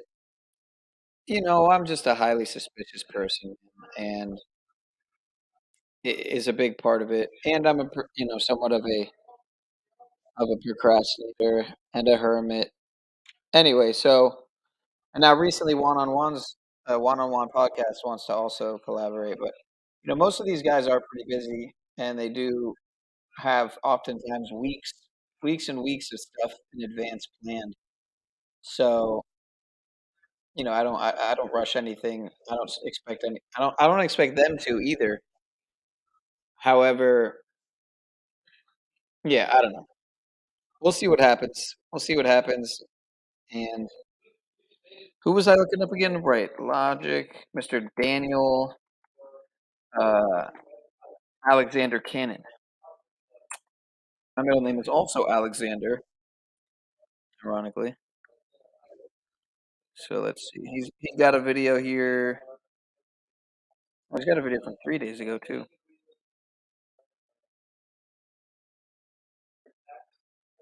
About the coronation and Eye of London.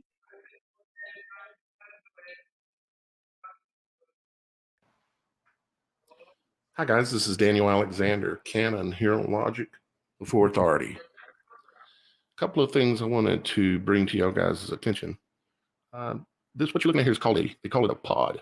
And it's one of the pods on the London Eye. It's a big Ferris wheel, basically, the London Eye.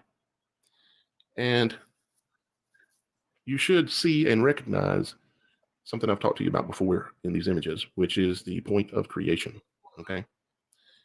You should be able to see it even in this image right here, even though that's a little blurry on that image. Let's look at that one. Do you see the point of creation? Hi guys, this is Daniel Alexander, Canon Hero Logic Before Authority. A couple of things I wanted to bring to y'all guys' attention. This, what you're looking at here, is called they call it a pod. And it's one of the pods on the London Eye. It's a big Ferris wheel, basically, the London Eye. And you should see and recognize something I've talked to you about before in these images, which is the point of creation, okay? You should be able to see it even in this image right here, even though that's a little blurry on that image. Let's look at that one. Do you see the point of creation and the fact that they are calling it the London Eye? What you're looking at here is inside of one of the Ferris wheel pods, or the London Eye pods. This is looking inside of it. And you can see that you have the eye shape there, which is the Vesica Pisces, which is the point of creation. Okay. And if you don't know what I'm referring to, go back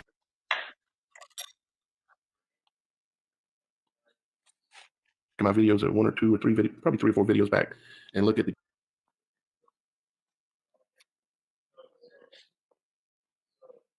point of creation video, and I explain it in detail in there. So here's the entire image, basically. Okay. So you can see it's a very large wheel. Okay. Very similar to the eye itself. You can see it's a very large, very similar to a torus, and that is the intention. Here's another view of inside. And this has somewhat to do with, somehow this ties into, well, a lot of things, but I mean, look at this image right here. That looks like literally an eye, right? But what is the message? Because this design, if you have the eyes to see, will show, is telling you something, is showing you something. And what it's showing you is truth, actually. And it also is, but they're not going to tell you that, okay? But it's also showing you an image of creation. All of creation is very much related to what this thing looks like. See how the eye has, the lids in this situation are on the sides, left and right, like your eyelids. And then if you look further back into it, you can see all the intention of this thing being designed like, really like a torus, or the creation itself, which is why I call or spell the word world, you know, W-O-R-L-E. I spell it W-H-I-R-L-E-D, because that is the proper spelling of where we exist in. We live in a world, in a torus, actually in 2 toruses, one on top, one on the bottom, and we live in the middle, okay? It is the, I think it's called the plane of inertia, okay? And that is where we exist. And of course, you can see in the back there, the seat and the windows in the back are designed in the image of the point of creation itself, which is the in-between part that I'm talking about. And there's the old hag herself sitting up there. And then a couple other things I want to talk to you about real quick is, excuse me, Donald Trump is going to be in Scotland, and he's going to be going to the coronation, or likely going to the coronation. Hello, Moto. I can't answer that phone call right now. Anyways, the Donald Trump's going to be there in the area during the coronation, and there's a reason why this is interesting to me, and I'll show you in a second. What you're looking at here is the gematria. Sorry, guys. What you're looking at here is the gematria related to his name, Donald Trump. 828. Eights are prevalent in everything Donald Trump does. He's coded complete 8s. And most of you are aware of this because you've watched many of my videos, right? Now, if you look at the Jewish or Hebrew gematria at the top. Actually, Hebrew, you'll see that it's 589. And 589 in Hebrew matches the storm is coming. Remember when Trump said, this is the calm before the storm, or this might be the calm before the storm? And then what happened? What do you think he was telling you? He was telling the truth, but it was coded, and only people with eyes to see and ears to hear could understand. And of course, his son is coded exactly the same, Barron Trump 828, as Donald Trump is 828. See how that works? Then we've got Donald J. Trump, when you spell it and add the J, and you've got 888. And if you notice on Donald Trump's podium, the number for people to text is 88022, which is very similar to that number right there. Okay? He's all coded up with gematria, Jewish ancient gematria. Then let's take a look at 666, for instance. New York City, 666, right? It's like, well, that could be a coincidence. Okay. Is it? Well, look what else is coded at 666.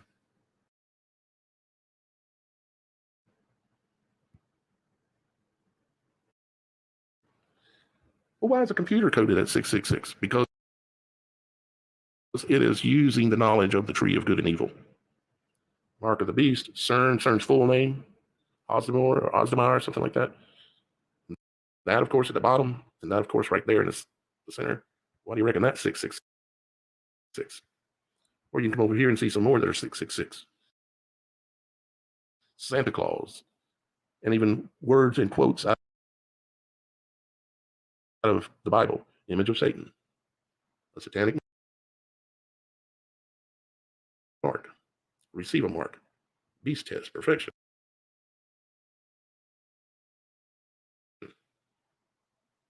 And here are a few more. The head or the hand, the hand or the head. The biochip that they're looking to insert in people. It's named, and its gematria is 666. The forehead sign. Okay.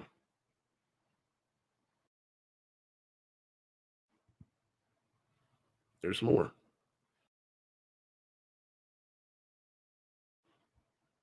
There's the Pope's name. Jorge Mario, right? New age begins. Yep.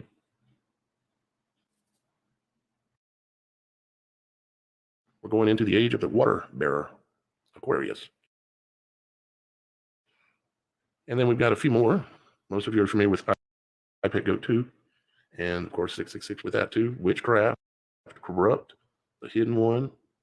Okay. And then I wanted to look this one up, 444, nuclear. And it happens to be a match for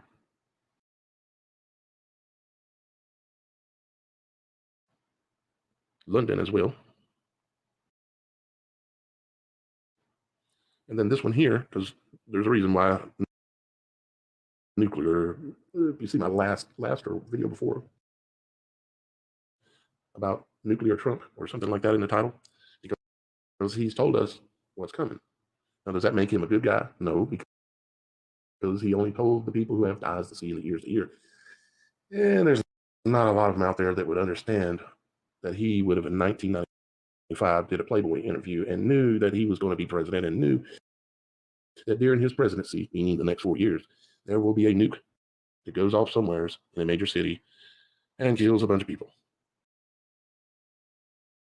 So now there was another one here I pulled up, which was the Great Reset. And if you notice, it is also the exact gematria for Jesus Christ, the Holy Spirit, and drained the swamp. I find that interesting. Great, and then I shorten it from the Great Reset to Great Reset, right? And here are some of the matches for that. Appointed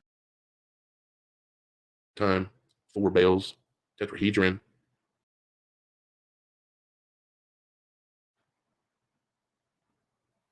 And then the storm, 708, Great Reset.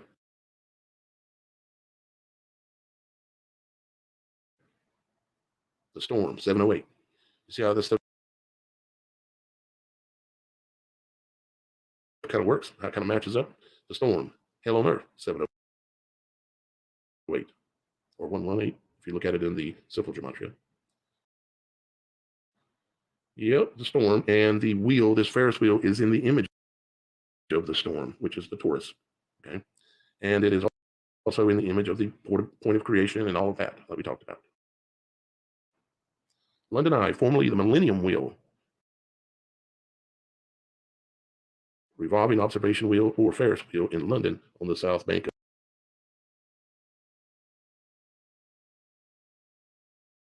of the River Thames in the borough of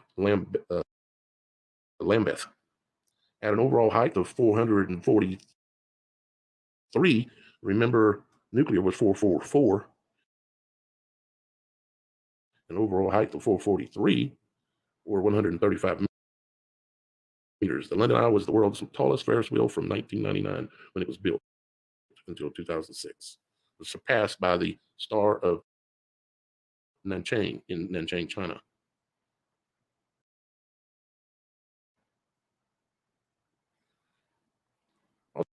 So I pulled a little search, just looking at these here, like Elon Musk is an exact match for Adolf Hitler and for Christmas and for Starship.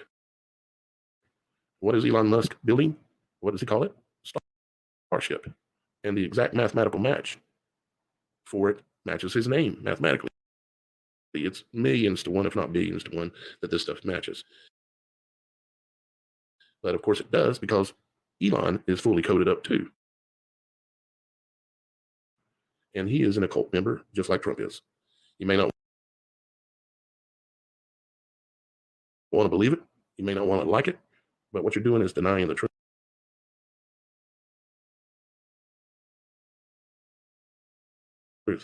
They're all actors on a world stage. Here goes some more.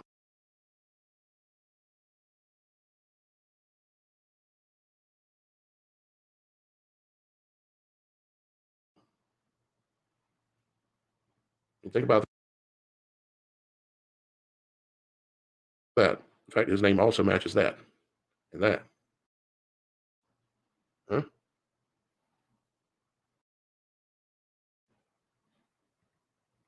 Causes fire to come down from the heavens. Has Elon done that yet? Huh. Here's some more matches of that same number.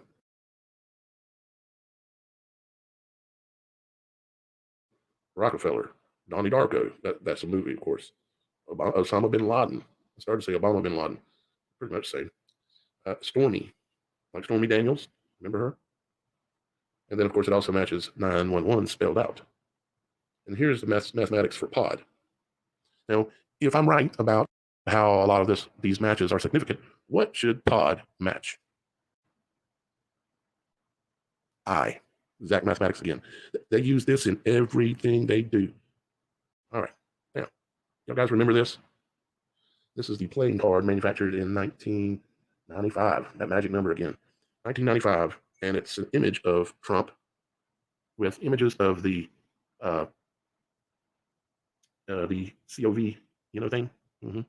And he's shouting out and he's saying at any time, okay, at any place, okay, our snipers can drop you. So who is going to get shot is the question. Who is going to get shot? It says play this card on your own turn, because there's information built into this wording, of course. Play this card on your own turn before drawing any plots. You may remove all zap, paralysis, or attribute freeze guards, meaning that anything that's holding you back from killing someone with a sniper or making it look like you killed somebody, that somebody shot somebody and killed them. See what I'm saying? Okay, and then it says freeze cards that are affecting your power structure, meaning you can break free of all of it when this comes and happens, which it is coming.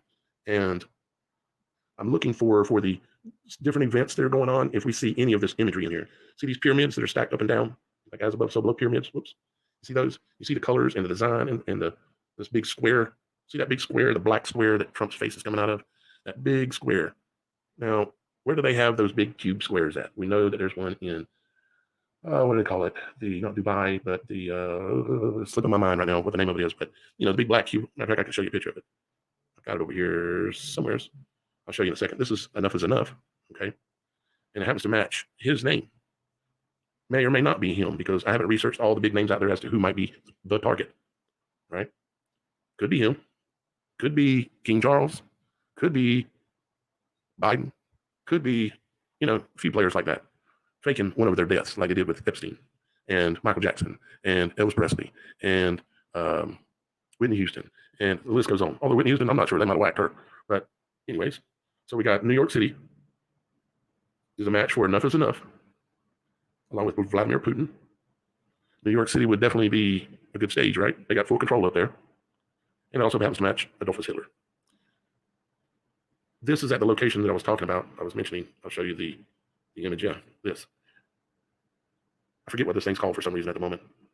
But you notice that it's a black cube with a gold stripe and so on around it. And they walk in circles just like the Taurus, or should we say the Torah.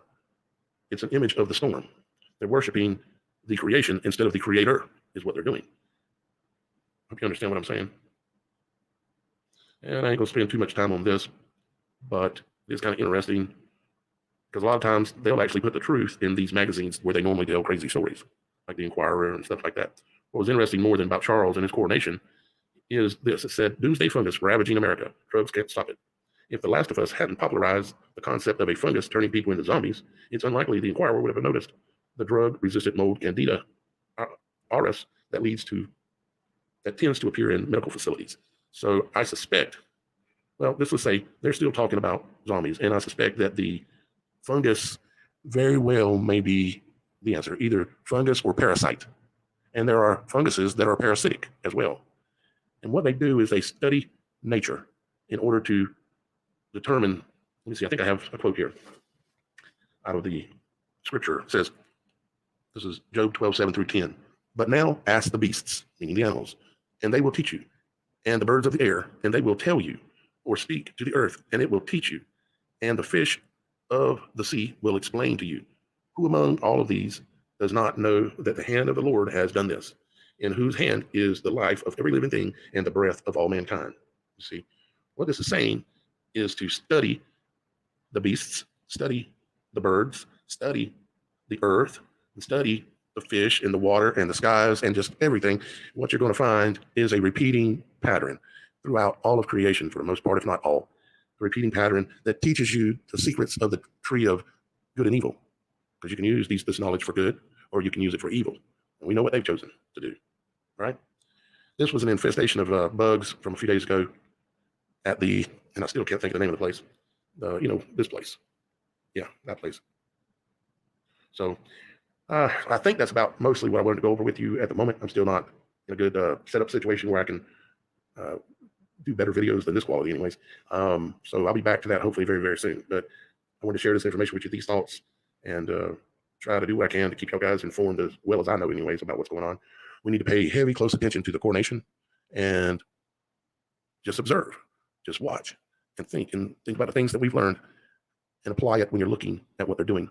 All the symbolism behind all their designs of everything that's going to be involved with the coronation. The coronation, like the corona, like the halo, like the crown, the, like the king of earth, or really it has to do with basically, I would say, again, it has to do with this, the Taurus, this is an image of a Taurus, because a Taurus does have a rotating three-dimensional cube, just like a hurricane. If you look at the eye of a hurricane, if it gets really strong, it'll have what you can see is a rotating cube in the eye. The eye actually is not round. It is a three-dimensional cube rotating, if you understand what I'm saying. Okay. All right, guys, I'll let you go for now. I love you. Thank you for your support. At this time and place, I still need it. So anyone that wants me to keep being able to function and wants me to keep doing videos, if you have not yet, please consider one of the links below this video and make a small contribution, or maybe consider signing up for my Patreon, where you can where it'll automatically donate anything from $1 to whatever you choose ultimately once a month at the end of the month. Most of us can afford $1. And those of us that watch my videos, what's $1, right? Although $1 to me right now is a lot. I appreciate it, guys. I love you. Our Father in heaven loves you too. We'll talk to you again real soon here on Logic Before Authority.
All right, I'm going to put on this last clip, and that's going to be it.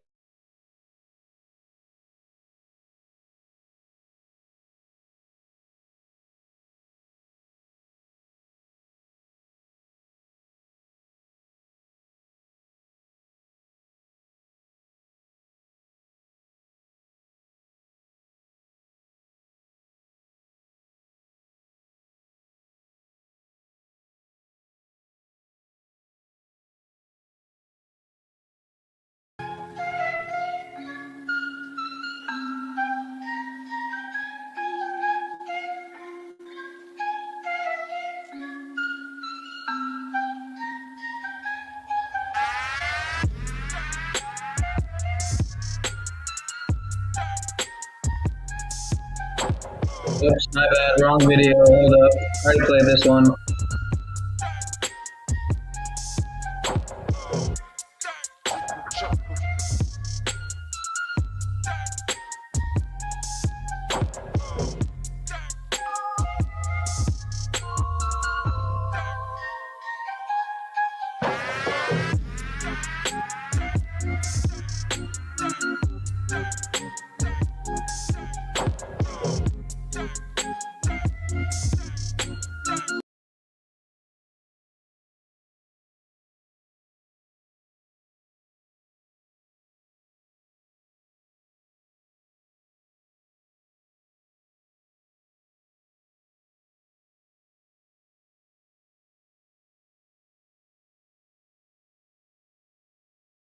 And hi, this is Celeste, and this is the Celestial Report. And it's Saturday. I think it's the 6th. Yeah, the day after Cinco de Mayo. And this is a very monumental day for the country of Britain and also the world. And so I thought it would be a good idea to reflect on what this means for the people of Britain, the coronation of King Charles and Queen Camilla, and also what this means for the world. Is this a message to the world? And we're going to be talking about the monarchy, the spiritual ramifications, and all these things. And we're going to try and do it under an hour. And I'm going to bring on my good friend and producer, Mark Sutherland. Welcome, Mark. Celeste, thank you very much. Lovely to see you, and thank you for inviting me for this discussion. So I think let's start, because many people, of course, I have a global audience, so there are people that are unfamiliar with the monarchy. So in a nutshell, could you tell us a little bit and the richness and the pageantry of the monarchy? I will. I'm not a historian, but I'll just grab that hat and let's go. So I suppose, in a nutshell, we've got 1,000 years of history. There is no doubt about it. Within the coronation situation, when someone is going to be crowned, etc., the links that go back thousands of years, and that it would then say this is going back to biblical times. There is no doubt about people having that kind of discussion. So of course there's been king after queen, king, queen history, and some of those monarchs have been extremely godly people, have been saying that within their council they would seek God for wisdom. Of that there is no doubt, and that for a number of princesses there is a true faith. Now we then within the foundations of us as a country, as we have seen, if we go back for argument's sake to Henry VIII. What if you could do as